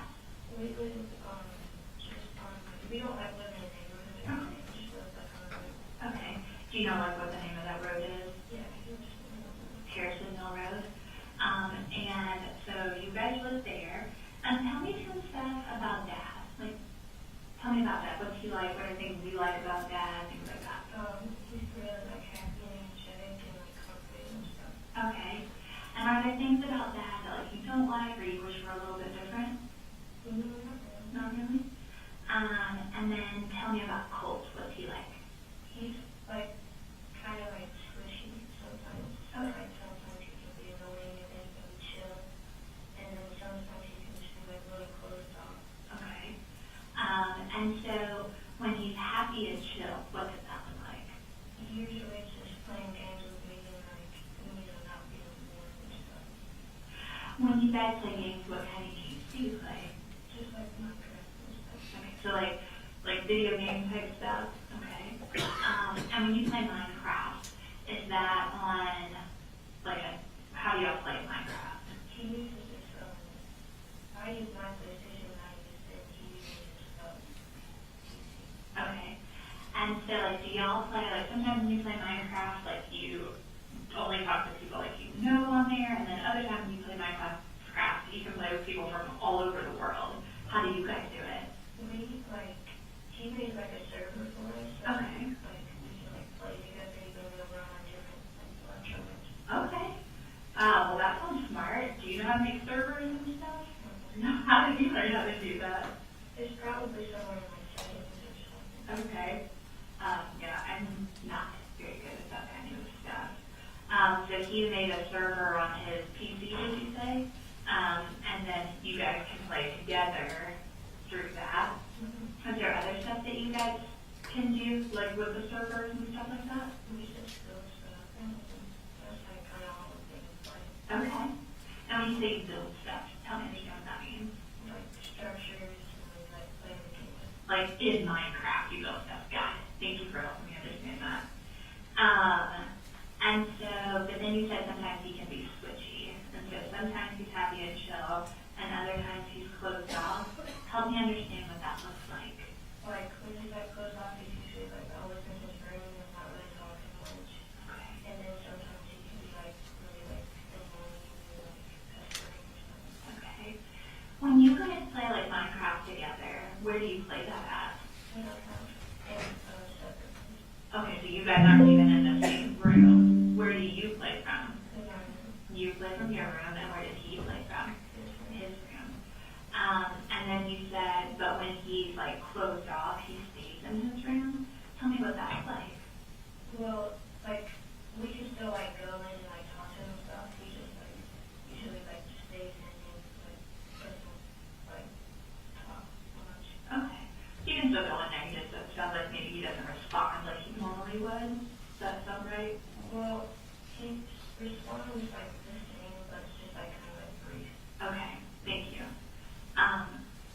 And Jenny, I might ask you some more about that in a little bit, but I want to learn more about the rest of your family too, okay?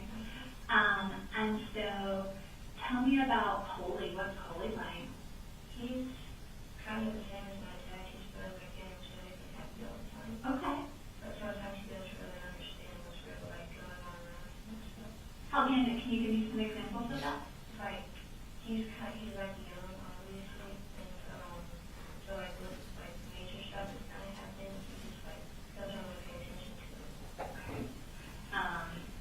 Are there some examples of stuff that has happened that have been like major things that he doesn't like kind of get what's going on? Kind of like moving houses and stuff. Okay. Tell me about moving houses. We've been to like a lot of houses with like switching back and forth, and like now we've finally like settled into a place. Okay. Help me understand how come you switched back, you said, between a lot of houses. Can you tell me about that? Sometimes it's like with financial struggles, Yeah. it's just like with the community and stuff. Okay. So when you switch back and forth between houses, is it always the same people that live in the houses? Sometimes my mom comes and lives with us, but most of the time, like now, she does. Okay. What is mom's name? Marcy. But you said right now mom doesn't live with you guys? Okay. Do you still talk to mom and see mom? Okay. Where does mom live at? She kind of like is between my house and my grandma's house. Okay. And when you say your house, so you just I write stuff down. I already forgot what road you said you lived on. Can you tell me that again? Harrison Mill. When you say that mom lives between your house and grandma's house? No, she's like switches back and forth. Okay. Like she lives in one house and she goes to the next one. Okay, so does she ever live in the Harrison Mill house? Okay. And when was the last time that mom lived with you? Like permanently or just like both? Both. Okay, understand both. Well, she was out here like a month or two ago. Okay. And when she was up here like a month or two ago, does she stay like in the house with you guys? Mm-hmm. And where does she stay in the house when she's there? Usually in my house here. Okay. And then when she doesn't stay there, where does she go? She usually like at the house or like in a different part of the house. Like when she's not living at the house where you're at, where will she live? She usually lives at my grandma's house. Okay. And where's grandma's house at? Fitzgerald. In Fitzgerald, okay. And so, when mom was here a month or two ago, how long did she live with you then? Like a couple of weeks. A couple of weeks. And how would you describe, like, how is it like when mom and dad and all of you guys lived together? What's it like in the house? It was pretty like frustrating because it was like a really big house. But it was pretty like a fun time, I guess. Okay. And I know sometimes when I talk to boys and girls and they talk about like different people moving in and out of the house, that sometimes it can be good and then sometimes it makes people not get along or have troubles and stuff like that. Does that ever happen in your house? Sometimes. Can you tell me about that? Like if my mom, she's kind of the same as Colt, but like not like that big. But she like sometimes she can be kind of like annoying and pestering. Okay. And when you say like annoying and pestering, that can mean a lot of different things. Can you tell me about what that looks like when they're being annoying or pestering? Usually just like being like overbearing and not like listening to what you tell them to. Okay.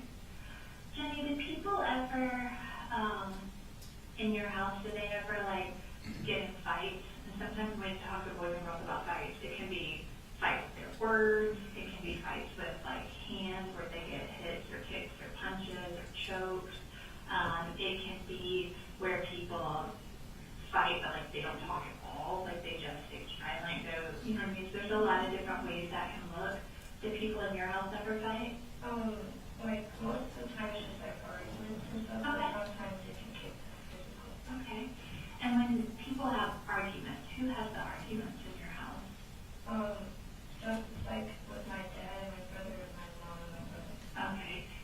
which brother? Is it different brothers or a Colt? It's always Colt. Can you give me some examples of fights or arguments that have happened between Dad and Colt? It's usually when he's like in one of those moods and he like tries to instigate stuff. And who tries to instigate Colt? And what are some things that Colt will do to instigate those things? Like he like doesn't leave my dad alone, so always like in his room and like being like evil and stuff. And can you help me understand, like, maybe some examples of times that you've seen Colt be mean, like what he's saying or doing, things that you may have seen or heard? He's usually just saying how like, you know, like, his dad is a bit short of himself and how he like hates his dad and stuff. Okay. And what kind of things does Colt mean when he says, like, his life is a struggle? In the past he says like, well, like multiple schools that he's mentioned he's in trouble with bullying and stuff. Okay. And have you ever seen people bullying Colt? No, but I've heard about that. Okay. And what are the things that you've heard? He had to be transferred out of the school because he was like being bullied by this group of like people. My dad tried to talk to the school, but they don't let him do anything. Okay. Do you know what school that was? It's the one I'm going to. Okay. And so, he had been bullied there, and Dad tried to talk to them, but it didn't feel like anybody did anything. Did I get that right? Mm-hmm. Okay. Are there other examples that Colt has given of his life being a struggle? Like sometimes when he's like really frustrated about stuff, he usually just like gets like angry and stuff, and like yells out stuff. You said that he yelled out that and please correct me if I get this wrong, that he's yelled out that he hates your dad or his dad. Did I get that right? Has he ever yelled out any other things to them? No, because when they argue, I usually just go home and I don't have any attention. So he does yell other things, you just remove yourself from the situation so you don't know what those things were. Has Colt, when he's upset, has he ever threatened to like hurt Dad or do anything like that? Sometimes. Can you tell me about that? Like he like, I don't really know what I'm saying. And I'm not trying to, it's important to me, Jenny, that you understand, I know I'm asking a lot of really hard questions, okay? And it's important to me that you know that I know that I'm asking questions about your family, okay? And I'm not here to place judgment on you or your brothers, either one of them, or your mom or your dad, okay? I just want to understand. And so I have to ask a lot of questions so that it helps me understand. And because you live there, I can understand it better when I talk to you, okay? But I want you to know it's not because I'm trying to judge them or make me think different about you or your family or anything like that, okay? But I do know that I'm asking some really hard questions, okay? And I do have Kleenex, okay? And it is absolutely okay in this room if you can say any words that you want to say. There's no words that are not allowed or anything in here.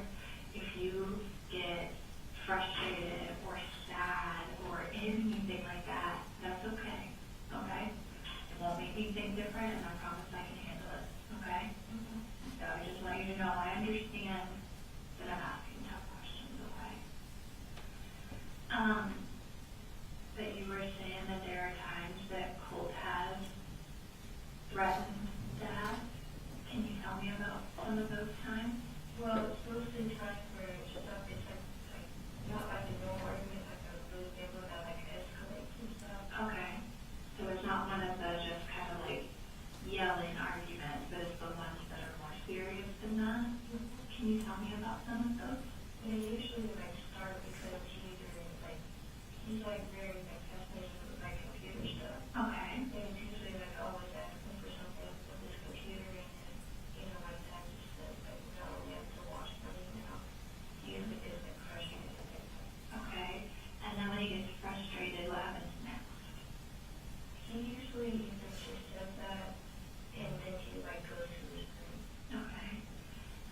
times that it's been where he's threatened Dad, what are some of the things that he's threatened Dad, like what he's threatened to do to Dad?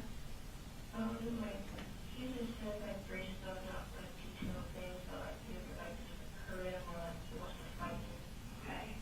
And so he said hurt, he said fight. Has he ever said, like, kill, or I don't want you to be my dad, or something like that?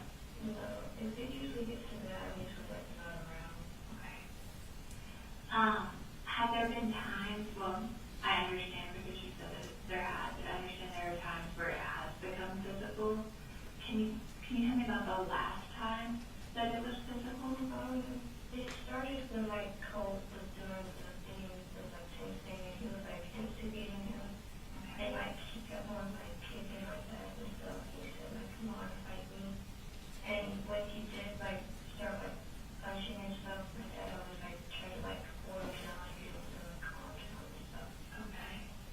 When, and I know time is tricky, so like, I don't expect you to be like, oh, it was this specific day, but when was the last time that you saw them get physical? Like a month ago, maybe like a couple of weeks. Okay, so today is not a great example because I think it's September, the beginning of September. Would it have been, September's been a couple of days. Would it have been September, or do you think it would have been August? Like, has it been since school has been in? No. So it was like before school started? Yeah, it was like before August. Okay.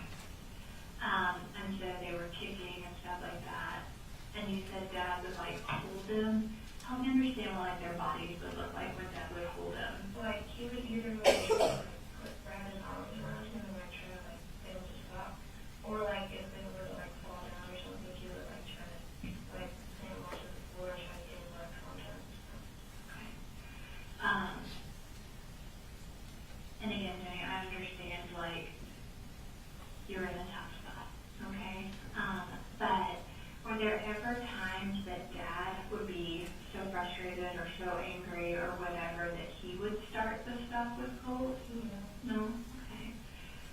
Were there ever times that Dad had to like hit or kick or choke Colt during one of those physical things? No, not that I see. Okay. Were there ever times that Colt, you told me about the time that he kicked, was there ever a time that Colt would like hit or choke or use something besides his hands with that? Yeah, he like usually just like punches and stuff, and then when he like finally gets him to calm down, he tries to like throw something at him. Okay. What, can you describe for me what you think the worst fight that you've seen between your dad and Colt would be? I can't really recall. It's like there's like stages between like each fight. Okay. So it's still like happen and then there'll be some time and something else will happen, does that sound right? Okay. And so they had a fight maybe a month ago, like before school started. And how did that end? What made that stop? Like it like branched out and stuff, like it grew, and like, well not like grew like in a bad way, but like my dad was like finally just like get him to calm down or stuff like that stuff. And usually when he calms down, he just goes into his room, and when he comes back out, he usually apologizes. Okay. Have there been times that Dad and Coley have ever like fought? What about have there been times that you've seen like Dad and Mom fight? They never get physical, they just have arguments. Okay, but they'll argue. I understand you said that Colt was really obsessed with computers. Was that the word that you used? And I know that he can build them and that he would ask Dad for stuff that Dad would say like, we're going to watch money for some things. Were there things that Colt would do with his computer or on his computer that Dad was okay with? He usually never tells my dad anything that he does with his computer. But he's always been like really like washy about like his privacy and stuff.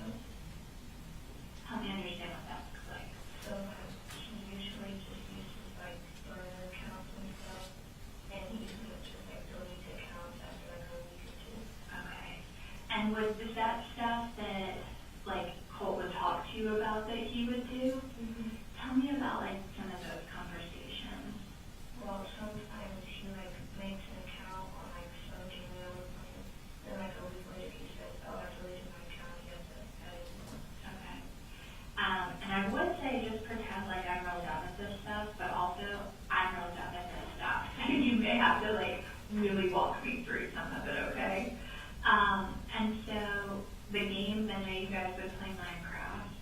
Where else, like, did he have, I know he can make servers, and there's a lot of different, like, platforms and stuff that people would use those servers on.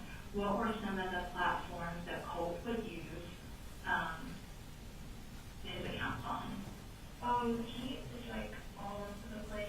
Like most like the things that I see are usually just like websites like Tumblr and YouTube and Twitch and stuff. Okay, so Tumblr, YouTube, Twitch, And like Pinterest. Pinterest. What would he do, like, so most people use Pinterest, like, for, like, I'm gonna decorate, or I'm gonna have a recipe. What would Colt use it for? He's never really shown me like things on his Pinterest, but I've seen like stuff on it. Like he didn't have any intention to like show me, but I like saw. Right. And that's what little sisters do, right? And he just makes boards about like, inspiration and like vibes and stuff. What were some things that would be, like, inspirational to Colt? People that he looks up to and like aesthetics and stuff. Okay. Who were some of the people that would be, like, on his Pinterest board? Like past school shooters. Okay. And how would you know that they were past school shooters? Okay. Can you help me understand how, so, and again, I don't want to put words in your mouth, okay, so please stop me if I say something wrong. But you said that those were people that he looked up to. Yeah, like interested and stuff. How did he become interested in them? I think it's like something with like mental issues, because with all the moving around all the time and all the bullying and stuff, it kind of like hurt him. Okay. Did he talk to you about that? No, she just like talks to me about, other stuff. Tell me what he would talk to you, when he would talk to you about the school shooters. Tell me, like, what those conversations would look like. He would honestly just talk to me about like them, and like he would act as if I like knew who they were and stuff. I mean, he told me like who they were and stuff, so I know, but he like acts as if I'm like interested in them. And, like, other people would just, like, it was, did he act like it was just, like, common knowledge that everybody, like, okay. And then, was that stuff that you talked to, like, your dad about at all? No. I understand, well, tell me about, I know you said you could go in Colt for him, like, even when he was feeling shut down, you could still go in there, he just might not, like, talk the same way and stuff. And he made the Pinterest boards about the people that he looked up to and stuff. Were there things in his room that were similar to that? Yeah, he prints out like photos of them and like articles and stuff, and like puts it on his wall. Okay. And I know you would go in there, would Coley go in there sometimes? He usually never goes up there, right? Not really interested. And what about Dad? Yeah, I goes in there, but he like doesn't like that night because he doesn't know what it is. And so you talked to me about Pinterest. Tell me about his YouTube stuff. He doesn't really post anything, he just watches. Okay. Do you know what, and when you said that he would change accounts, would he change his account names on those things regularly too, or just like in Minecraft and stuff like that? I assume like regularly. Okay. That stuff. I think I know why he would change his stuff a lot, but why do you think it is? Because I don't know what to assume. Because he like very like scared. I wouldn't say like scared, but like kind of like nervous with like police and the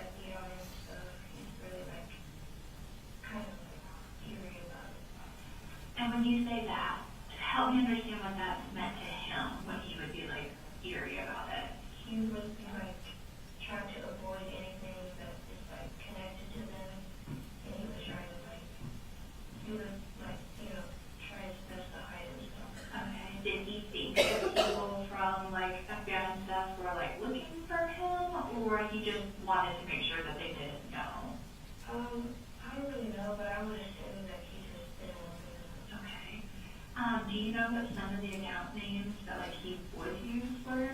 It's just usually a bunch of clusters and numbers and letters and stuff. Okay, so nothing like any particular words or versions of I mean, words. sometimes he does, but like most of the time it's just like When he would use words, what kind of words would he use? some random words that he went to suggested. Okay. And what kind of stuff would he watch on YouTube? He usually watches YouTubers, but he also watches like, court videos and like, like footage of like other people. And what kind of other people in court stuff? People who look up.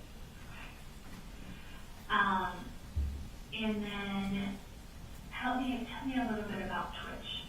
He just watches live streams of Okay. And again, I'm sorry, some of these questions I know are kind of repetitive, but would it be like live streams of like people they look up to or different stuff? just different stuff. Okay. What about, did he ever use like Discord or what would he do on Discord? He usually just talks to me on Discord. Okay. But Discord's one of those things where he like changes his username and stuff like regularly. Okay. Do you know what his most recent Discord name is that he would talk to you with? Do you have, like, could you look it up? Like, do you have a way that you could from where, like, the last time you guys talked on it? I either think he got shut down or it's just like closed again. Okay. You mentioned that he used, like, a PC. What else did he use? Like, did he have a cell phone or other devices? Yeah, he had a cell phone, he had an Xbox, different versions, and Okay. And he would communicate on all of those things with stuff? he would usually communicate on his computer and his phone. Okay. Do you, I mean, 'cause I know some people would use the Xbox to communicate. Did he ever do that or just use it not as much? Yeah, because we don't communicate on it because we have different consoles. Okay. Would he use the Xbox to talk to other people then sometimes? I don't think so. Okay. Are there any other platforms besides like Discord or anything else that he would use? Not that I know of. So we talked a good bit about how he looked up to some of these people and they were inspirational and he thought that it was normal, to have all of this information. Did he ever talk to other people in person besides you about those things? He just talked to me about it. What about like online? Were there other people that were like friends with him online that he would? I think so. Tell me about that. He usually goes he looks at stuff about, people on Reddit and stuff. Okay. And sometimes he finds people and he friends them on Discord and stuff. And then they would talk about that same stuff. And so we talked a good bit about knowing that those were some people that he looked up to. Did he ever talk to you? Well, I guess, let me back up real quick. How much do you understand about how come we're here today? I know pretty good. Can you help me understand what you know before we kind of talk about the other stuff? I knew that he was the morning before it happened. I knew he was acting kind of different and weird. So I know a lot happens, but sometimes when a lot of things happen, days, time feel even more tricky than normal. So today is Thursday. Yesterday was Wednesday. When you say the morning before, do you mean Wednesday morning or a different morning? Yesterday's morning. Okay, so yesterday's morning, he was acting different. Can you tell me, what made you feel like he was acting different? He was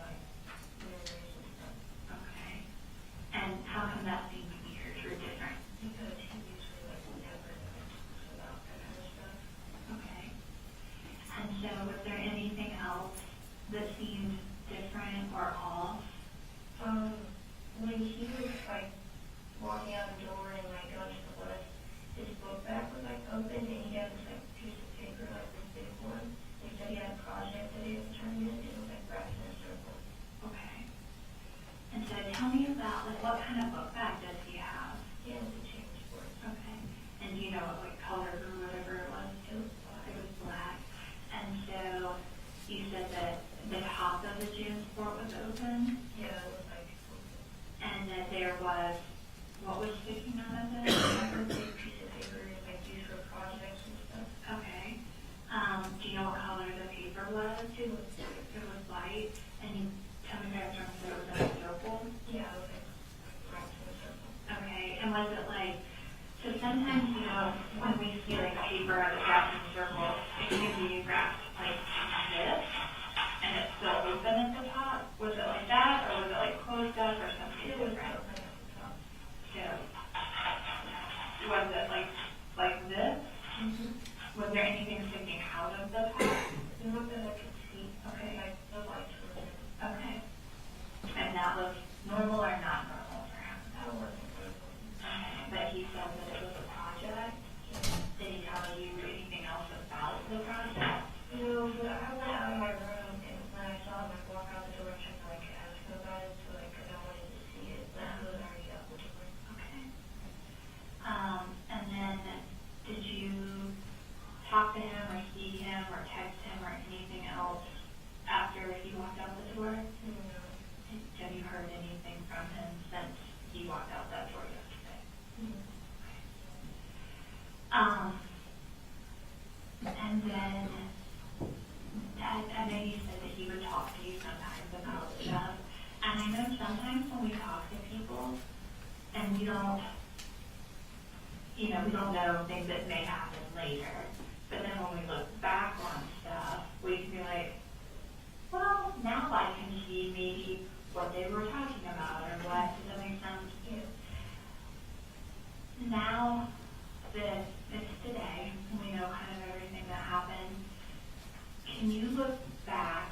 Are there ever times that he talked about doing what happened yesterday or wrote about yesterday or planned about yesterday that you can think back on and see now?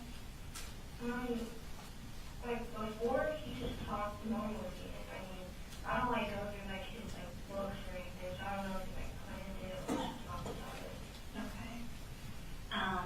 But there was nothing else that, like, kind of looking back now where you're like, I wonder if that's what he was talking about, or I saw something, a picture or a text or a notebook or something, and I wonder if that's what that was about. Is there anything like that?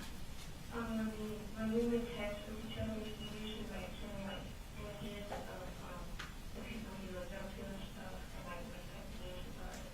Okay. And were there memes where it was like, they shouldn't have done that, or memes where like, he thinks they should have done it, or something different? I don't really know how to pinpoint kind of everything. I mean, it's not really specific. Okay.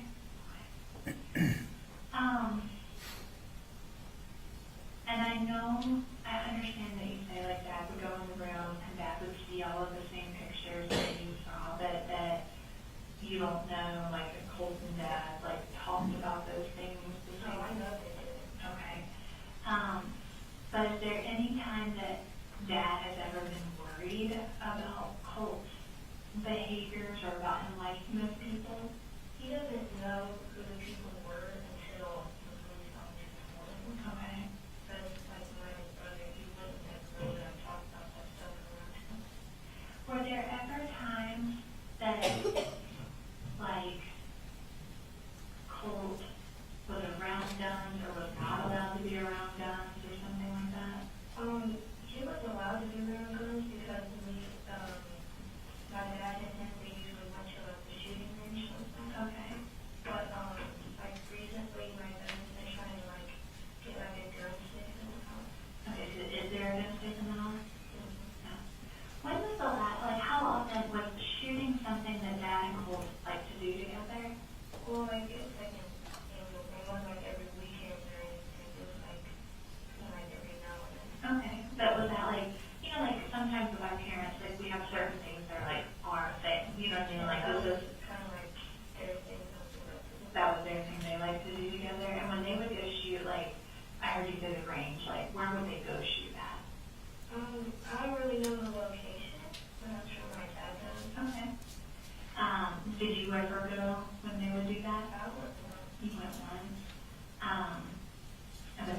that, like, they went sometimes that you didn't go, is that right? Okay. Do you know when the last time they went was? It definitely wasn't this month or in August or anything. Okay, so it was, I don't want you to guess, so if you don't know, it's okay to say I don't know. But to your knowledge, did they go like during the summer then, some? Yeah, I think so. It like, if it were like during like a school month or something, they would just go on the weekend. Okay, okay. What kind of guns did Colt, like, and your dad like to shoot together? I don't really know like the specific names of the guns. Okay. I know they're like big. Like there's a long guns or like handguns? No long. Okay. And did Colt like have guns that like, so sometimes, and like I said, you said he's 14, so it's not like he's a little kid, you know. Would he be allowed to keep guns in his room and stuff like that? Yeah, he usually keeps them in his closet or like cleans up in the corner. Okay. And that was okay with that, like Dad knew that he had them there and that was okay? Yeah. Okay. And was there ever a time that Dad was like, no, Colt, you can't have the guns? Most of the time when he gets like mad and stuff, he never usually like grabs the guns or anything. Okay. Like he always like keeps them like up, like even if he's like really mad and wants to start a fight. Okay. And has there ever been a time that Dad, like, would have conversations with, like, you or Coley about Colt? Like privately, like yeah. Okay, tell me about some of those conversations. We like talked about how we were concerned with his like behavior and stuff. Okay. When was the last time that you and Dad had, like, a private conversation about being worried about him? Like probably like before or Okay. And where were you at when you had that conversation? we usually just go phone somewhere, like either in my room or outside. Okay. And help me understand what you guys talked about the last time before this happened. We talked about how he has probably anger issues and how we were going to help him get a therapist or counseling.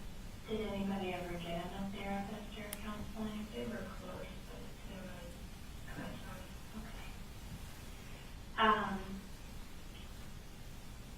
You told me about how Colt would be like, sometimes would fight with Dad. Did Colt ever, like fight with you or Coley?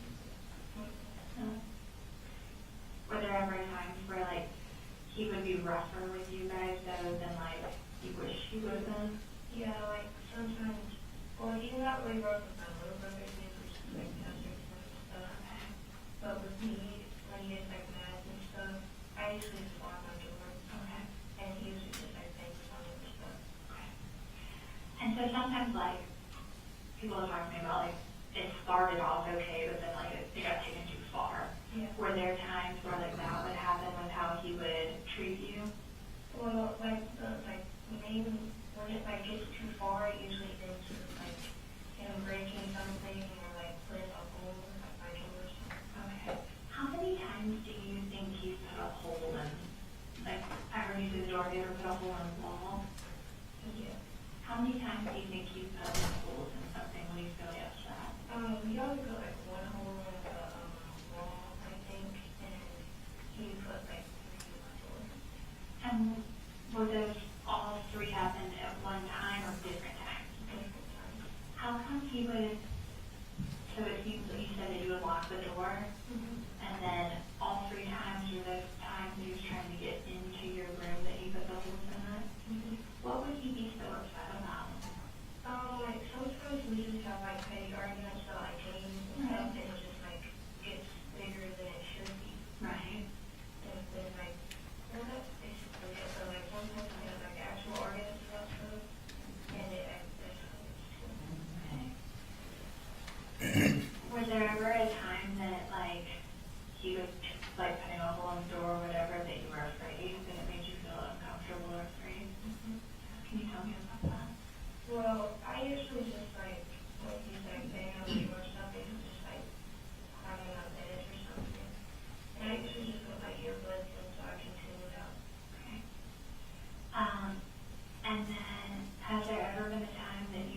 unlock the door that he was able to get in? Not that I know of. I mean, he tries to pick the lock with like a little knife that he has. Okay. Has there ever been a time, because I know we talked about, I know we have the guns, the death that he's allowed to have those. Did anyone know he had like the knife? Yeah, everyone usually knows he has a pocket knife. Okay. And we talked about like him and Dad would get into a fight, and sometimes he would try to get in fights with you. Did he ever try to fight Mom? Usually when stuff like that happens, and both of them like okay. And you said that, and again, please correct me if I'm wrong, but Dad talked to you about being like nervous or whatever it was, and that maybe he needed a counselor. Yeah. How many times do you think you guys had conversations where Dad said that he was either worried about Colt or that he, like, let me ask that in two parts. How many times do you think you and Dad talked about being nervous about Colt? It's usually like most of the time like after arguments and stuff. Okay. And so it sounds like when you say it's usually that it was multiple times that happened. Mm-hmm. How many times did Dad talk about that Colt needed a counselor? At first, like when they first started like arguing like that, he didn't really talk about it, but then he like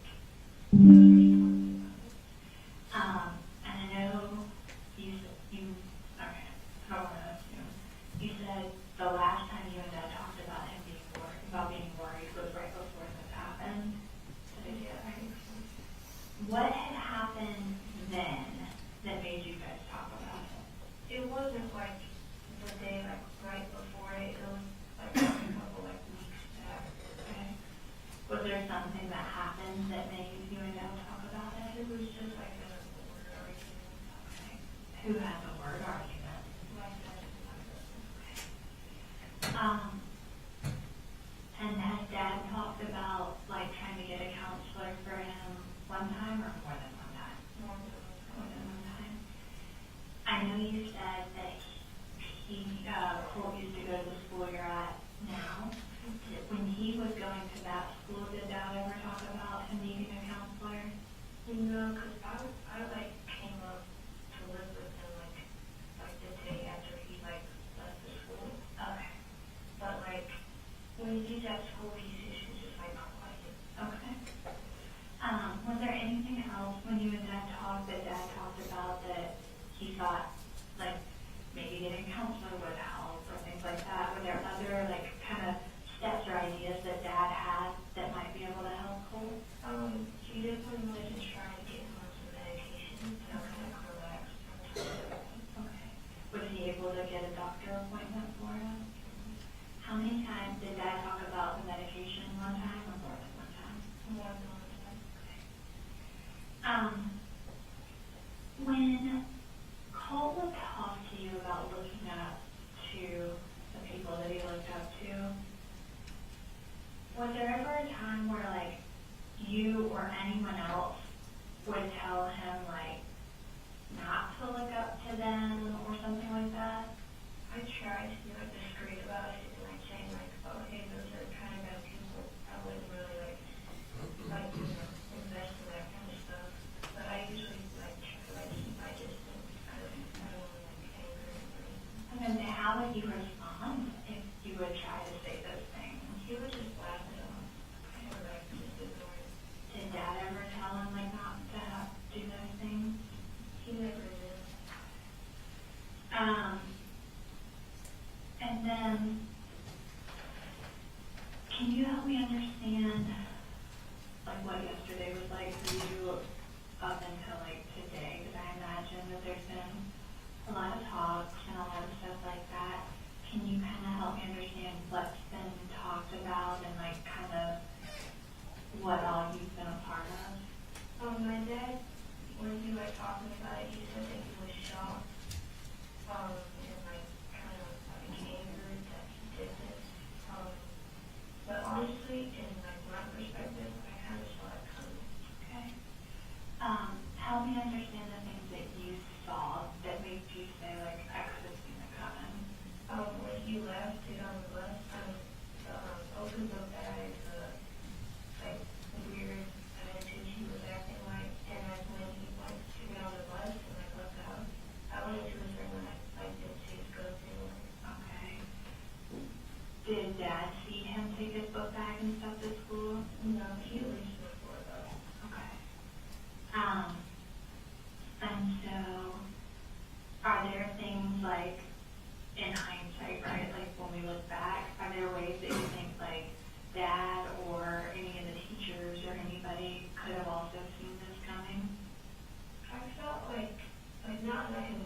right, but like I felt the school could notice something about, something like this happening.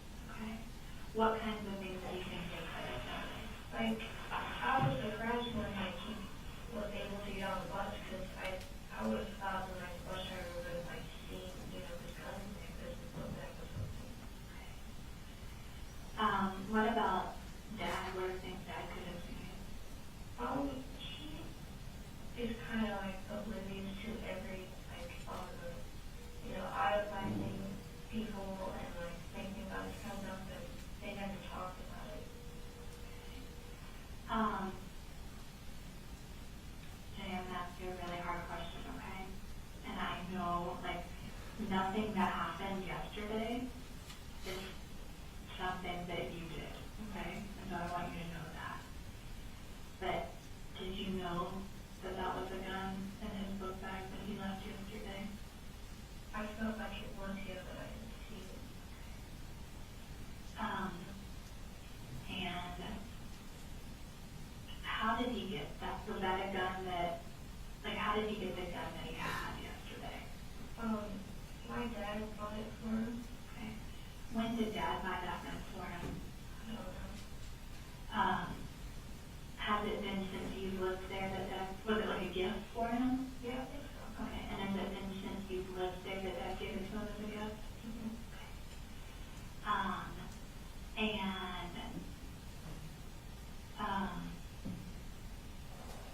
How has Dad and Lee been since this all happened? He's still kind of confused about what's all happening. Okay. My dad, he's been kind of struggling and he's been really strong about it, but he said that he couldn't believe he did this kind of thing. Okay. And that he couldn't see it ever happen. Okay. And what about, have you talked to Mom any since all this happened? Yeah, my grandma too. Okay. Tell me about what are they saying or how are they feeling? They didn't really talk to me about it because they've been all over the place and stuff. Okay. But I could tell that they were sad. Okay. And so a lot of times when I talk to people about stuff that happens in their house, we talk about fights like you and I have talked about. But then we also, you mentioned that Dad had talked about getting some medication for cold. So one of the other things that I talk to people about is drugs, alcohol, and medication stuff. Do you know when I say those things, what those things mean to you? Mm-hmm. Did anyone in your house ever drink alcohol? Mom would. And what kind of alcohol stuff does Mom drink? My dad usually doesn't like alcohol in the house, but she would usually drink whiskey or beers and stuff. Okay. And then when I say drugs, what do drugs mean to you? Illegal substances. Okay. And so did anyone in your house ever use drugs or take drugs? My mom did. Your mom did? Okay. What would Mom do? She usually, as far as I know about it, she would usually just be on meth. Okay. And is that a thing that you ever saw Mom do, or you just knew that that was the thing that was happening? I knew it was happening, and I knew 100%, but I didn't see her ever actually doing it. And what would be the things that would make you know 100%? She would have small scabs on her arms and legs and her face and stuff. Okay. And so you told me the drugs are illegal substances, but sometimes people take medicine too, from a doctor. But it can also, sometimes people take just what they're supposed to take, and other times people can take too much. Does that make sense? Is there anyone in your house that ever takes medicine? Yeah, my mom does. Mom does? What kind of medicine does Mom take? Do you know? She, lately she's been using sleep medicine. Okay. But she was taking too much of it. She was actually drowning and stuff. Okay, so it would change how Mom acted. Did Dad ever take anything that would change how he acted? Not recently. Tell me about the time before.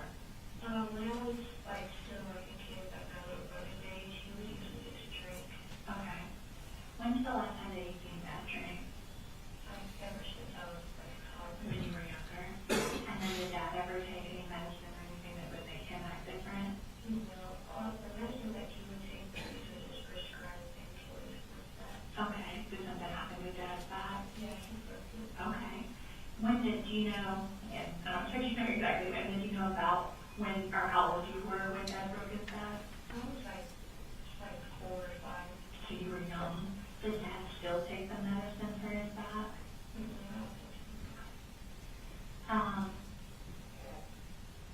Jenny, I've asked a lot of questions. Is there anything that I haven't asked you yet that you think I need to know about to help understand what happened and understand your family and things like that? I don't think so. Okay. Do you have any questions for me? Okay. What I'm going to do is I'm going to step out of the room and kind of give you a minute to see if there's anything that you do want to ask me or if there's any other questions or things that you think I should know. And I'm going to take a minute because we talked about a lot of stuff and I'm going to see if I have any other questions for you. And so I'm just going to step out for just a couple minutes, okay? While I'm gone, could you draw, and I'm not an artist, so I don't expect, you could be a beautiful artist, though, but could you draw for me, like, yesterday the stuff that Colt left with? Like, I know you described for me his book bag and the paper. Did he have anything else with him when he left? I don't think so. Okay.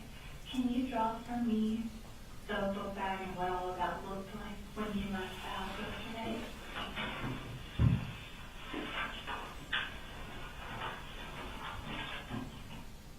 Is everyone okay if I fast forward? Yes, please.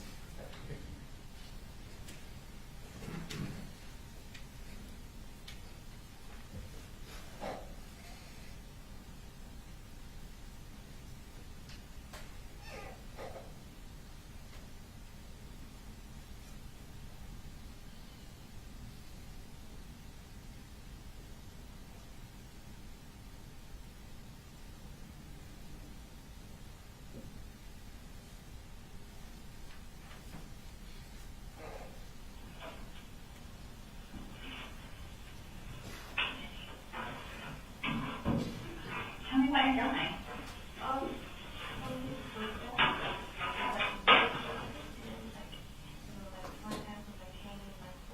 Okay. Okay. And so, sorry, is it okay if I'm, what is this part? This is the J for the transport. And did I get this right? You said that the front pocket part, the big one, so the big part was open and this was it flapped forward. And then what's this? The rolled up paper. And then what is this? Okay, so like the little loop part that's on it. Thank you so much. Is this on the back? Oh, that's just, were you excited? Did you think of any other questions for me? Well, when it like first started, I was in the gym. Okay. And I got a like text from my mom. Okay. And she was saying how she was like concerned about Colt. Okay. And so you and Colt don't go to the same school anymore, is that correct? No. Our schools are beside each other. Okay. And so you got a text from Mom when you were in gym. Mm-hmm. Do you remember what the text said? It said how she was like concerned that he was going to do something like bad. Okay. I still have it. Okay. I don't need to see that, but maybe some other people might, okay? And so, did it say something bad, or did it say what the bad thing was? Just something bad. Okay. Did you text her back, or? I told her, and I asked her if she had like told my dad this, and I didn't get a text back. Okay. Did you ever find out that she did tell Dad about it? During like the lockdown thing, we were looking at our phones, and she said that she did. She said she did tell Dad? Okay. And so, Mom wasn't here, was she? She was down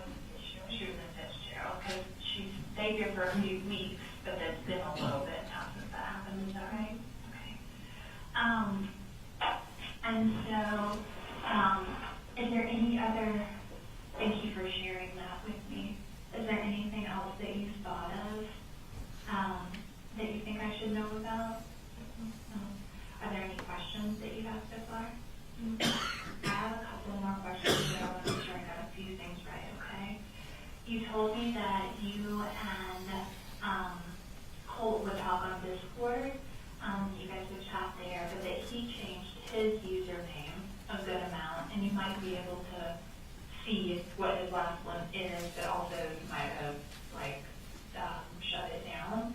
What was your username on Discord? It was something random, but it's still on my phone. Can you just write it down for me? Like that's your username, even if it's not spelled exactly the same or whatever. Can you just write that down for me?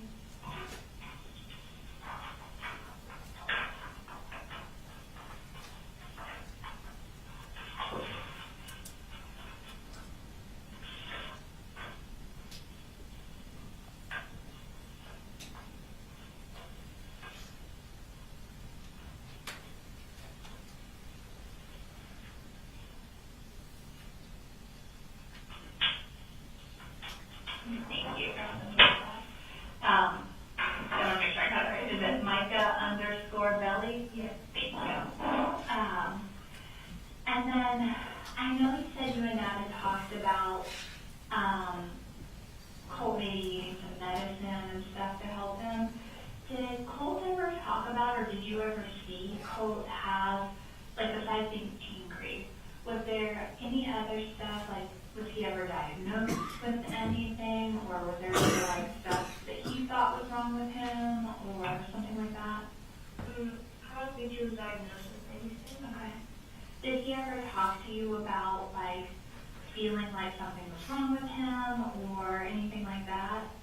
Okay. And then I understand that last night that there were some cops at your house. Is that right? And that while they were there, that you and Dad and Coley stayed in the truck together, is that right? Mm-hmm. Can you tell me what you guys talked about while you were in the truck? It was just explaining to me about, the situation and stuff, and how long it would take and stuff. Okay. And when you say how long it would take? Or the cops were searching around. Okay. And I know that you said he was explaining it to you, but was Coley also there when that was happening? Mm-hmm. He wasn't in the truck when we were talking about it. He was sitting on the tailgate. Okay. Okay. Thank you for helping me. So I imagine there was a lot going on, just like a lot of feelings, a lot of trying to understand, a lot of explaining. Can you kind of walk me through what was the first thing Dad told you, and then kind of help me walk me through the process of the stuff that we talked about? When I got home, he basically told me how we couldn't go to the house, and he was talking about how what Colt did and stuff, and how long it was going to take, and he also had to talk to someone.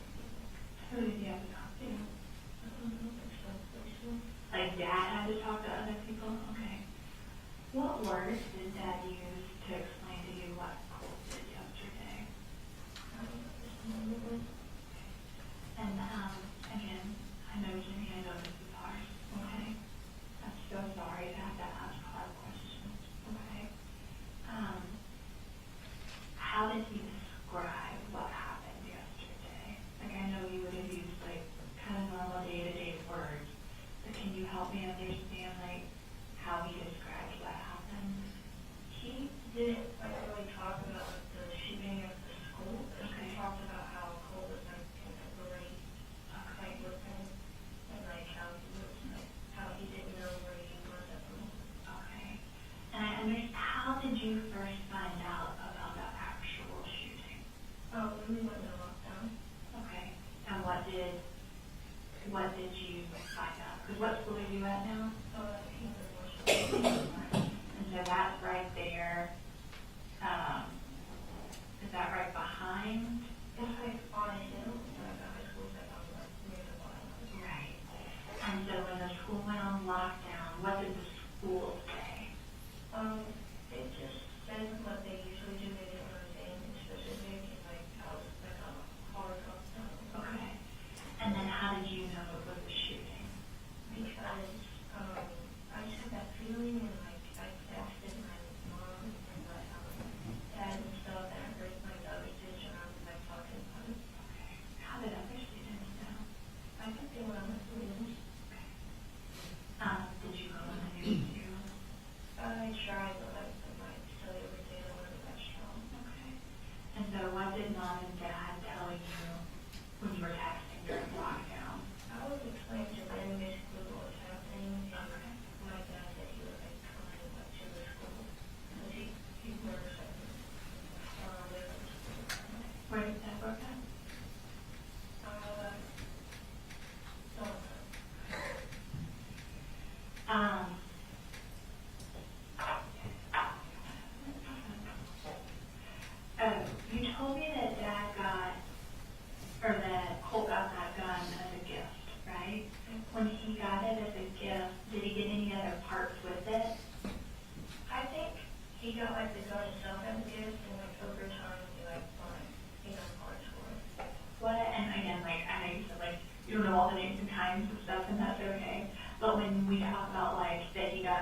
he would ask grandma, would he ask her for money to get those things, or would he ask her to like buy the specific thing? I think he like asked for like ordering. Okay.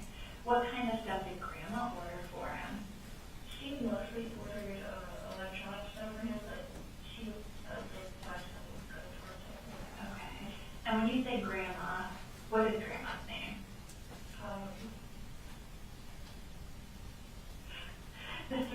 Is it mom? Debbie, is that mom's mom or dad's mom? Mom's mom. Okay.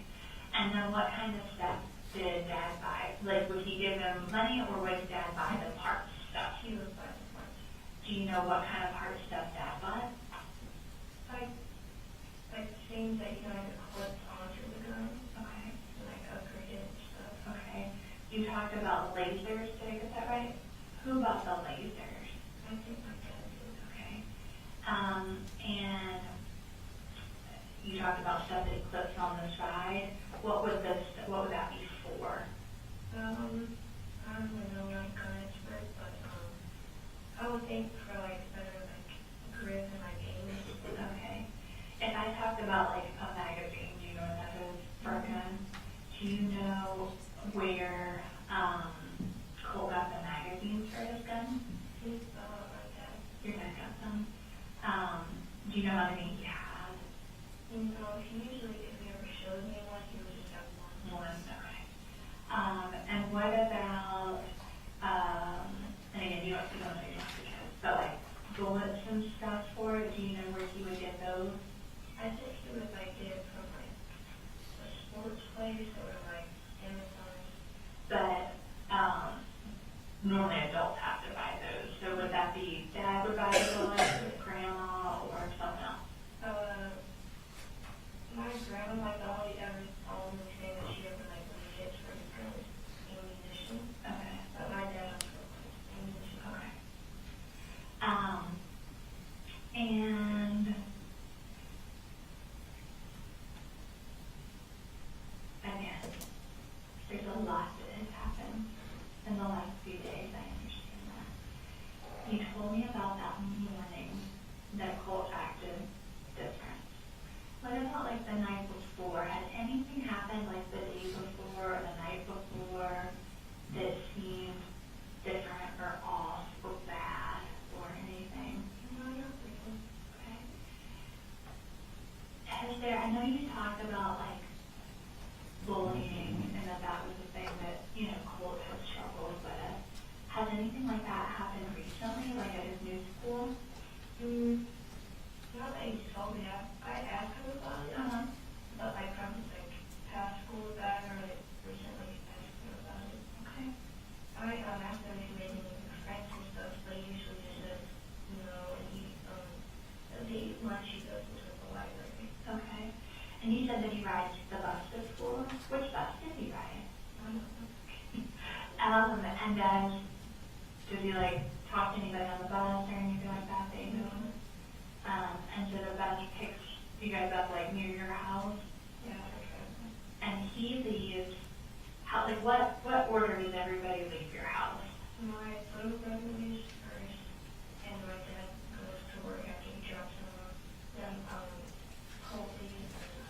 Okay, so your little brother doesn't ride a bus, he rides with dad, is that right? Yeah. Okay.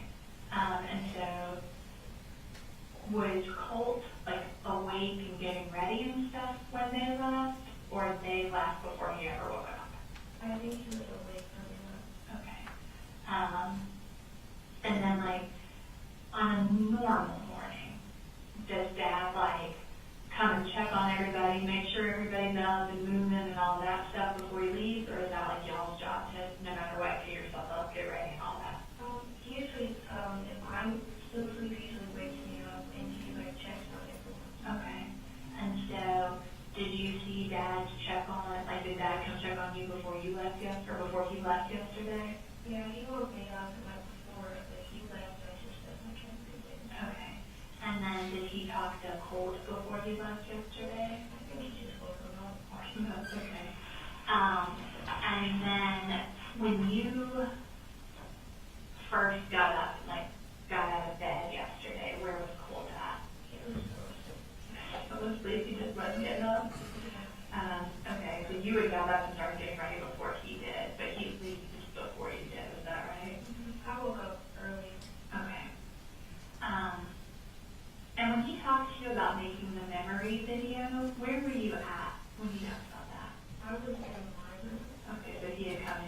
that right?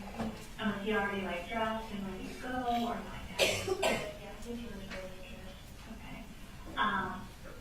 And was that like right before he left to go get on the bus, or that was like he still did some other stuff before he left? It was right before he got on the bus. Did he already have like his book bag and everything when he came in and told you about the video? No, I think it was in his room. Okay. Is there anything else from yesterday morning that seemed different or whatever that we haven't talked about? Mm-hmm. And then the one last thing I want to ask you about is a lot of times when big things happen with people's families, sometimes there's rules about things that they want to like stay in the family and things that like we just talk about in the family. And then there's stuff that we can like talk about to anybody.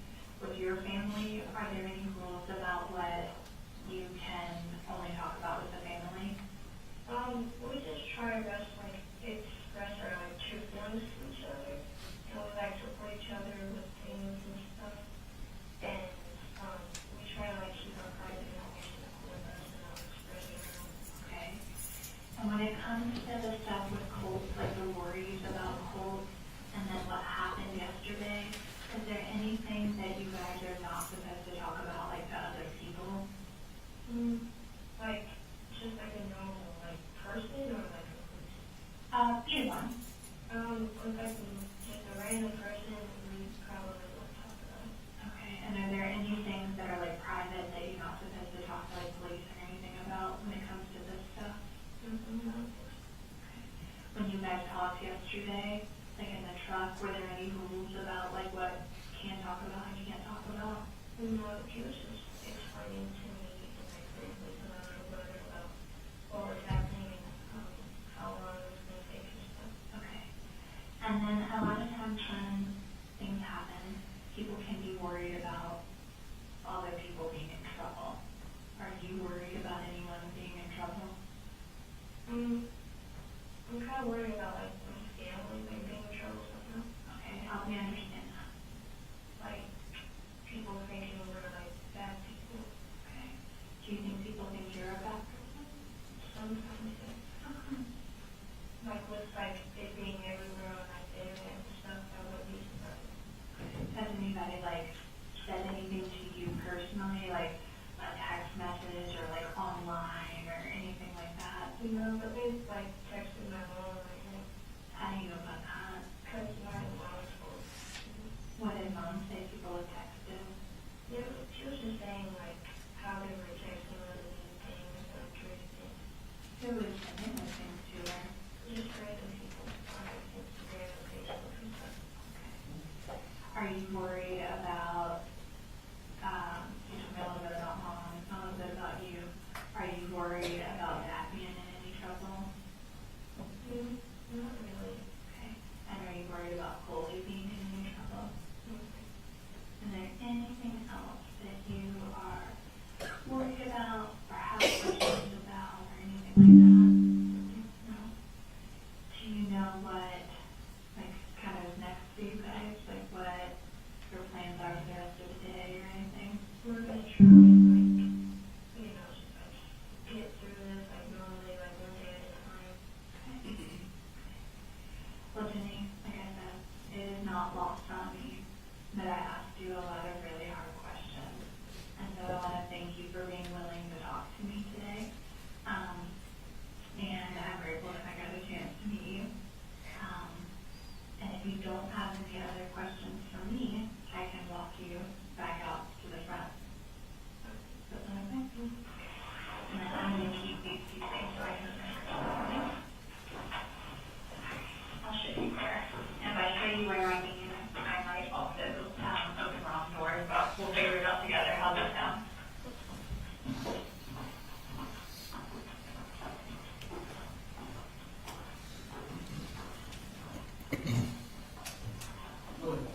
Thank you, Judge. Thank you, Investigator. I have no further questions. Thank you. Can you redirect? No. All right, thank you, sir. You're free to go. Thank you.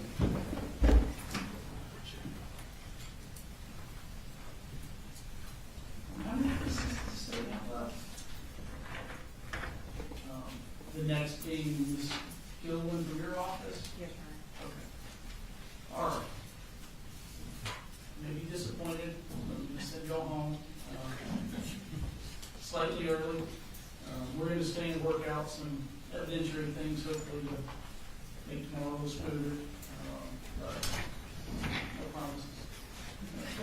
Y'all enjoy your evening. Don't look up anything about the case or discuss it with anyone.